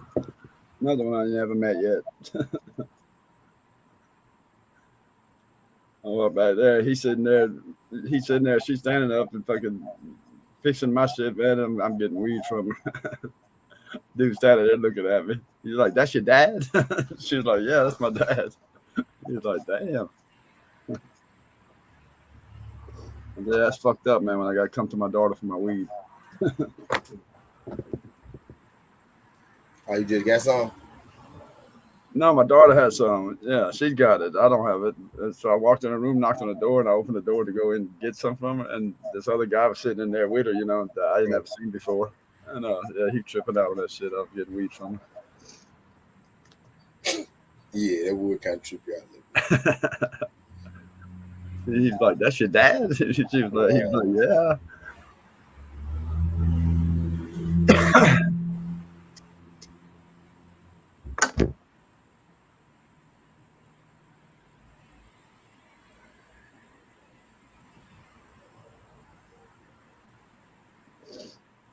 All right, bet I just made a couple bets, not through Coach Joe Nugget head ass in there too.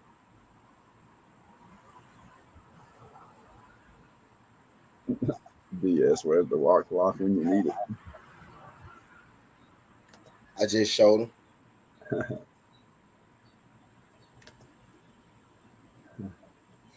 You ask, man. You ask and you shall receive. Holy shit. You ask and you shall receive. Oh wait! Oh my god! Oh, no.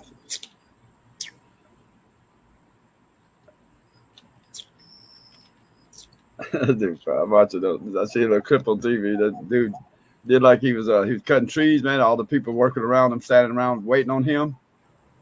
He comes screaming, hollering, man, like bees attacking him, waving his head like they knocking him off of. He come running by, man. They all took off down the road. Everybody, he was just fucking with him. They didn't even see a bee, and they all took off running.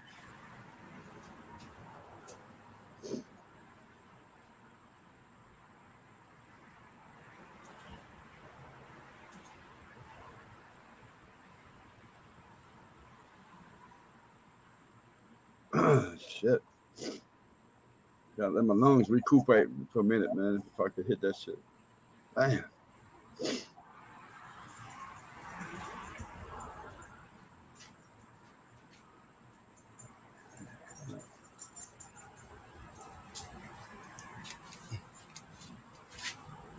Oh, all right. See what we looking like. Oh, shit. I don't know. I can't bring up hardly nothing on my phone no more, man. My phone's fucked up. So tomorrow, I'll see what's going on tomorrow with it. I got See, if I pay on mine right now, it ain't gonna help me right now because they're not gonna put the new shit on until the bill's due and I got my payments ready. That's whenever the new month starts. Then they'll do that shit for me. Hell no, I want it now. If I'm gonna pay for it now, I want it now. So I'm gonna call them tomorrow. They're gonna just have to redo my payment thing. Yeah. I'm gonna add all the data back to it, man. I don't know what happened. Why the data's not on it.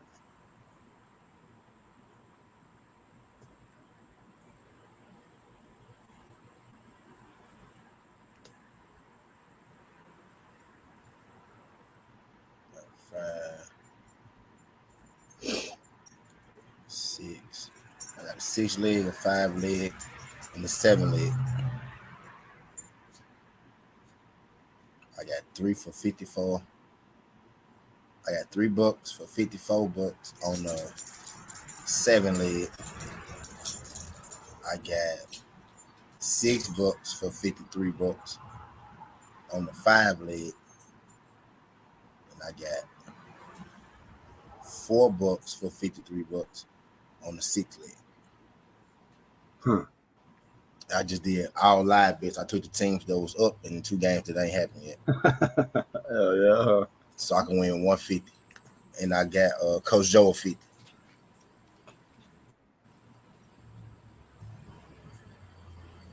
So, who's winning out the Yankees? They game over? Yankees lost. They lost. Damn, man. Yankees lost, man. Sad day. Let's go. My minor league teams winning like a motherfucker, man. Their minor league be hitting more than my fucking major league. No cap. The minor leagues be hitting more than fucking major league. Yeah. And they good into the season, so you know which team is good and which team is not. Memphis Redbirds in the playoffs right now. Motherfuckers. We the third best team. We the third best team in our conference.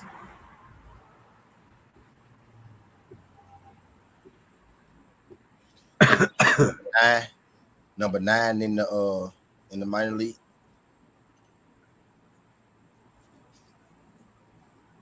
Damn. I ain't even looked at enough teams in the minor league. I've been following them by about a week and a half now, almost 2 weeks now. I've been following this shit. Because they playoffs gonna be starting. Their playoffs start in 2 months. Yeah.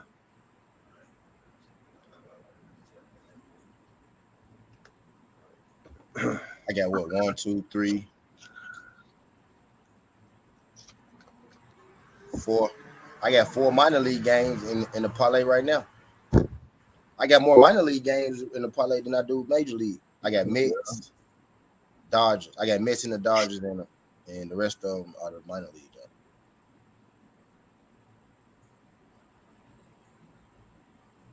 I just need the live teams not to blow it. We need to get football kicking, man. Man, wait, now, it's the week, okay? Thursday, Saturday, we on. I mean, Thursday and Sunday, we on. And then college football the week after. Yeah, I know that's right. College, boy. Yeah.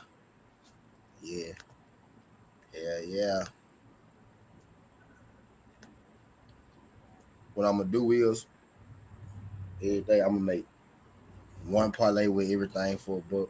I'm gonna make a short one like 7 or 8, and then I'm gonna wait till like the live games get going, and then I'm gonna pick some games like 5, 6, and 7 to win, so I can win. I've been doing that lately, and I've been winning at least. Or like now, just betting. My betting strategy. I've been winning. I've been winning at least like $40, $50 a day. No cap. Yeah. I like doing the live bets, doing short ones, the shorter ones. Live. Yeah. Winning like $40, $50. Don't pay much, but you can still, you get something. I've been adding it up, and then I hit big yesterday. So $20, $30 at a time, fucking winning, man. Better than nothing. Better than losing it every day, you know. Facts. Then because really what it be is like I'll be chasing that 100, right? To chase the 100, I have to put 8, 9, or 10. But for that 50, I could put 5, 6, and 7. So I just be. I didn't change my mentality. 50s, you got the 100.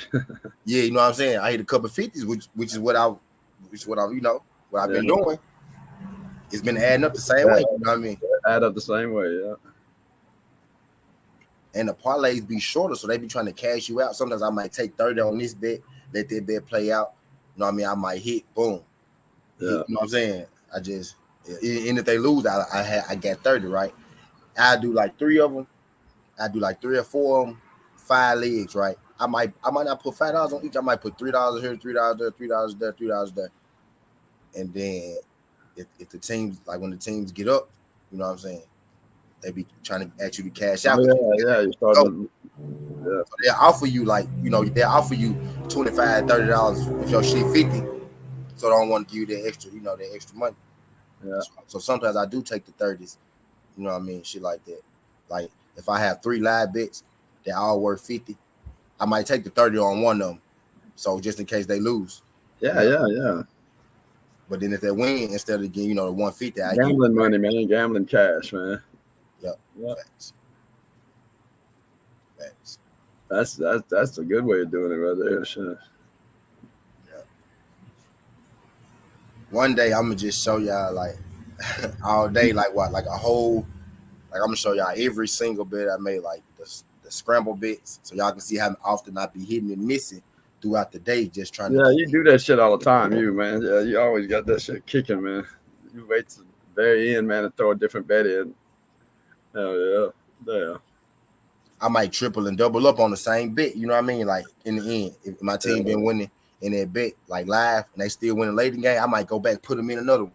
Boom, boom, boom, boom, boom. You know what I'm saying? Like that. I'm a serial gambler. I've been getting like, we've been hot lately. I say that we've been striking. That's stupid. We've been striking, man. See, but y'all got it like what Coach Joe do. Coach Joe might throw me $14, 7 for the early jump, 7 for the late jumps, and I throw him in on my back end jumps. Hell yeah.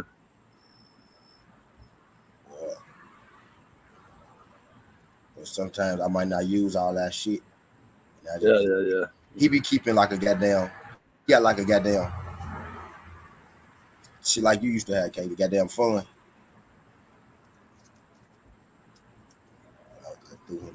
Hopefully we can win. Hopefully this shit work out the way. Yeah, I'm about to do that.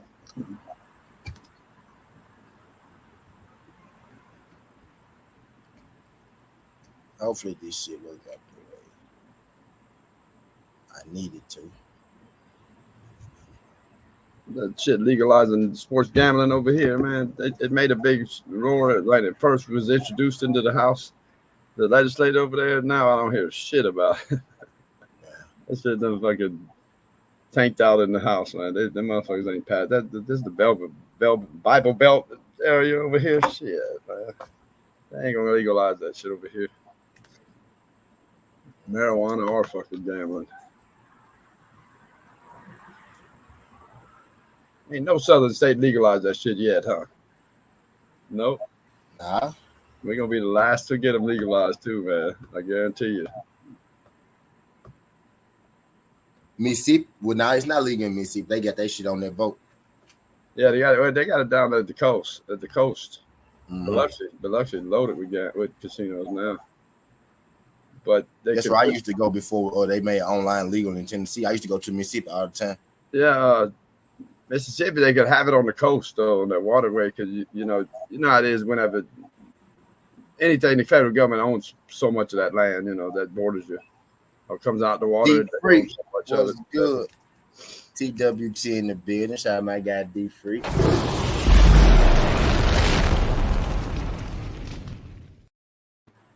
Appreciate you sliding through this jump.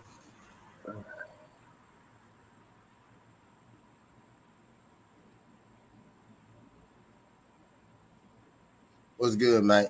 You know what's going on. Because if Mississippi would legalize it, that means they'd be having casinos in fucking Jackson right now. Right. So I don't know how that.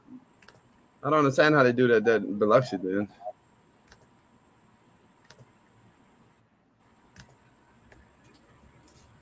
No, because they be having it on the they be having it on the chain from a boat. They have it off from the land. They be on the water. Well, no, like where Memphis, that you got that riverboat that comes through, And now in Mississippi, right up the street from us, they got it.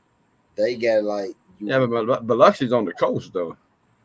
Yeah, I don't go to Biloxi. I go to right here in Biloxi's on the coast because they ain't no river running through that spot. literally like the casino is about 30 minutes from me, like Hell yeah. right there. Like I can't think of what part of Mississippi is in because that shit be feeling like Memphis. Because literally like right up, it's like a little chicken place down the road. It's like going towards a little chicken place. But if you keep going, you'll run right into the casino. They'll be on the right at you. I could make a left. Yeah, AB, that's what we're talking about. Being on the water, yeah. Making it legal. I could make a left and then make a right. And then if I keep it straight 30 minutes, I'll be in Mississippi at the casinos. I could literally go out my driveway, make a left, keep straight for about 2 minutes, make a right, and I could keep straight for 30 minutes, and I'll be at the casinos in Mississippi. They'll be on my right-hand side. I won't have to do nothing else. Left, right, keep straight, make another right into the casino lots. Okay. Oh, yeah. From where I'm sitting there right here. I can do all that in about 35 minutes. Man.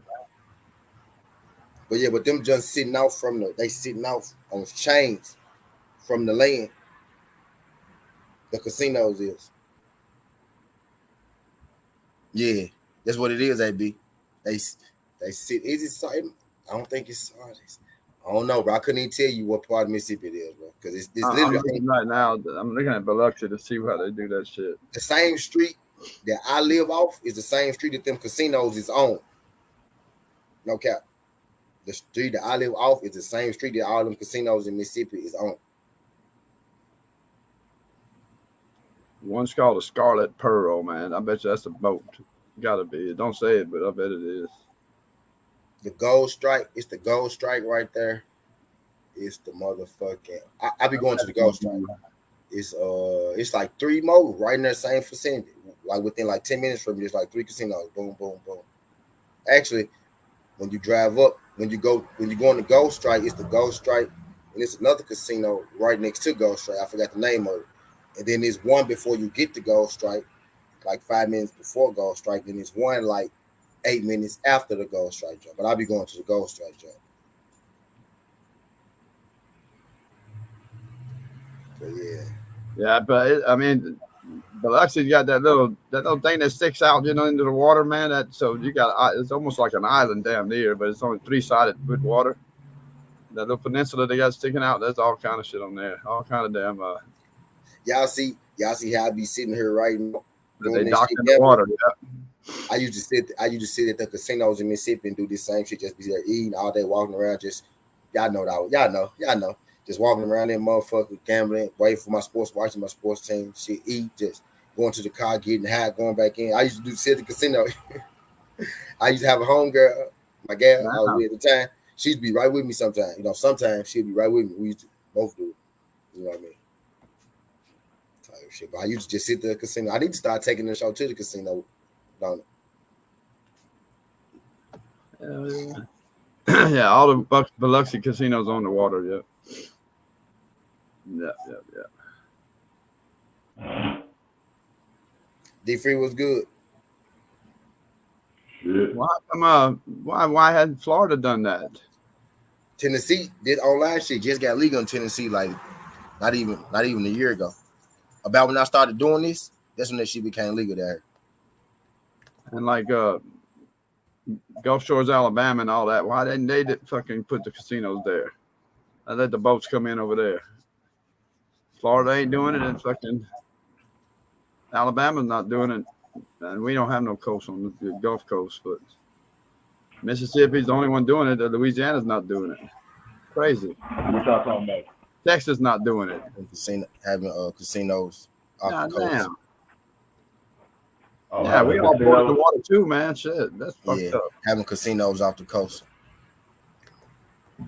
Gambling's not legal in Mississippi, but we use boats, We got like 3 casinos in Maryland. Oh, yeah, you got it, yeah.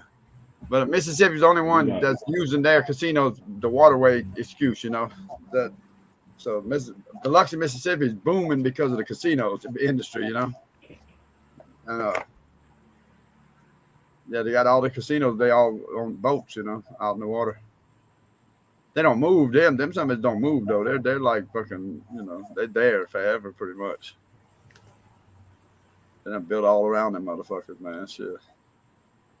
But that's a way to legalize gambling, I guess, huh? That's cool, shit. but nobody else is. None of the other states are doing it. You got Alabama right next to them, touching the water. Fucking Florida, Louisiana. None of them do that shit. They're crazy, man. A lot of money. Same, I keep telling y'all the same way. It's just like with weed. If they could find a way where the state can make some money or the government can make some money, then they'll legalize it. Well, they know they can make the money. Our governor talks to he's friends with the damn governor in Denver, and he's been saying it for years. That governor over here been saying it for years that they need to legalize it. Look at how much revenue that they can make. He's talking about Denver, Colorado. You know how much revenue they make on it? Shit, they make a lot of freaking money. But these motherfuckers over here, they're never gonna legalize that shit. We in the South, man. The South ain't legalizing that shit. We'll be the last states to ever legalize that shit. Yeah, because they some goddamn belt, the Bible belt over here, man. Southern Baptist Bible Belt or whatever they call it. They'll legalize it. You gotta have the right person in office. Yeah, the governor can't do something by itself. It's the legislature, the House and the Senate, the legislative branch in the states that do all that shit. That was the same way with the weed in D.C. Everybody's been trying to legalize weed for the longest time. It wasn't until we got the mayor that we got, she decided to legalize weed. Damn. Everybody else was like, nope, we're not legalizing. We're not legalizing. When we voted her in, that was one of her campaign spills was we're going to legalize marijuana. And as soon as she got in, that was the first thing she did was legalize marijuana. Damn. Hey, look, it's the list right here, real quick. Start one, bench one, cut one. Dirk, KG, the Greek Freak, Antetokounmpo. Start one, bench one, cut one. Dirk, KG, Antetokounmpo. What? Start one, bench one, cut one. Damn. Dirk Nowitzki, Antetokounmpo, or Kevin Garnett. And Kevin Garnett. Okay. Your first, your two, and your three, basically. Start one, bench one, cut one. Cut one. Damn. I'ma start. Okay. Who's the player? I'm Greek Freak, Kevin Garnett, Dirk. So I'm gonna start the Greek Freak. I'm gonna start him. Damn it. And then after that, it get tricky for me. Yeah. Who's the big freak? Giannis Antetokounmpo. Oh. And you said who's the last two players? Kevin Garnett and Dirk. GoFlow said start KG, bench Dirk, and cut Giannis. AB said cut Dirk, bench Garnett, and start Freak. I'm cutting Dirk. Yeah, I know I'm gonna keep Giannis. Yeah, Giannis, I start. Kevin Garnett, I bench, and Dirk, I cut. Dirk only could do one thing: shoot threes. That's all he can do. Yeah, that's true. Yeah. His defense is not that good. He ain't got no dribbling skills. I think that's what's going to eliminate him for me. He got the worst defense out of everybody. They all can score 20 plus, right? But he got the worst defense out of all of them. Yep, his defense is horrible. I think that's what separates them from him. Huh? Yeah. But that's about it, though. That's the only reason. That's the only reason I cut him. See, he got the outside shooting. They got the inside game. Yeah. So, but they can play on the inside, but can't none of them shoot with him on the outside. Yeah. But now I look at it right. What separates it is the defense. Yeah. That's how I'm looking at it. Like any given day, they all go give you 25. Like they go give you 25 a different way, but they all go give you 25, right? But It's when like you get into the one-on-ones, Dirk or liability where they probably can hold your best player. You know what I mean? GoFlow said start KG and bench Dirk. Yeah. Yep. Get rid of Giannis. He said start KG for the energy, bench Dirk for the cushness. He ain't sold on Giannis. You gonna cut Giannis? Yeah, that's what he said. Shit. Yeah, he's gonna lose every game. Tunica, bro. Tunica, my G. AB Tunica. Tunica, Mississippi. That's where our casinos at. That's where the casinos I be going to. Tunica, Mississippi. My nigga AB. Tunica, motherfucking Mississippi. Tunica. That's where the casinos at.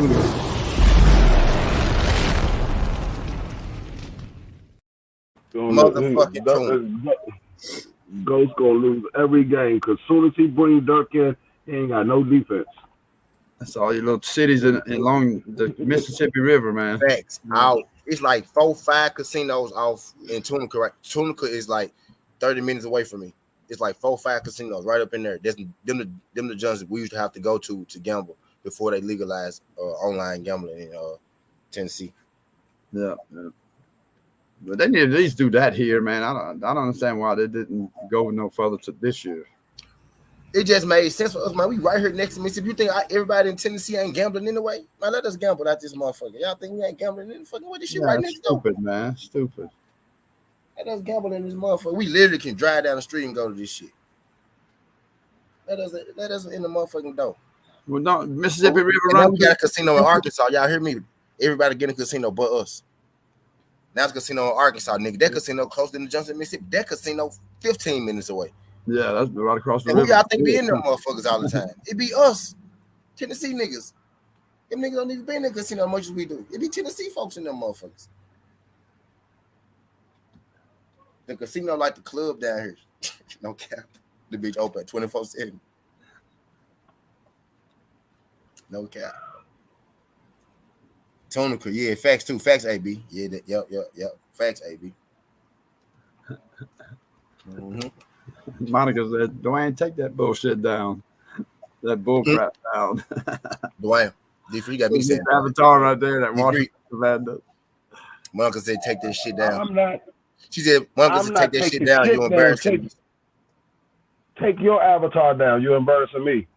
Tunica growing fast too. Damn. Every time you come in here, you put the goddamn New Orleans Saints flags in here in the damn. Alabama's got some new casinos now. Oh shit! Damn it, man! Every time Monica come in here, she put the bag on New Orleans Saints flags in here, and the motherfucking screens always get a glitch. Something always happens to the goddamn screen. Stop doing that shit. You fucking up the daggone network. Oh god damn it, man! That's crazy. Say you fucking up the network, man. Somebody. She want me to take my shit down. I can't support my team, but she could support her garbage ass team. What kind of shit is that?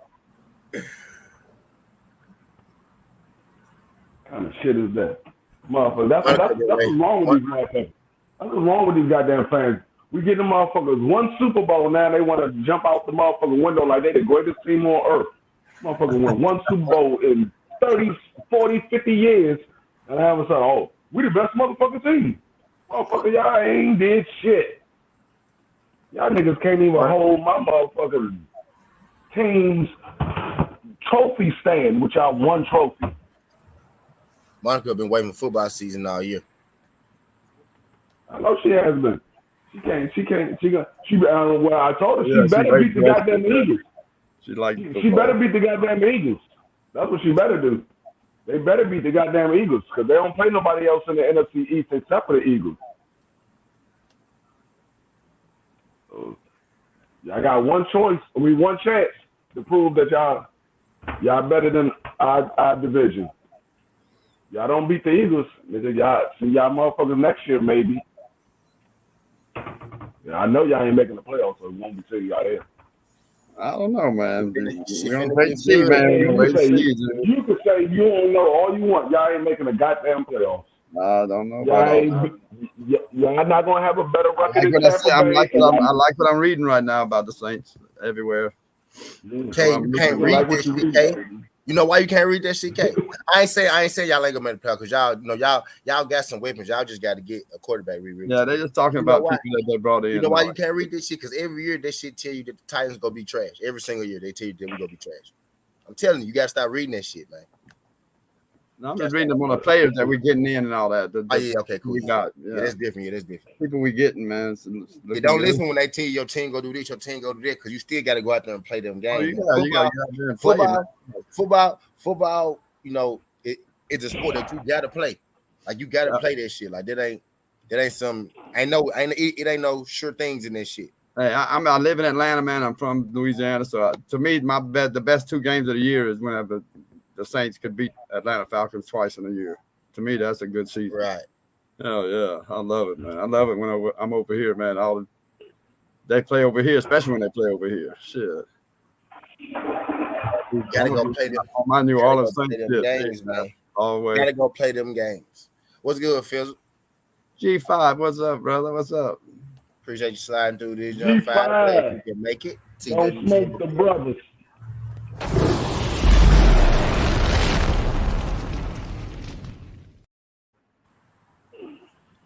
DSC, I respect the loyalty y'all have for y'all home team. It's the only way.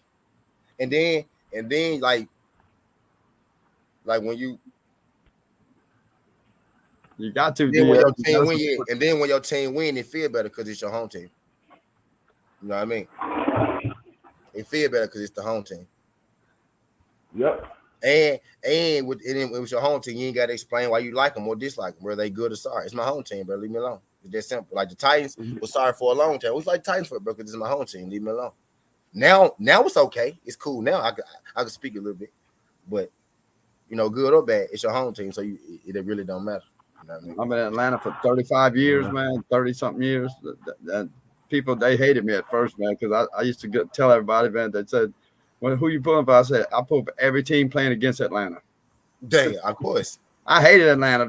Hey, now that's how it was in Dallas. That was our biggest rival growing up. The New Orleans and Atlanta, growing up. Yeah. Atlanta was that was our biggest rival. And then your ass grew up and moved straight to Atlanta. Then I moved over. Yeah. Hell yeah. Nigga moved straight to Atlanta. See how that worked? That's fucked up, man. Yeah. Team I hated my whole life growing up. I still don't like it. Then guess what, K? And you know what the irony of that is, K? I hated the fucking Dallas Cowboys my whole life. I hate the Cowboys. And then end up moving to fucking Dallas. Yeah, moved to Dallas. Ain't that about a bitch? Mm-hmm. It's crazy. Yeah.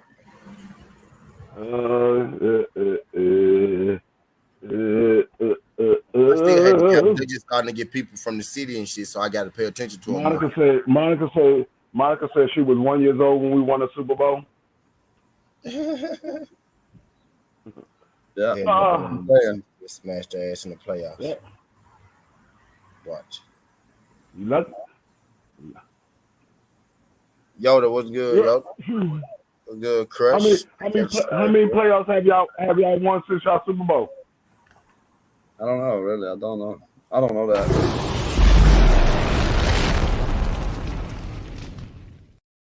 How many playoff games have y'all won since y'all went to the Super Bowl? What's up, Yoda? My team won 5 since we went to the Super Bowl. But we had a long year. After I went to the Super Bowl, we ain't win for like 4-5 fucking years. And then we started back with it. It was rough being a Titan fan for a minute. Rough. How many times have y'all been to the playoffs since y'all went to the Super Bowl? K Savoy? I don't know, man. 1, 2.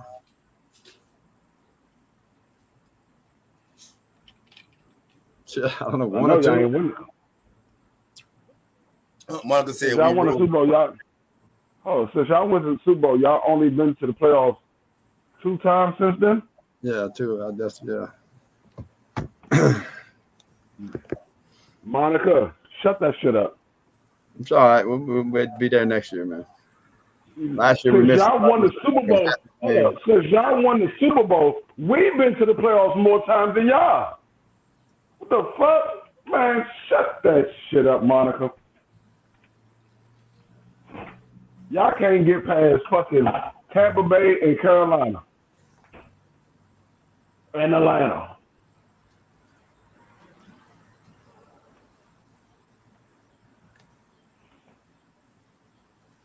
Monica will always say how much better her team is than ours.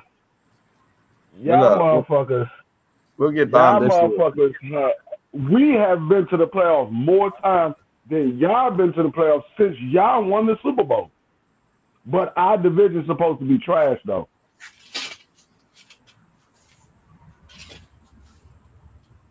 Yeah, you make it to the playoff every year. We don't make the playoffs every year. We just a better team. We just a better team than y'all every year. Now they don't make the playoffs. We just a better team than y'all. They be we just a better team than y'all every year. I know they didn't make it last year. We didn't make it last year either. They be in and out. The Cowboys would normally win, but the Cowboys don't win. Then you never know who the fuck gonna win that month. Any one of them can win it. And that's why I be saying. That's why I be trying to tell them they division just as bad as ours, really, because all of them they be trading the division too. Yeah. Our division. Yeah, I mean, y'all don't trade y'all division. It's just See, two things. I was just gonna say. I was just gonna say. I'm saying our division is normally ran by us or the coach. Either the coach go running for a couple years or we go running for a couple years. But with y'all, it's either one of them, except really the Giants right now. The Giants, yeah, except them really, but right now it's the Giants. Yeah, but yeah, with our division,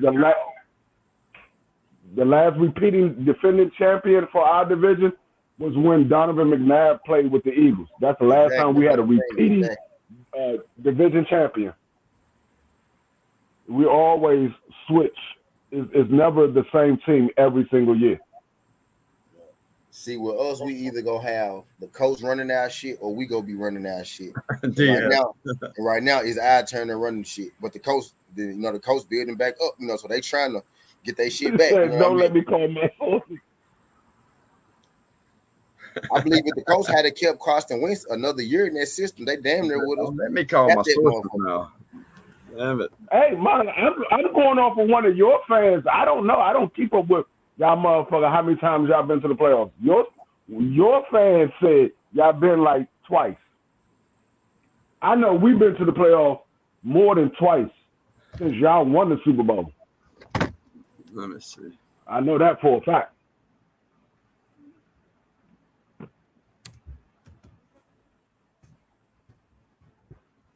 We went to the playoff. What?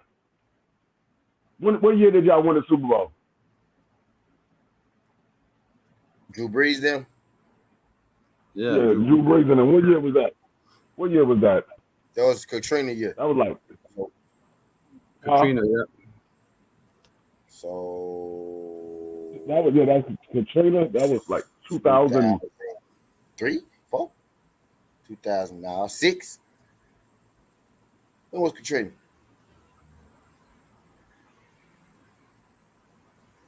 It happened. 8. That was like 2009. I think y'all won the Super Bowl 2009. If I'm not mistaken, I believe y'all won the Super Bowl 2009. Yeah. How the fuck the Saints get that shit? Like 1978, Archie Manning won the NFC's most valuable player, player of the year, and offensive MVP awards. How the fuck he did that and we didn't do shit? Archie Manning is. I told you, K. It's the expansion team of the year. Okay. You remember I was telling him that the Saints were sorry, but it wasn't Archie Manning's fault, and he was trying to tell me Archie Manning was sorry. Damn. No, I said it's still part of your. I told you it's still part of your franchise history, even though they might not have been in the state at the time. It's still part of your franchise history. Like I said, when they talk about daggone Johnny Unitas with the New England Colts. I mean, not New England. I said the Indianapolis Colts. He was in Baltimore when they was doing all that. He wasn't in Indianapolis. He was in Baltimore, but it's still part of the Colts history.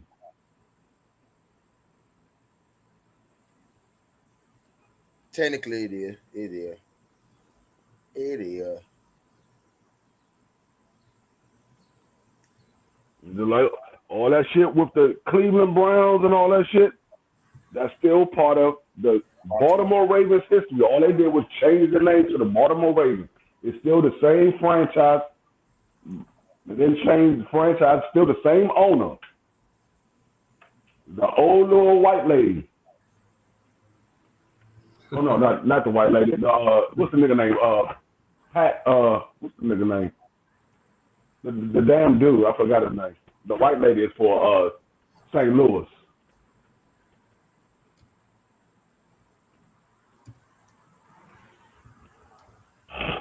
The Rams owner. I think she might have passed though. If I'm not mistaken, I think she might have passed.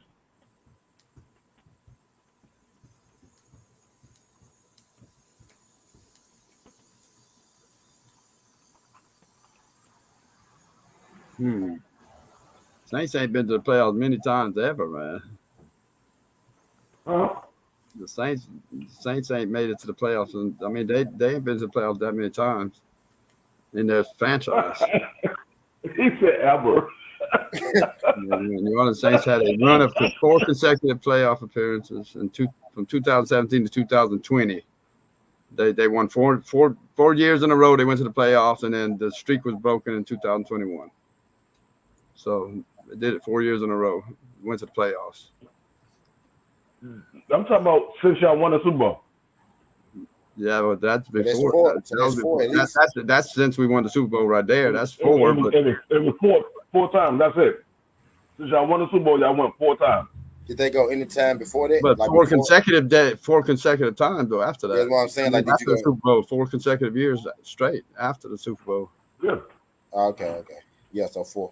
Y'all went 4 times since y'all won the Super Bowl. Y'all ain't been back to that. I got playoff history right here, man.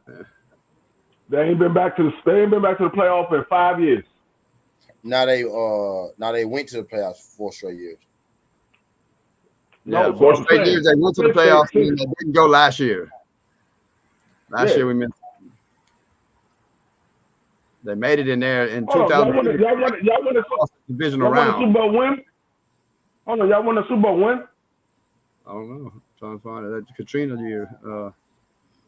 Shit, that was a long time ago, Katrina. Yeah. I was a kid. You was a kid? Yeah. That been that damn long? Fuck yeah, K. Damn. 2009? Talk your ass off. That's it, nigga, I was 16, 17 years old. Hell yeah, I was a kid. Damn it, man. No shit, 2009. No way. You know what I'm saying? 2009, y'all won the Super Bowl.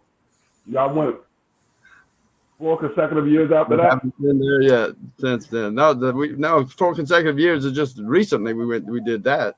I don't know how many playoffs we won since the Super Bowl. Let me find out that. I knew we had to be kids because my grandma next door neighbors moved over here.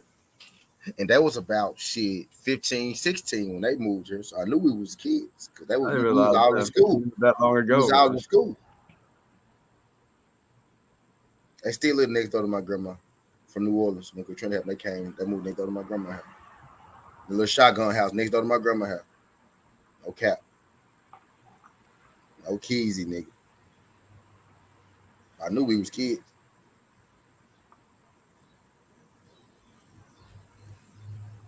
We be up here talking a lot of shit, but for the most part, all our teams, except for Thomas' team, where Thomas said, Thomas' team trash. All our teams pretty good. Yeah, Thomas' team is horrible. Yeah, Thomas' team trash. All our teams though been kind of, in the mix lately. This nigga got Drew Lock as their quarterback. Yeah. Them niggas is horrible. Yeah, ain't looking good for Thomas' team. I don't feel right talking shit about Thomas in here. Where you at, Thomas?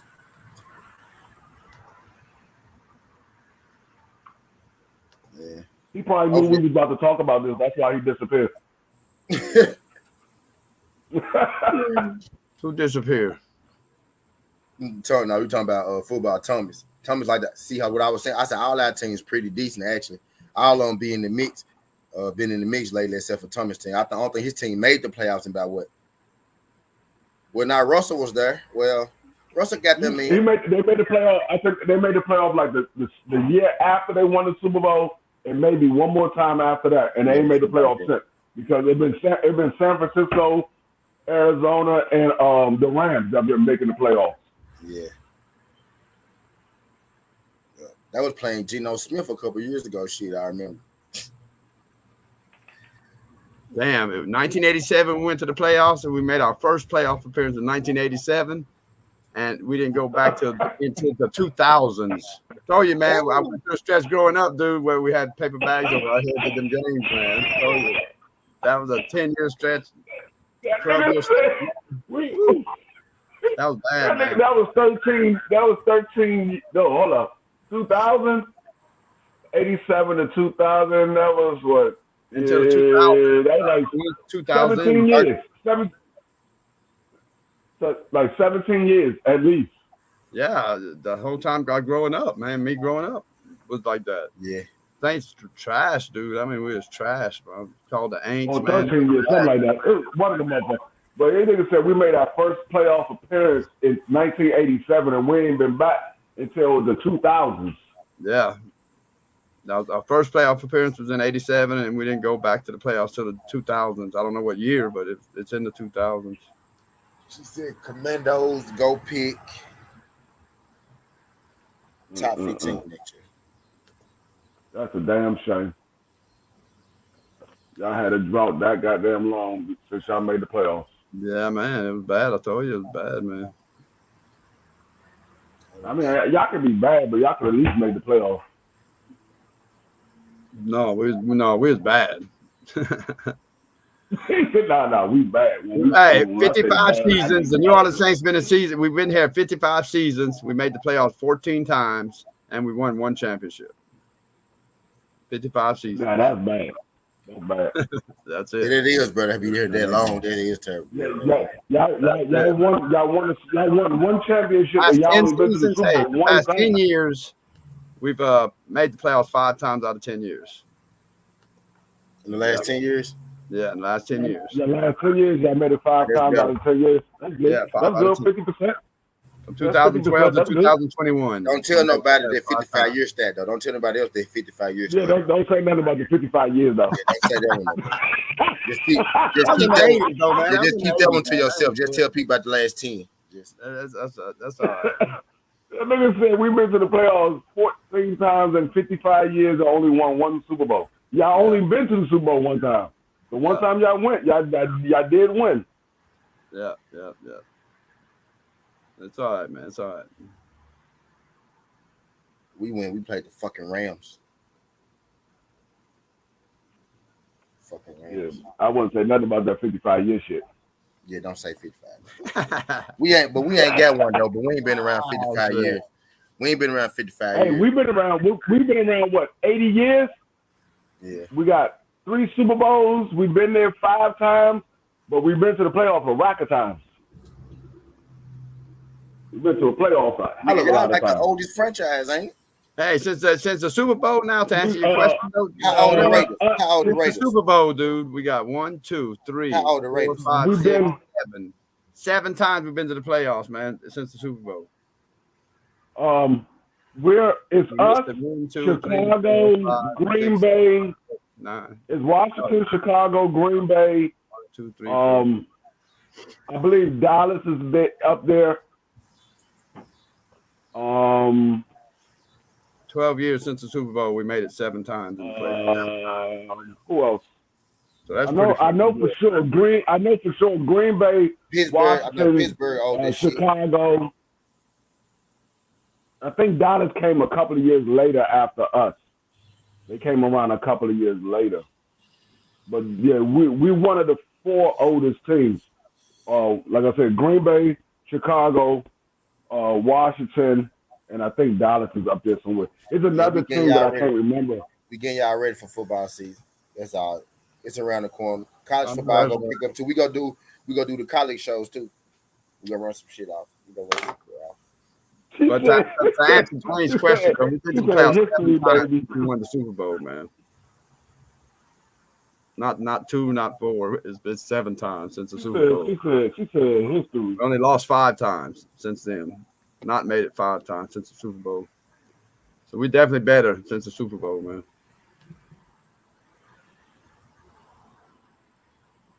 Seven out of 12 years, man, since the Super Bowl, we made it to the playoffs.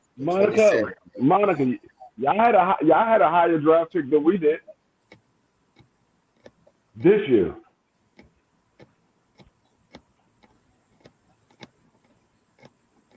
Higher what? Draft pick? Yeah, y'all had a higher draft pick than we did. Didn't we give it to y'all? No, we gave it to y'all. But we gave a lot of other shit to y'all, though.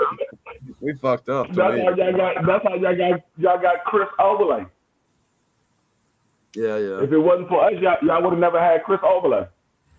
Yeah, but what y'all got from us? Shit. We got a 3rd round and a 5th round. Yeah, but next year. So it made us have 2 3rd rounds, and I think it gave us either 1 or 2 5th rounds. I know it gave us 2 3rd rounds, but I think it gave us like 1 or 2 5th round. Yeah, we come out on losing end on that deal, man.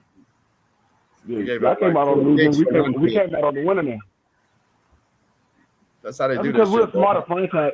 We're smarter franchise than y'all. Y'all never gonna outthink us. Yeah, you live in the fucking place where all the crooks are at, man, that run the fucking world. Goddamn. Hey, your owner is one of them, man. The owner of your team's one of them. Goddamn, dude. It's not my fault. Y'all some country bunkers. Y'all should get up on game.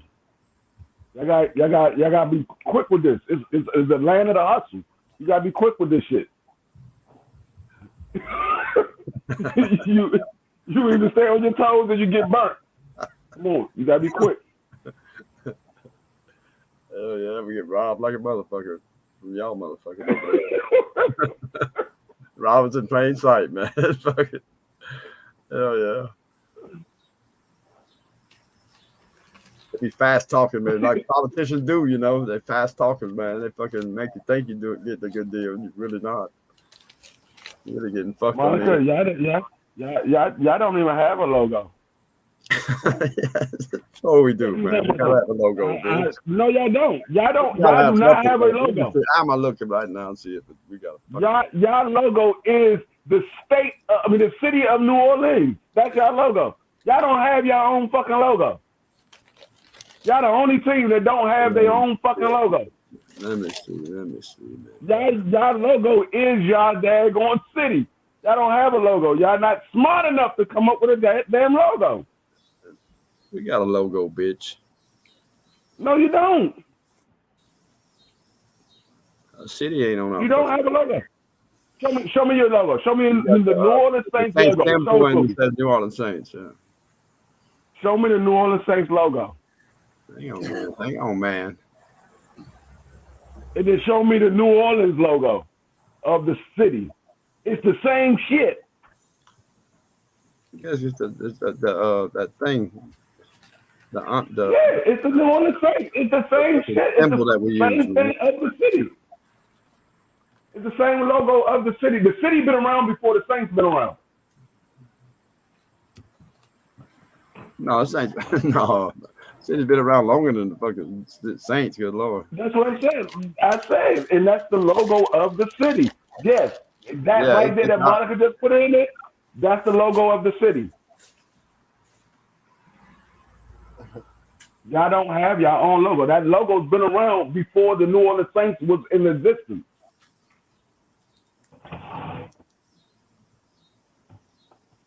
I got it right here. Yeah, it's just New Orleans Saints with the symbol in the center of it. Yeah, that's the there you go. What's up, Quick? That's the logo of the city. What's good, Quick? Appreciate the slide, bro. Queen Quick, glad you can make it. TWT in the building.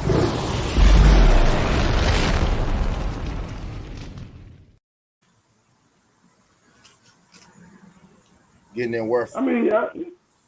We getting in work about season 4. Yeah, we get the football season. Man, next time Washington goes over there and plays in New Orleans, in the football season for about a week now. Man. You said next time Washington what? Goes to New Orleans, man. I'm gonna get somebody over there. I'm gonna make a phone call, have somebody put some voodoo on your ass. Yeah. We ain't going to New Orleans. I got a couple of friends over there that get into that shit, man. They love it. I love it too, though. I like it. We might not see New Orleans for like another 2-3 years. It's all right. It all depends on. She ain't going nowhere. It all depends on if y'all can win. It's all right. She ain't going nowhere. She'll be there. Oh man. Actually, hold up. Yeah, We're playing the NFC. Do we play the NFC South this year? No, we don't. So we might see y'all next year. We might see y'all next year. We don't play the NFC South this year. Actually, do we? No, we only play one team. We played Carolina. That's the only one team that we played this year. So yeah, we might see y'all next year. I need the Eagles play. Each one of us play against one of the NFC South, but we don't play the whole division. Like we play against Carolina. The Eagles play against the Saints. Who else plays? Dallas. I forgot who they play. Hold on, I'm gonna tell you in 1 second. Falcons.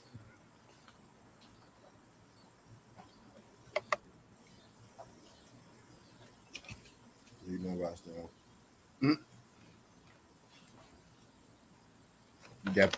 We getting in ref NFL form, man. Southern T right now.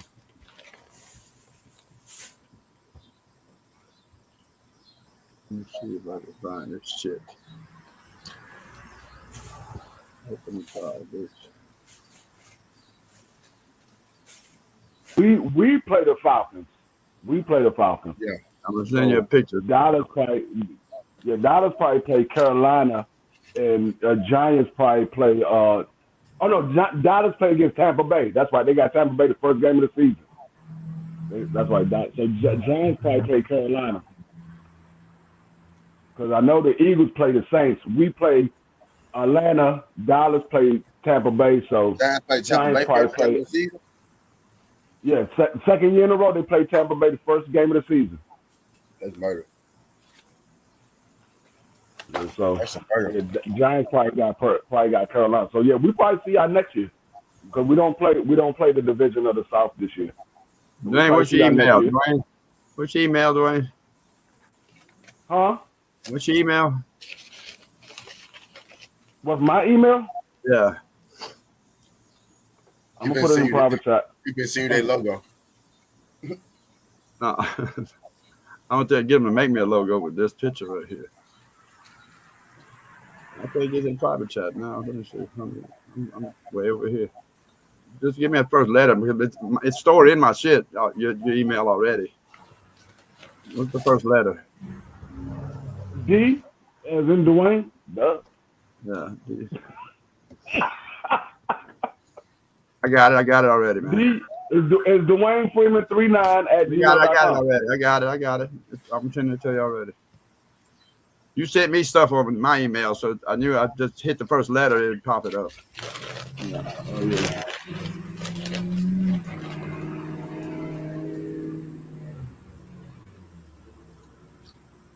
I got an Artemis shit. That would be nice if that was your logo, but it ain't. I know. No, the logo just well, I'll send you. You know the logo. The logo's that too, but I'll show you logo. This is our official Saints logo. The round badge, like what you got right there.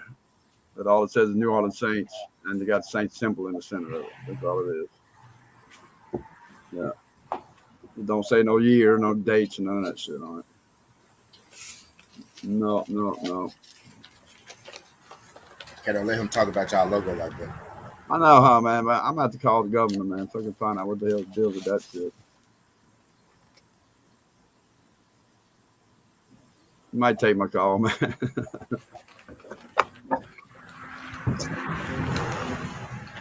Yeah, I just did some work for one of his best friends over here in Atlanta, so maybe he'll call him for me. Monica said D Free mad because Washington don't have what we have. Don't have what we have.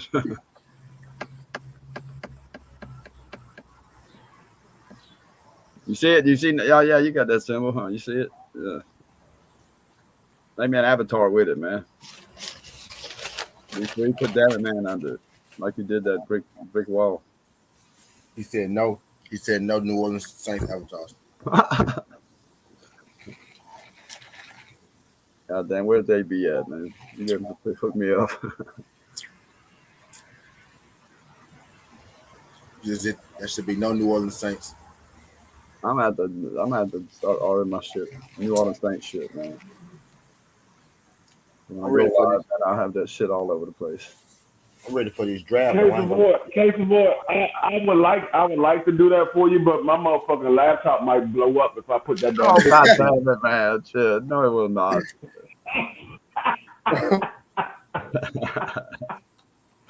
Quick, how you doing? God damn, man. What's going on, Justin?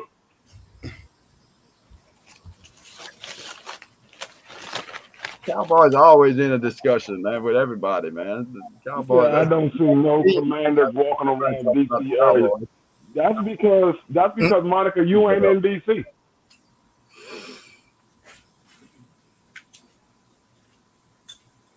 You not in DC. And actually, to be honest with you, a lot of the NFL fans, Washington, Dallas, whatever teams they rep out here, a lot of them don't rep their NFL stuff until NFL season. Once NFL season is over with, they put all that shit up. Now you got the diehard fans, they will rock that shit all year long. But the actual just regular fans, they don't rock that shit until the NFL season is up. Yeah, it's over here. Once that NFL season comes, that's when you start seeing them rock their shit. But like I said, you got the diehard. Like this motherfucker, it's a dude around the corner right now. Literally, right around the corner from me, this nigga whole trunk his whole truck, pickup truck. He got a Dodge 1500, a 2022 Dodge 1500. The whole truck has nothing but Redskin shit on it. Actually, he just changed the symbol from Washington Redskins to Washington Commanders.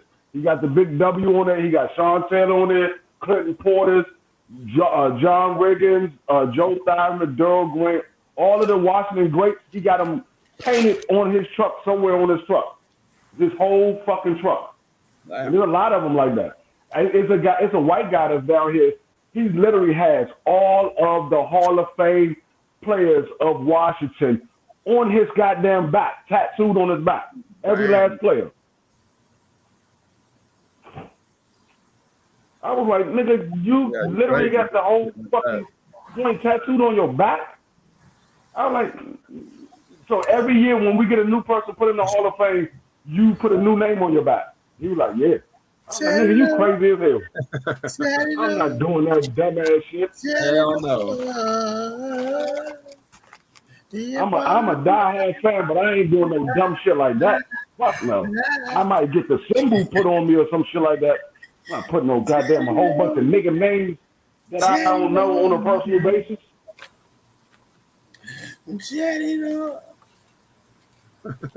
Why? What the fuck?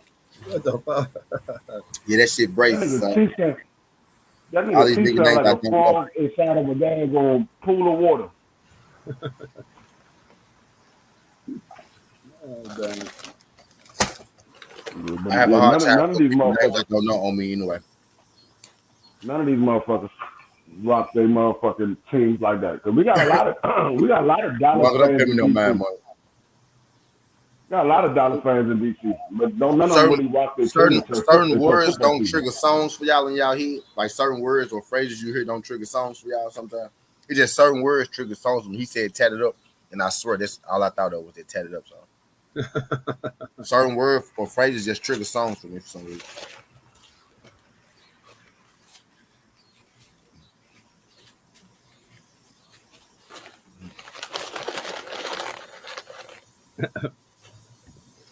Crazy shit. Barbara. Monica stupid as shit. But really, Monica, I ain't playing with you, man. I'm done.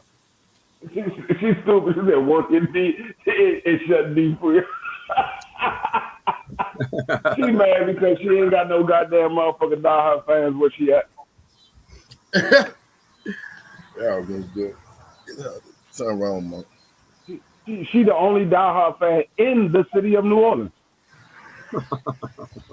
No, man, you crazy there now. And people over there love their New Orleans Saints now.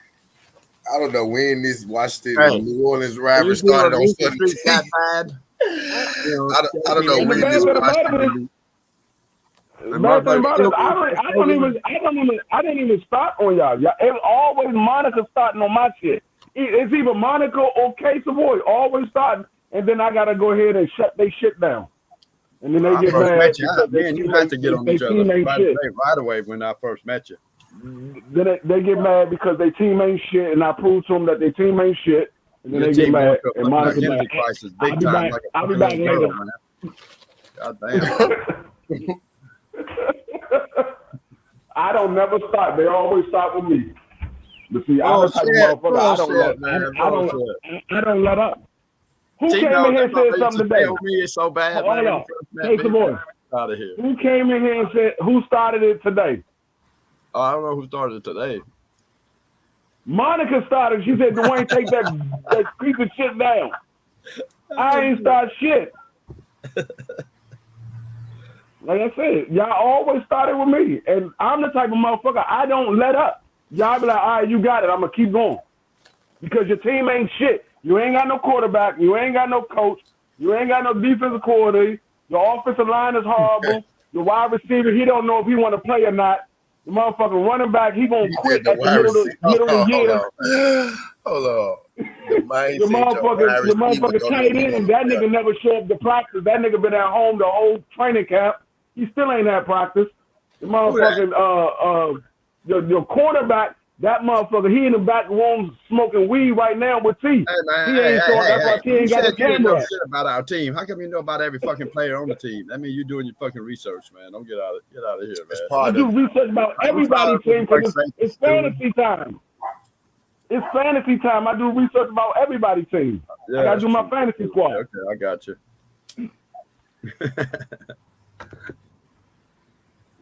I got you. We got you worried, man. That's why you watching what the Saints doing.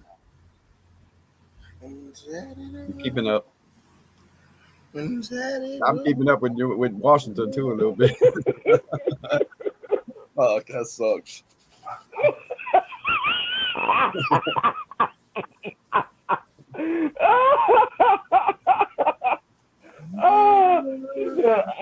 I must be kidding the Donald Trump because I lied too much. I ain't lying. You started the shit.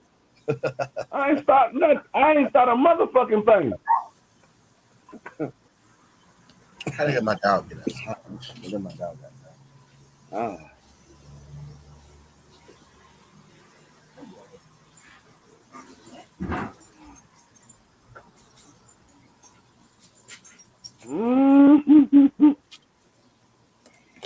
I guess you can have this. I'm not gonna make my damn avatar, man. You said no New Orleans. Motherfucker. You said you want me to make you an avatar. All right, man. All you gotta do is what you just did. You just sent me that picture. All you gotta do is screenshot it on your phone. Save it to your camera roll. My phone ain't working. Save it to your camera roll. My phone ain't working. What kind of phone you got? Okay. I got a fucking Samsung, but I got that ain't working right now. There's no you got that phone from New Orleans. No shit, something wrong with my shit. My shit's been something wrong with it for the last couple of weeks, man. That's why I'm going tomorrow to get it fixed. That's the Saints phone. That's why. It's the Saints phone. Goddamn New Orleans Saints phone, man. I ain't bought that shit. New Orleans Saints phone would probably still be working, goddamn it.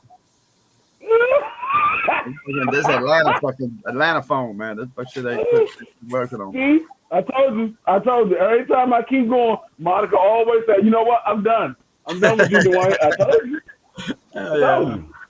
You started it with me. I just sitting here chilling. I ain't say nothing about the Saints. We was talking about fucking casinos and shit.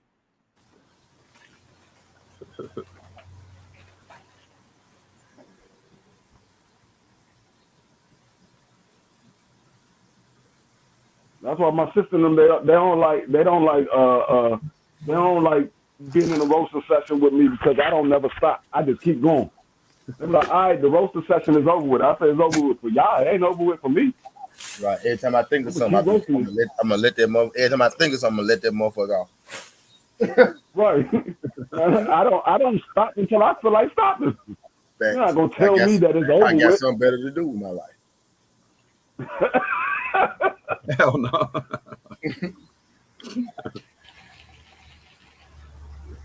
Monica said you aggravating.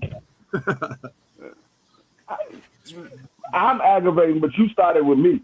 So if a person is aggravating, won't you want to not stop nothing with them? Nah, OG, you gotta leave, OG. You a Chiefs fan, you gotta go. Nah, you ain't welcome here, OG. OG Eric, nope. Nope, you gotta go, OG. Nope. And you from St. Louis and we lost to the Rams? Nope. Nope. How you? Yeah, I'm about to say how you fan all the way too now. That's the thing. That's the thing that I don't understand. How you from a state and you don't rock with your own team? That's what I never understood that. I never understood that. Like I gotta rock with my own team. Now, even though we do play Washington, man. Even though we play Washington this year. The Titans do. Yeah, we do. Yeah, they do. They play us. She gonna root for the Tennessee to beat us. I already know. We the second most hated team besides the Dallas Cowboys. Outside the Dallas Cowboys, Washington is the second most hated team. I can believe that. Yeah. I agree with you. Second most hated team. Yeah. Let me see. It used to be. Maybe the Packers. It used to be. Yeah, it used to be New England for a long time. It was Dallas, then it was New England because niggas didn't like New England winning all the time. Yeah, I knew that. Yeah, I got sick of fucking New England, man. I hated them. That's why I hate Tom Brady now. I was always a Tom Brady fan, so I didn't care. But yeah, Washington is the second most hated team. I hated New England. I hated New England and Tom Brady. Hated both of them. Hated both of them with a passion. She said, "Please beat them."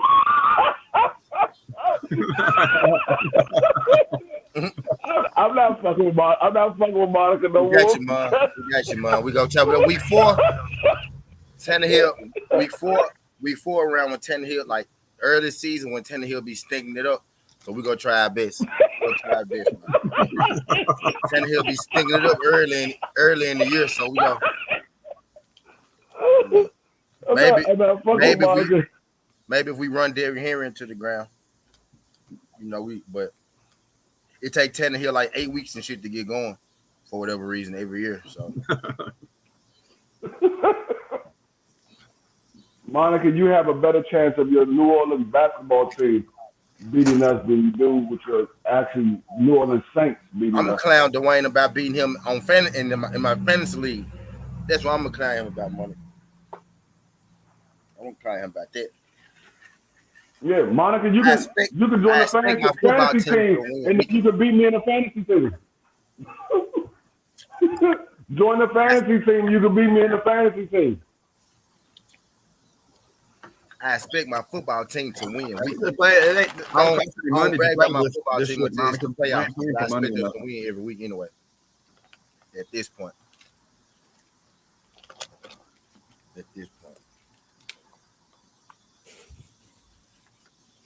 Because I'm anything Missouri, yeah. And I'm almost anything. I'm anything Tennessee to a certain point. I really don't like the Vols that much. I really don't.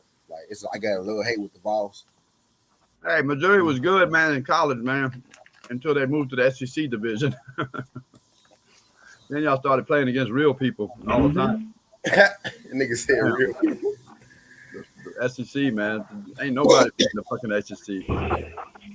Cincinnati struggling fucking college football, and they're gonna continue dominating college football. We're not even SEC, but Cincinnati really can't get over the hump because they can't beat us right now. How about Missouri in college? Yeah.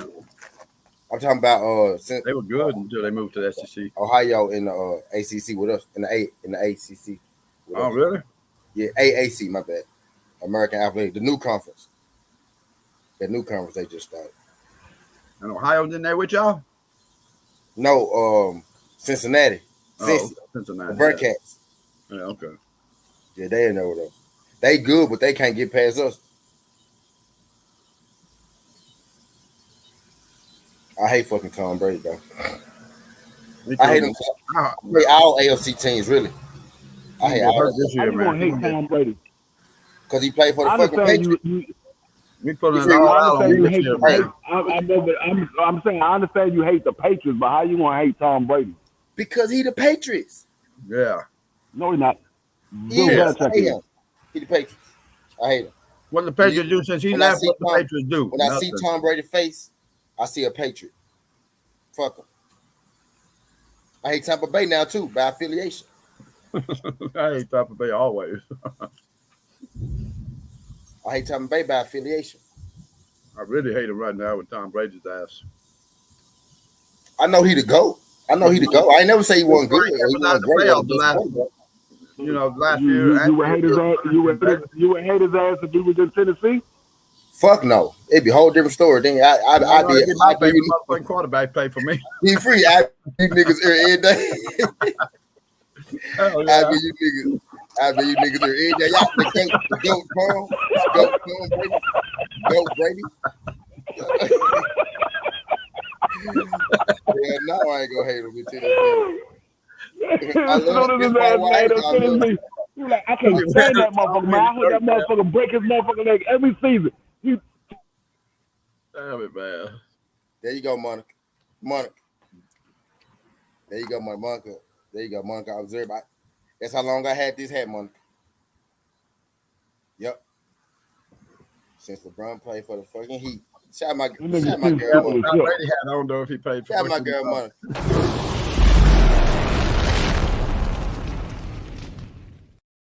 But the thing is, I normally lead the teams after LeBron lead, but the Heat just, they kept getting players I like. They drafted Jeremiah Martin from Memphis, and they got Jimmy Butler too. So I rock with the Heat though. The Heat is the only team that I watch consistently that's not the Memphis. They're the only team that I keep up with, like consistently. That's not the Memphis good. But yeah, gee, man, I was hoping y'all do good, man. I want y'all to do good, man, because I can't stand freaking Georgia, man. Y'all need to get on top of that shit, man. Beat their ass, man. Damn. Win the division, man. Help. Georgia Bulldogs? Yeah, man. I can't stand them motherfuckers, boy. I don't like no Georgia teams, man. Well, I mean, we're gonna see if Georgia be able to back it up again this year. Damn house, man. Fuck all Georgia shit, man. I can't stand Georgia. We'll see if Georgia be able to back it up this year. They went 2 times in a row, man. Goddamn. How many more times you want them to go? Uh-huh. They need to be done. They only won it once. Yeah, they only won it once, but they went twice. Y'all know how college football go. They went twice. They went Alabama win 1 year, lose 1 year. Two teams, man, went twice 2 years in a row. Fuck, that's crazy. That's my guilty pleasure right there, because I rock with the Memphis. That's how the SEC is a badass, man. Whenever you got Alabama. 2 SEC teams What happened to LSU? What happened to LSU? This case before LSU. I always been Alabama. LSU, I don't know what happened to him. I always been Alabama. I like Alabama. I like Alabama. I mean, I'm a Notre Dame. I'm a Notre Dame diehard. I like Alabama because I like the way they. I'm gonna tell you how it went for me. I like the way they recruit. I'm gonna tell you how it went for me. It was Miami, Florida, the Gators. It was the Gators first, and I also played for the Memphis Gators Little League football team. I used to like the Florida Gators first with Ken Dorsey and them, and then I liked the Brady Quinn and them with Notre Dame, and then I got to Alabama with John Parker Wilson and Michael Proto, and then I just been with Alabama since.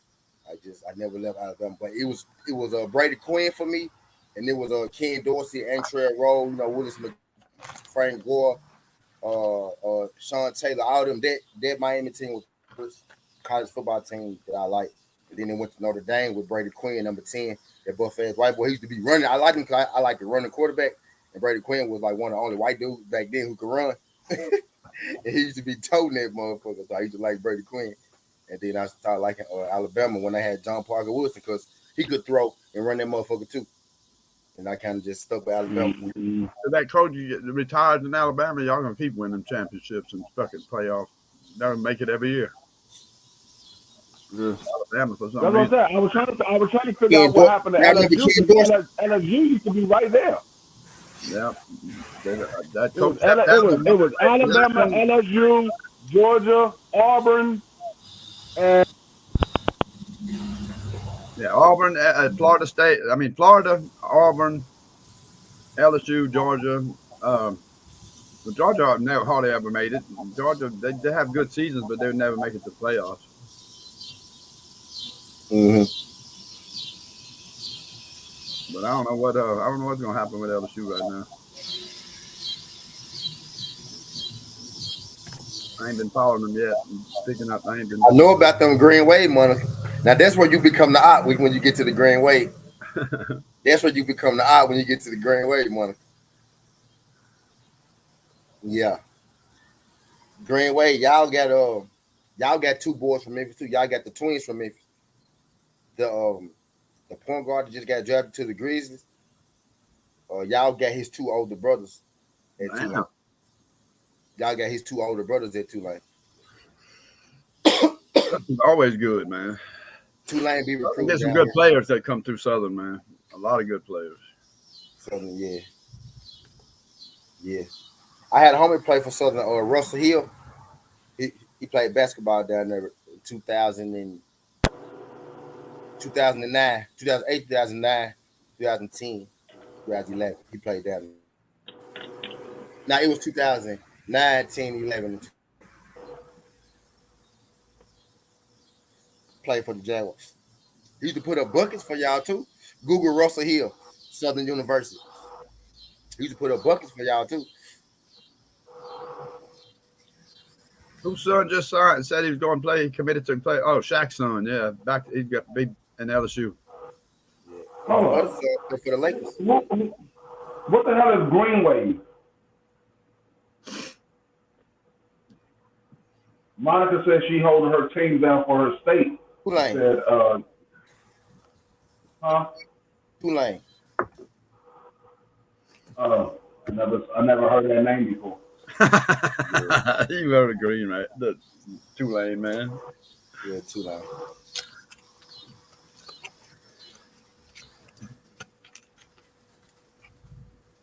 Damn it, man. I gotta do this shit without choking this time, goddammit. That's just slow. I'm thundering again outside. God,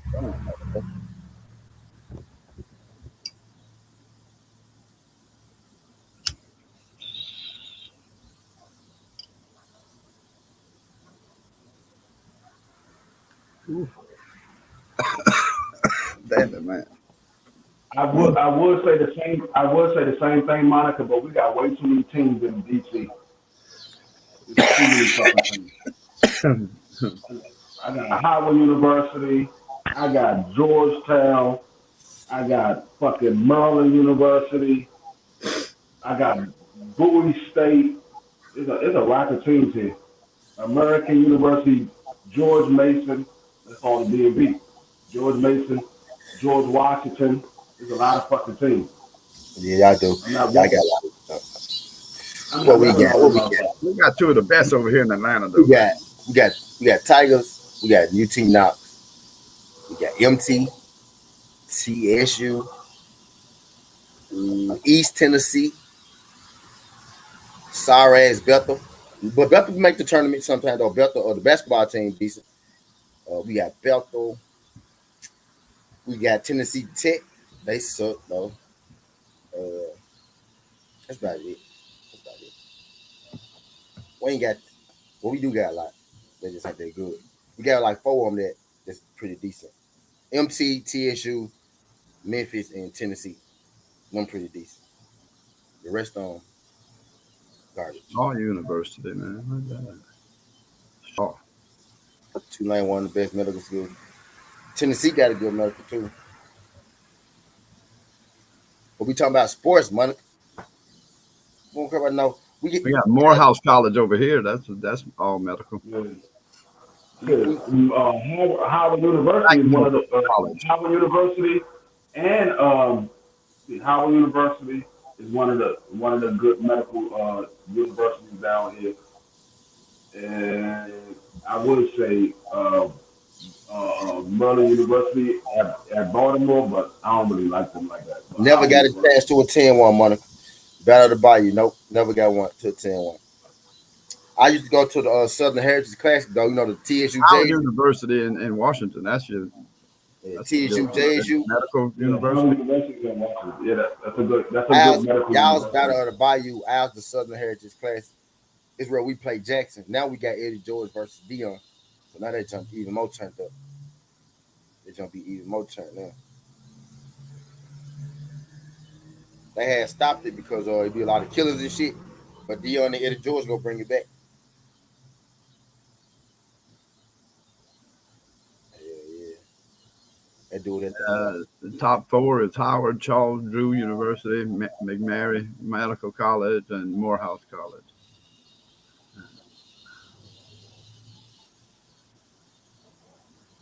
That's medical and sports.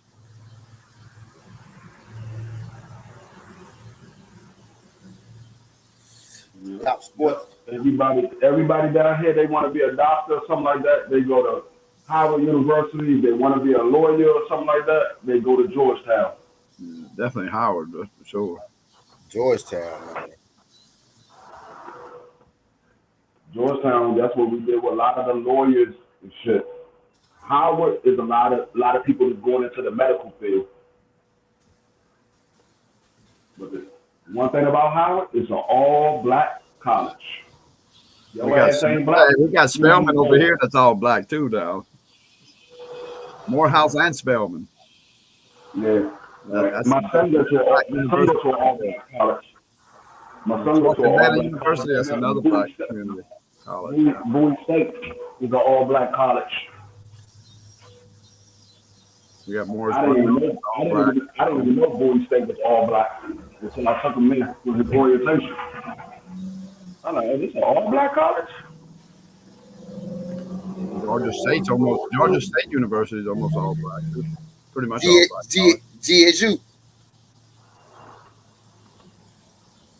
GSU. I went down there for a visit. Okay. Georgia State. No, that's right downtown, boy. Right midtown. Yeah. I had fun too on that visit, man. Georgia Tech downtown too, but Texas Southern. It's more downtown, boy. They in the mix of all the big buildings. Texas Southern, Georgia State, and I went to Georgia Southern. Hell yeah, Georgia Southern. I went to Indiana University in Purdue. I went to Stanford. I went to motherfucking Appalachian State. Damn. I went to MTSU and Lane College. I went to Bethel Cook. Like Bethlehem Cook, that's a little smaller school. I went to a few jumps on V. I took all them V's. There's a behind college over here. I seen. Man, that's the fucking annoyingest shit ever. Fucking mosquito bite me in the back of my goddamn head. That shit. Get that bitch too, man, brother, you can't reach his ass, man. He's gonna get you. No, I know that was Monica ass took that motherfucking mosquito up here. I know that was Monica. But I hate when motherfucking mosquitoes bite you in the most annoying spot, like in between your knuckles on your finger. The fuck you bite me on my goddamn knuckles for? Damn it, man. I know Monica sent that goddamn mosquito up here. Oh yeah, Louisiana. We got the motherfucking man. They kill cattle over there, man. They so bad. That motherfucker itching like shit. That's one of the motherfucking New Orleans mosquitoes. That motherfucker itching like shit. Oh yeah. That's what we do on you with them fucking mosquitoes too, goddamn.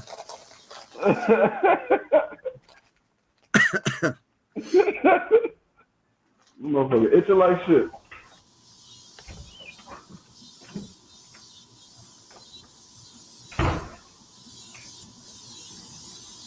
I need to get on Facebook, man. I ain't been on Facebook in years, man. But I need to get on there and find my girl from New Orleans, man. My voodoo girl.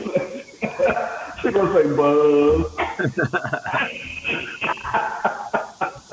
She go to each ear. She go to each ear and then sit back and laugh when you're slapping at the ears. I got a homegirl. I got a homegirl who into this shit. She told me like 3 years ago she made a voodoo doll out of me like 6 years ago. Oh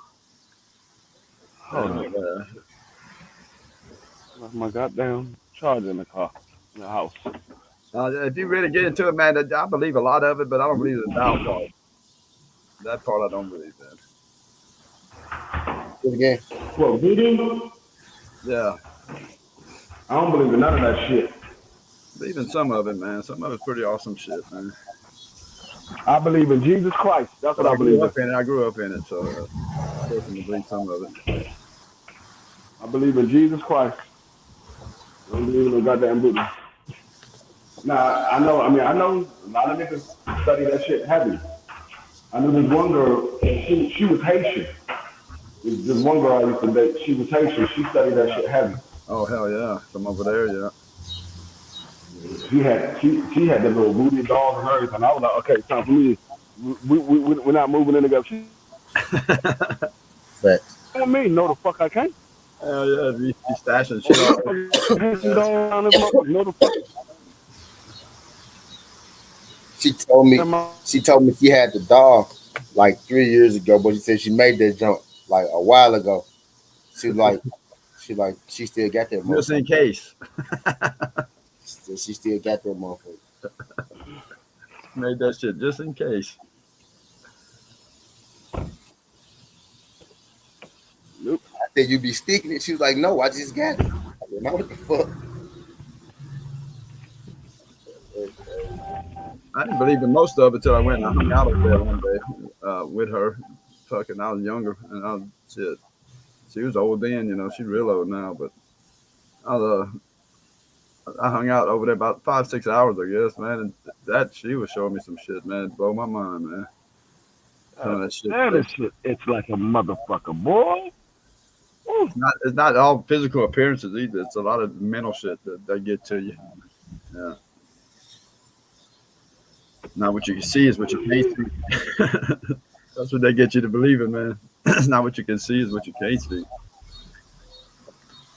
Yeah, crazy shit. But I like it, man. I get into that shit. That thing's cool as shit. That's why I love going to New Orleans. They got voodoo houses all over the place, man. Crazy some bitches, man. You go down the bayou now and you get a hold of one of them voodoo people now. I like that's some crazy shit there now. You can only get to that house. That's what I'm talking about. That's like the damn Haitian girl I was dealing with. Her ass had all the little shit. Woo. Damn. That's fun there, man. You get with them. Them people believe in that shit, boy. That live, the existence is around that shit. That's it, man. Without that, there'd be nothing, man. Nothing. They really believe in that shit. Her ass taking making little shit like home remedy shit. Whenever it's like she gets sick or something like that. She like, oh, if you ever get sick, you could take this and clear it up. I said, no, I don't get sick. She's like, what you mean you don't get sick? Everybody gets sick. I was like, no, I don't get sick. I've never been sick a day in my life. I was like, nah, I'm good. I don't need that shit. She's like, no, you can take it and stop you from stop. I just told your ass I don't get sick. Get the shit away from me.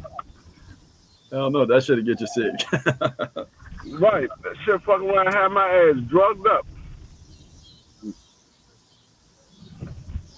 I don't play with that shit. I don't play with nothing that stuff deals with a lot of prayer, man. Their shit deals with a lot of prayer too. It's superficial. Yeah. Superficial. It's a lot of superstitious, but I also believe in bad spirits, and I believe that voodoo shit can cause you to have bad spirits around you. It probably can. Probably can. I don't want none of that shit around me.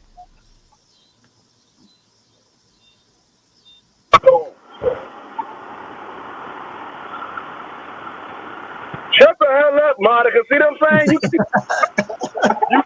You keep fucking with me. Then when I fuck with you, then you want to say, "Oh, Dwayne is annoying." I ain't even fucking with you. I'm trying to ignore you, but you keep saying shit. Shit.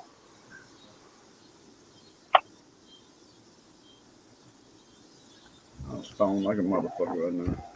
You're gonna make me have to go on you, Monica. I'm trying to leave your little sorry ass team alone. I don't bring my team in it right now, man. She said shit about no damn team.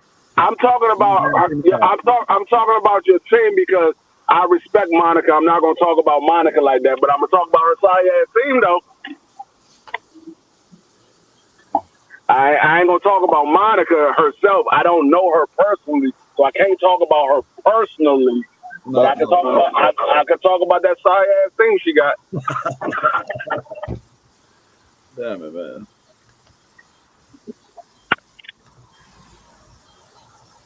You gotta bring up my team, then I gotta jump in. God damn. So I'm answering your question. I ain't asked no question. What the fuck are you talking about? I ain't asked no question. Monica, are you on the voodoo shit? I ain't asked no damn question.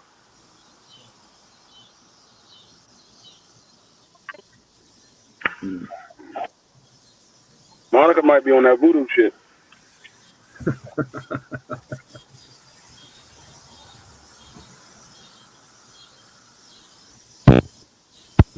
Man, who is this far away?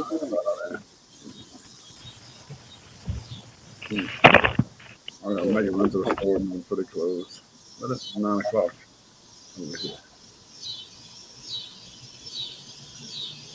See more innings, man. Don't trick this shit. Don't trick it off. Damn phone.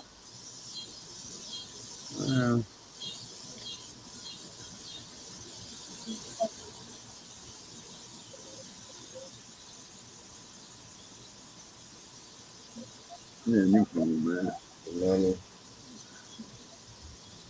DSL, y'all stop the NFL beef. We could never stop the NFL beef. Hell no, it's gonna be like that. If football season just starting, oh Lord, you ain't seen nothing yet. You ain't heard nothing yet. But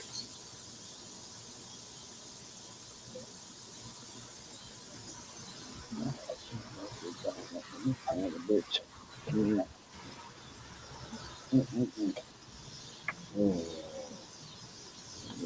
Piss me off. Come on, man.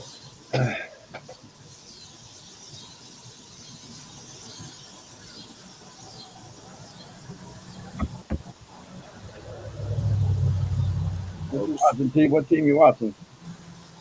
I'm watching minor league Round Rock and other fucking Sugarland. Crazy ass names on it. Round Rock and Sugarland. I got Round Rock. It's 6-6. Sugarland at bat. 1 out. A man on second base. They scored 3 runs in it already. Ram Rock and Sugarland. Round Rock and Sugarland. Round Rock and Sugarland. The Rangers versus I forgot the other team, but it's the Rangers minor league team versus somebody else.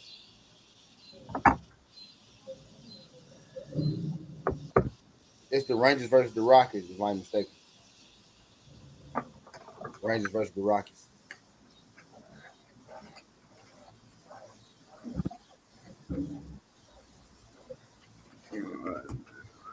Let me see. I ain't done shit today. I was supposed to work on my truck, and I ain't done that shit, man. I ain't done shit. I'll do it tomorrow, man. Before I go to work. Yeah, they changed the picture. Thank God. Then they gave up, man. 3 runs.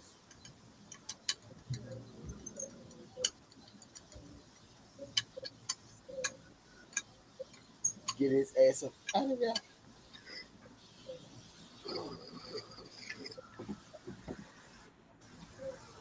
Dodgers winning. They tied. Other two games come on. Dwayne, you know anything about automotive, man? Like braking systems and stuff? Not Dwayne? I think you pulled out. Oh, shit.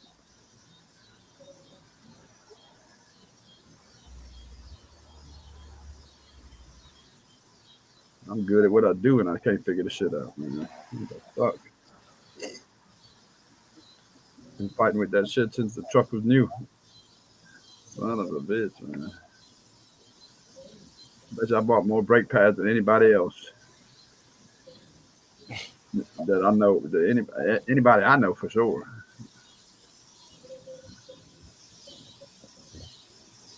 Two sets of brake pads on the front of that truck every year. 2 sets since the truck's been new.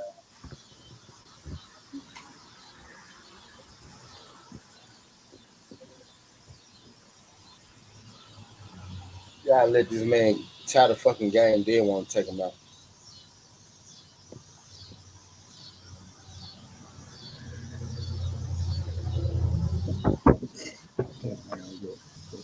Amen. Well, no, yeah.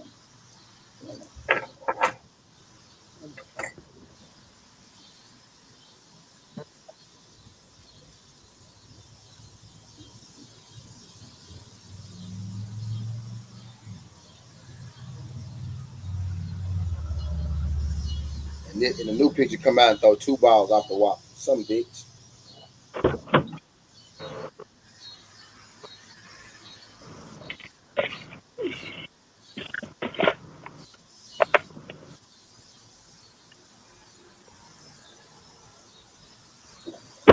Damn it.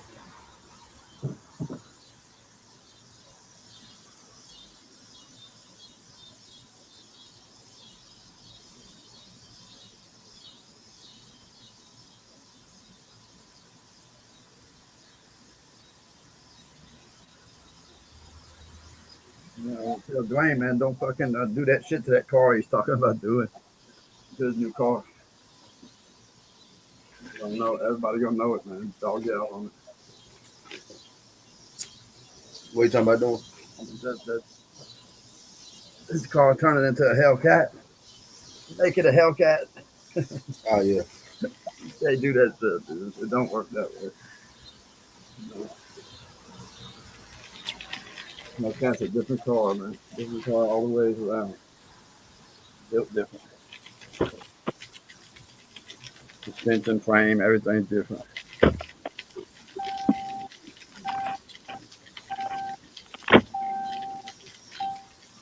Damn, motherfuckers got that much money, man. Lost that much money for that shit. Yeah. That much money, man, for a Hellcat and shit. Crazy, man. $90,000. Yeah. When I could just get a regular Charger and make it look like a Hellcat.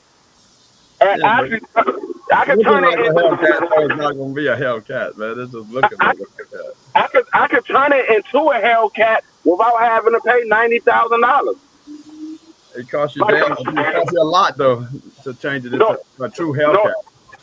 Because that car you got don't have the same suspension and fucking all that shit that the Hellcat's got.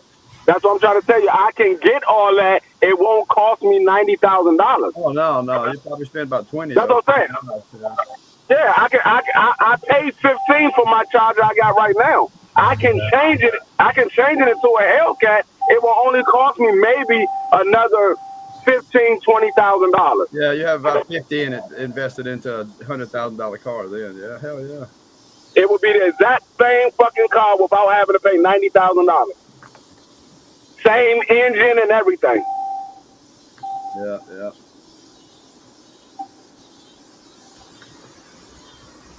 Especially if you go to the junkyard, man, buy some wrecked one or something that take parts off of it. Yeah, that's what you do right there.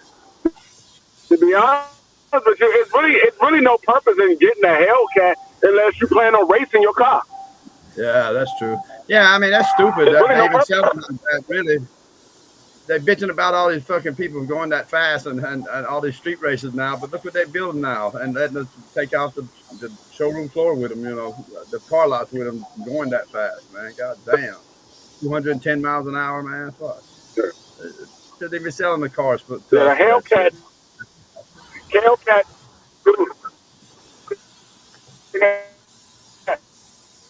I lost you.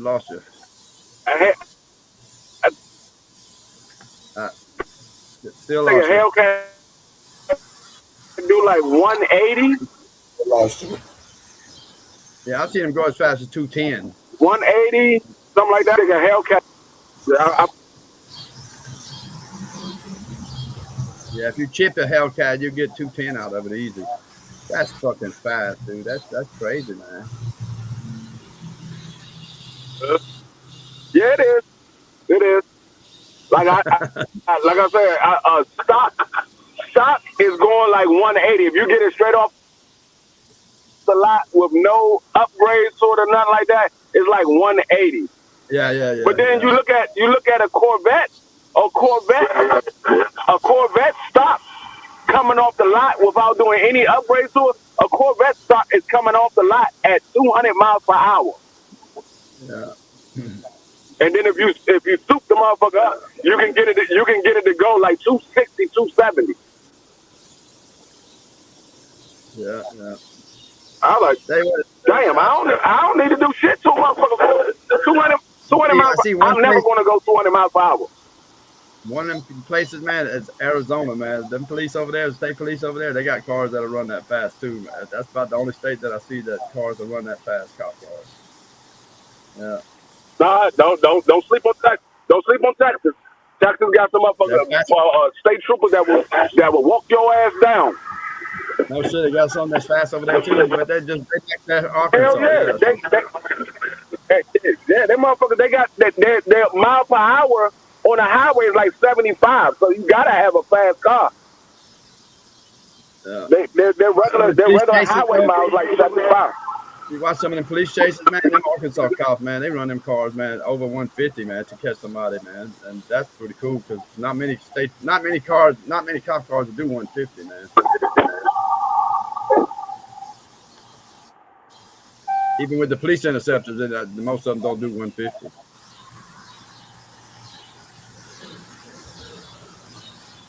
But now they got to make them cars to go faster now, boy. They got to.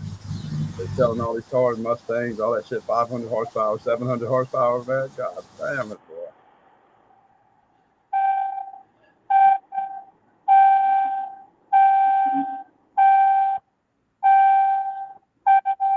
Because now, you know, the street racing and got bad everywhere.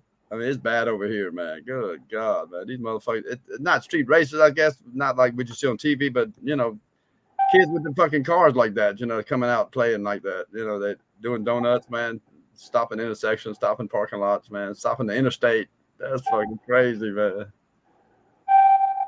Stop I-75 right through downtown Atlanta. They stopped the interstate right downtown, dude.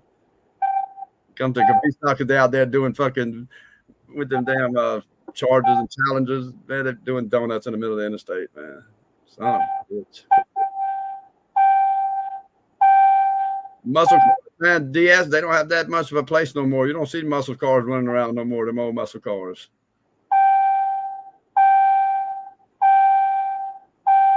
No muscle cars, you ain't getting them to go 200 miles an hour like these new cars going. Fuck no, man. Muscle cars just sound better.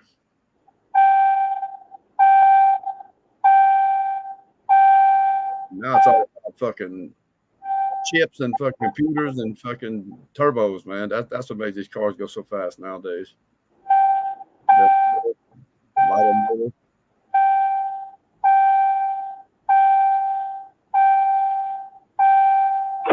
Yeah, Viper, man. That's a V10 on that Dodge Viper, right? A V10 motor. I got the same motor in my truck, a V10, and my truck don't go like that. It's just a weight distribution and all that other shit that goes into it. But a Viper, man, that little bitty ass car, man, with fucking that big ass motor. Good God Almighty. That's why they quit making them, though. They don't even make them no more. No, they don't even make the V10 anymore at all. What's that? You talking about the Viper? Yeah. Yeah, no, I think the last year they made the Viper was like the early 2000s. Yeah, they just wasn't that popular, man. They're expensive cars that just didn't play out like they should have played out, I guess. They were trying to compete with the damn. That was Dodge trying to keep up with Chevy and try to Corvette, yeah. Yeah, they were trying to outdo the Corvette. Yeah, that's what it was. Sell something to compete with the Corvette, yeah, and the sports car industry. Yeah. Now it's been around a long motherfucking time, man. They're gonna continue to be around, man. Because them badass A7s right now, there's some bad A8s. Woo, there's some bad motherfuckers now, boy. Them new vets, son of a bitch. Hell yeah, the new vets. The new vets look like a Ferrari or a Lamborghini. Yeah, they get 750 horsepower, man. Son of a bitch, man. So if you see the 2022 fully loaded, that motherfucker look like a Ferrari or a Lamborghini.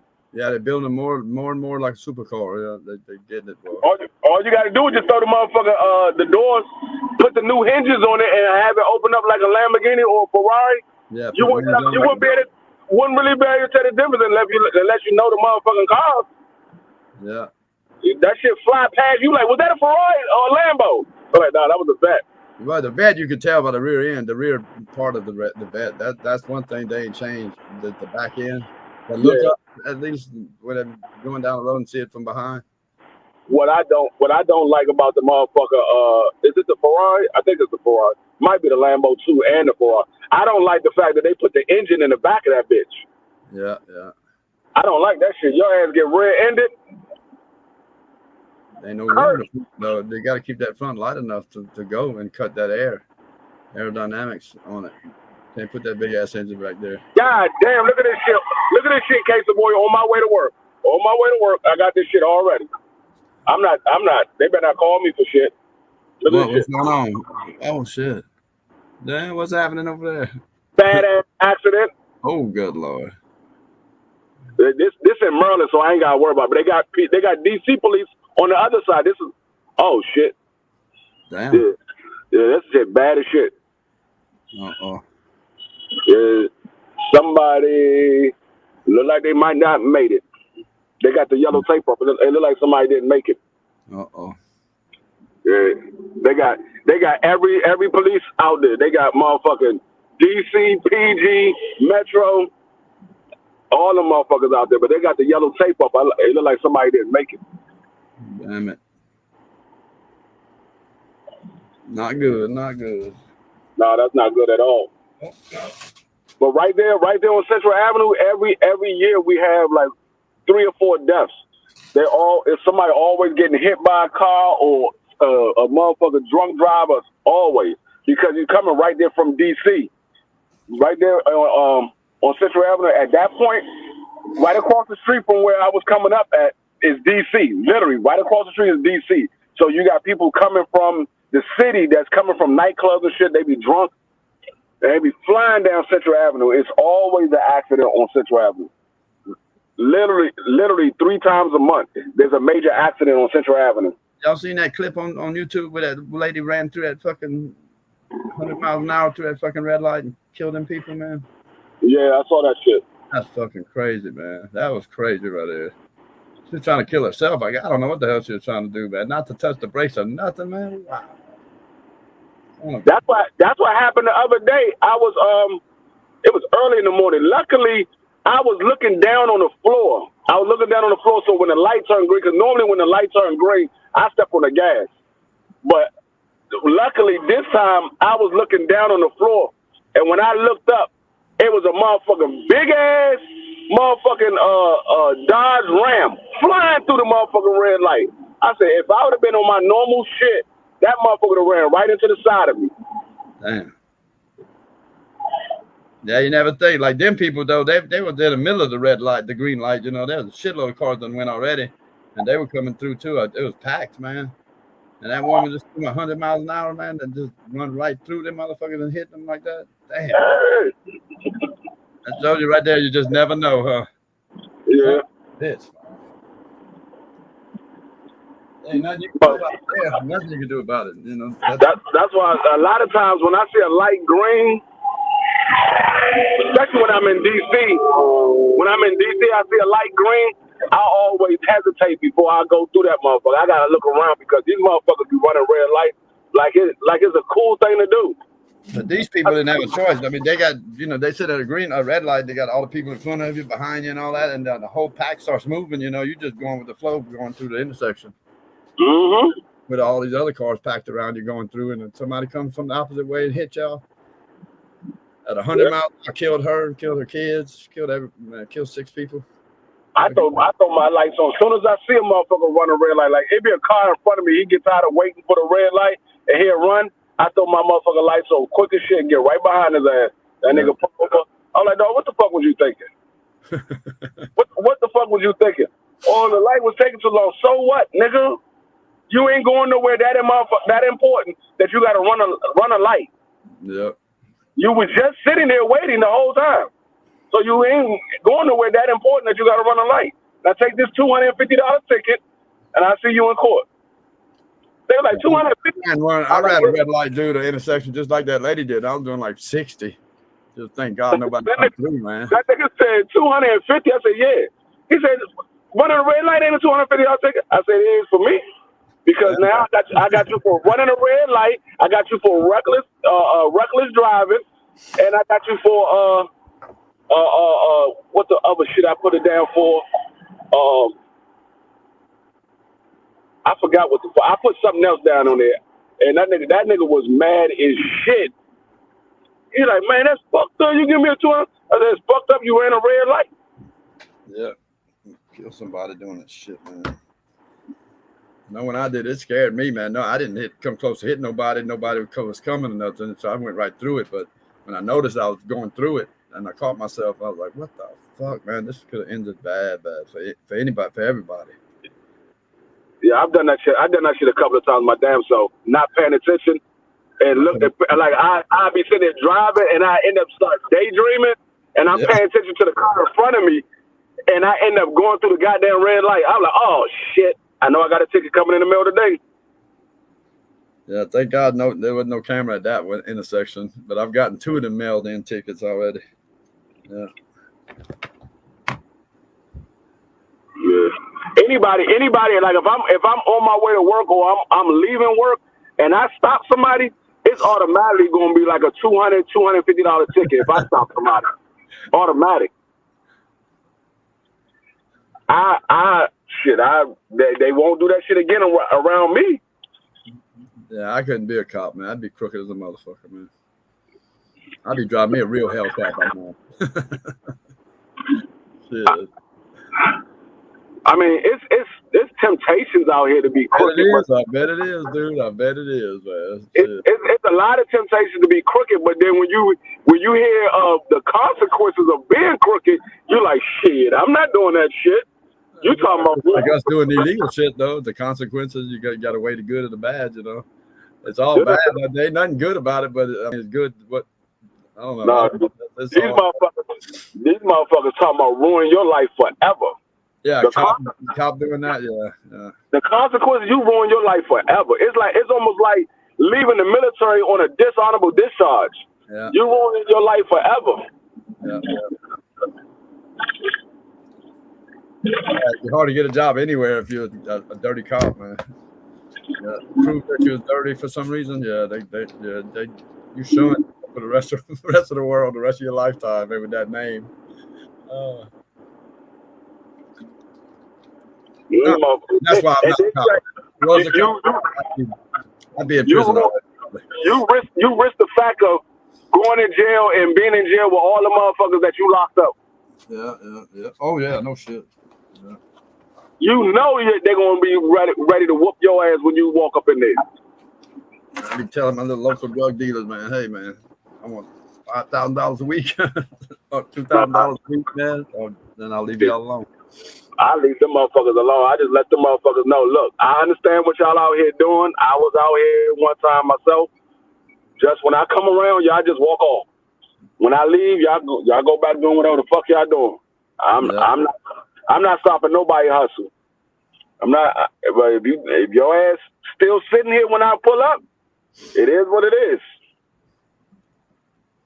Yeah, I say I do all that shit, but I'm not a cop. So I get them motherfuckers a warning. I let them know.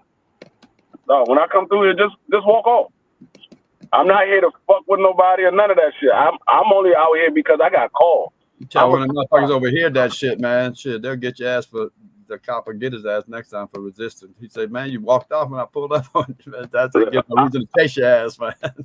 I tell them all the time. I like, look, I'm a lieutenant. At the time, I was a sergeant. Nigga, if I get called out here, it's because I got a call. I'm not coming out here just to be coming out here. I got a call. So if I come out here, y'all niggas just walk off. Hell yeah. I'm not just patrolling the neighborhood. I'm out here because I got called out here. I used to have friends, man, tell me they wouldn't even drive over here through my county. Cobb County? Hell no. They asked me where I live. I said, Cobb County. They said, hell no, we ain't going over there. You come meet us the county next to it, man. You know, we meet, but not fucking, I ain't going to Cobb County. It's like, what the fuck, man? You ain't gonna drive through Cobb County? Damn. Ain't shit. But yeah, that's over here. That's how I used to be in the mid 80s, early 90s in DC. It was certain neighborhoods police would not go. They were like, fuck no, I'm not going over there. Yeah. Y'all want the police meet us at the corner. I'm not going in because like we had a couple of neighborhoods. There's only one way in and one way out. Yeah. So if you come in, you got to make a U-turn and come back out the way you came in. So a lot of the motherfucking police were not coming in unless it was a bunch of police cars. It was like 5 or 6 police cars at one time coming in there. If it was just one police car, they wasn't coming in there. Sit outside of the neighborhood until his backup got there. So that's what me and Clarence was talking about when he said he used to live down here. He used to hang out on that Bankhead Highway area. Yeah, that was bad. Cops wouldn't go in there. Not at all, boy. It was bad. Until they got that Red Dog division up, boy. That Red Dog division comes. Yeah, they done shut down a lot of those projects now. So now they trying to clean up DC or whatever. So a lot of those projects back in the days, them motherfuckers non-existent. Yeah, I don't know if this one's still there or not. I ain't been there in a while. I used to hang out in there. Parents were like, you used to hang out in there? I said, yeah, man. I used to hang out in there all the time, man. Yeah, I had friends over there, man, I'd hang out with. He was like, God damn. I said, yeah, I'm the only white motherfucker in there. That's for damn sure. That I know.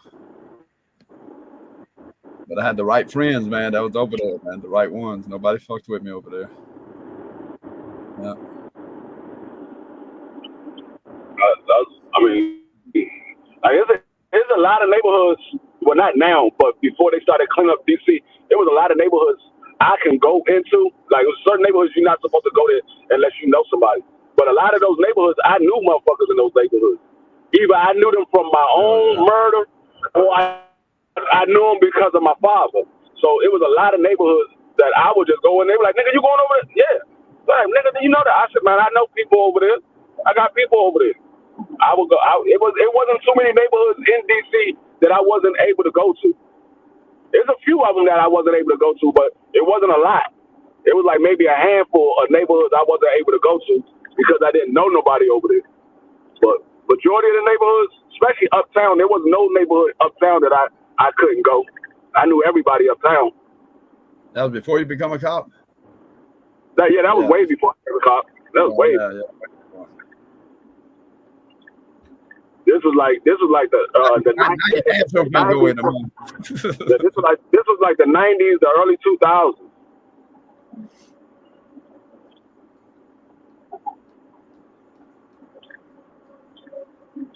You're a cop now. You go in them old neighborhoods. That's the ones that's still there. What people think? They don't say shit. They were like, oh shit. They were like, you a police officer now? But yeah, they were like, nigga, they know who the fuck they got on the force. Like, no, and y'all better not say shit. That's the cop now, man. They can be all like, hell yeah.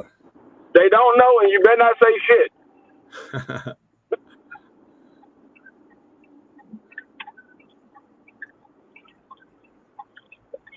I know there better be somebody up at this motherfucker site.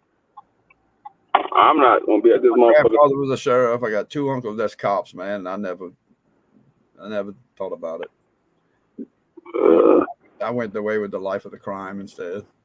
I never thought about it until my brother them said something to me. Life of doing my brother was like, nigga, you need to be a police officer. I was like, what? He's like, nigga, you ain't never been locked up, nigga. You could be a police officer. My sister's fault, man. She got me smoking weed, man. She turned me on the weed, man. My older sister and fucked me up. It's her damn fault. Yeah. Oh, Monica, you need to put something on your goddamn YouTube channel too. She ain't got nothing on her YouTube channel. You need to put up a New Orleans sign or something. It just package for the New Orleans memorabilia. Yeah, there you go. That joint just say no content available.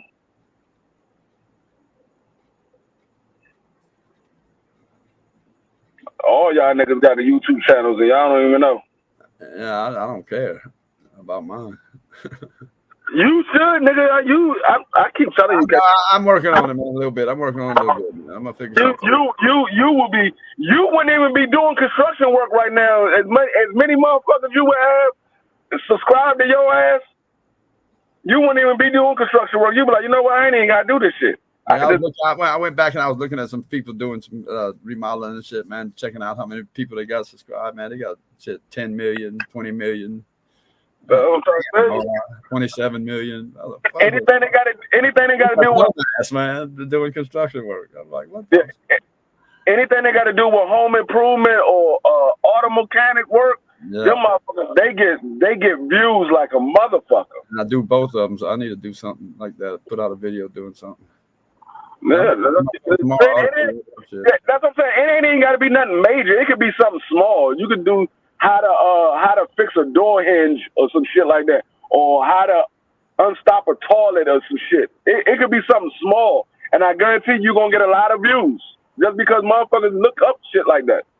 Yeah, they look up shit to work on shit. Yeah, steady looking at shit. That's how I look at a lot of shit. That's how I learned how to do most of my shit. Just like you was fixing the little berms in that car piece a couple of months ago. Yeah. Rebuilding that damn steering box. Yeah.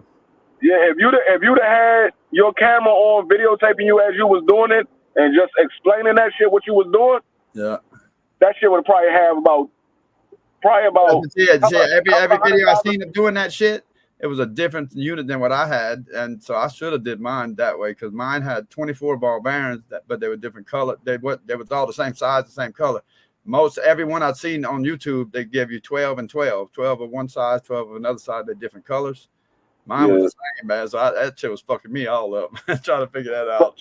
I couldn't figure out nowhere ever did they had a thing. I couldn't find one on YouTube nowhere that had the same colors and the same size ball bearings. Did you ever fix it, or did you end up having to just go buy a new one? I bought a new one. I couldn't figure this shit out. I don't know what happened, man. I don't know what happened, dude. Hey, I had it all back together good, man. I put it in the truck, turned it to the right, it worked good. Turned it to the left, it was a little harder to turn, but the minute you let go of that steering wheel, it'd spin it right back to the center. A hard spin back to the center, dude. I mean, it didn't play. That was a wreck waiting to happen no matter what.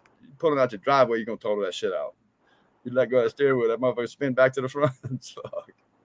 I'm like, look at that. So I took it back apart again, man. I took it apart 10 times, man. You jerked the shit out that motherfucking car.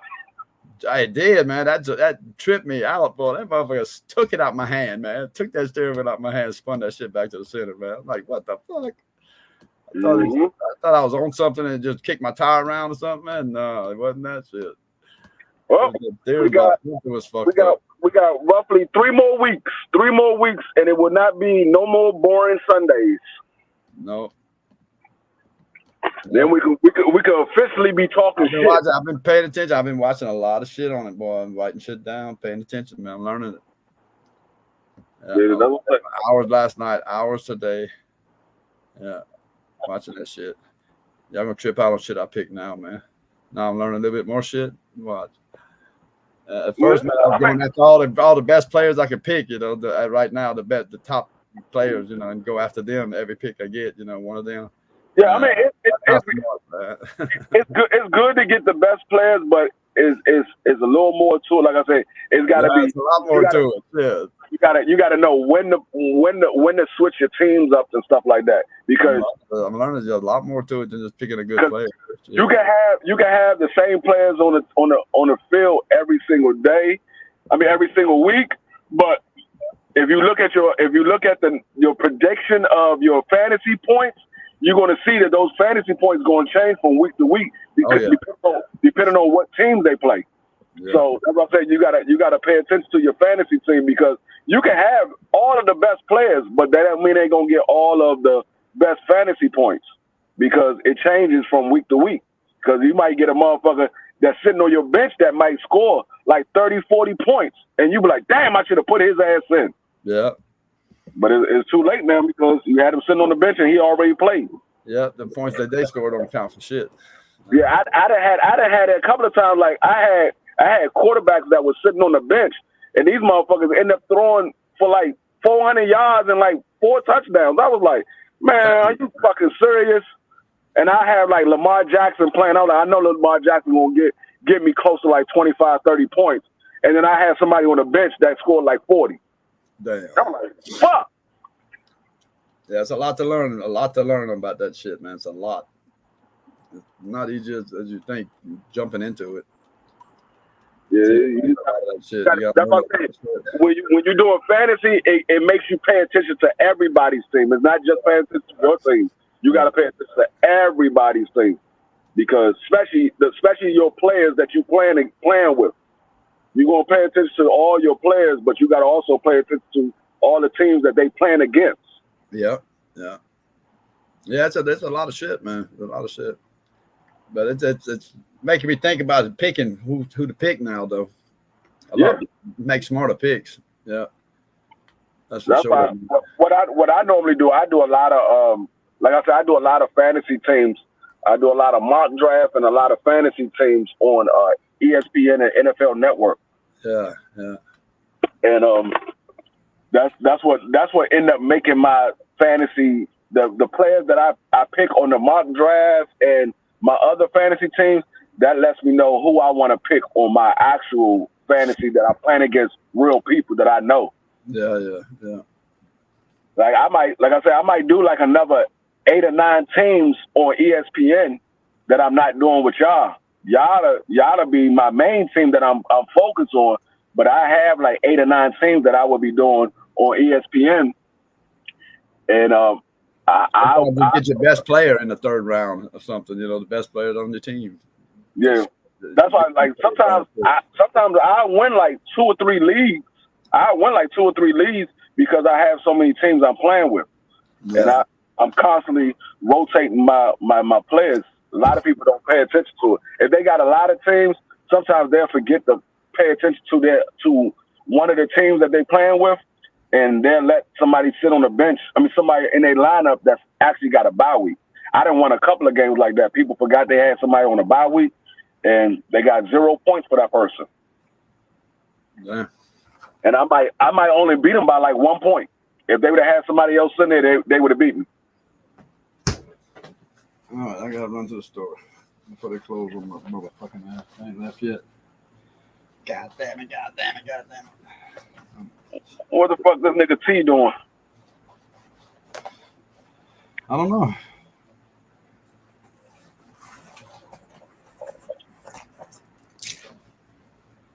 Says I use my phone, but my phone ain't working on my fucking computer shit. I don't have no data on it. It did something to my data. My data's fucked up on it. They'll fix it tomorrow. Can't do it online. Dwayne, my first content would be about Washington, but I'm afraid I'm only going to get 1 like, and that you may be a sharp one.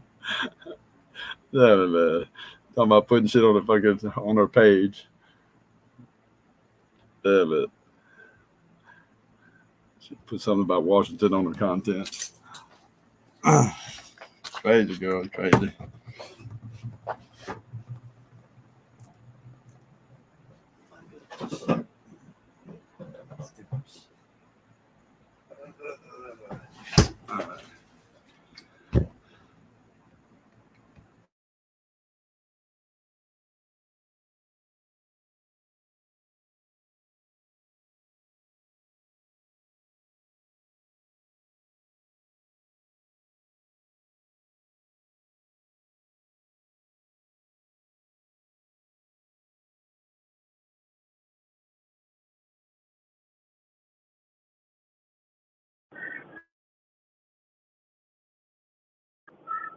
Somebody better bring their ass to motherfucking work. I wasn't even supposed to work yesterday. I ended up working yesterday. I told my wife to go home. She had worked at her other job from 7 in the morning till 7 at night. She was supposed to be here last night from 10 to 6 in the morning. I was like, nah, you go home, I'll work for you.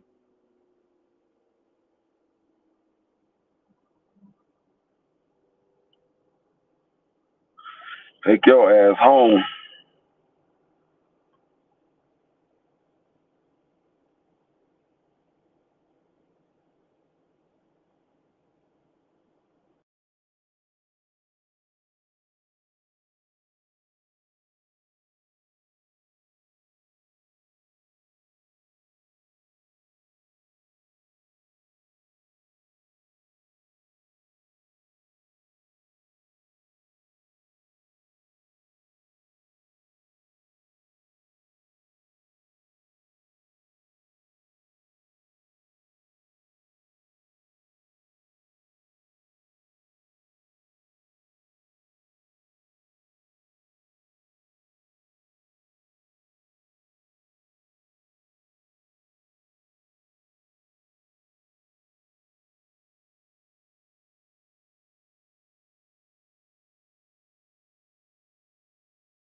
Oh shit, my bad. I'm back now. Everybody went. Oh, that's terrible. Let's add to replay. So that's done. Yep. So that's done. Yep.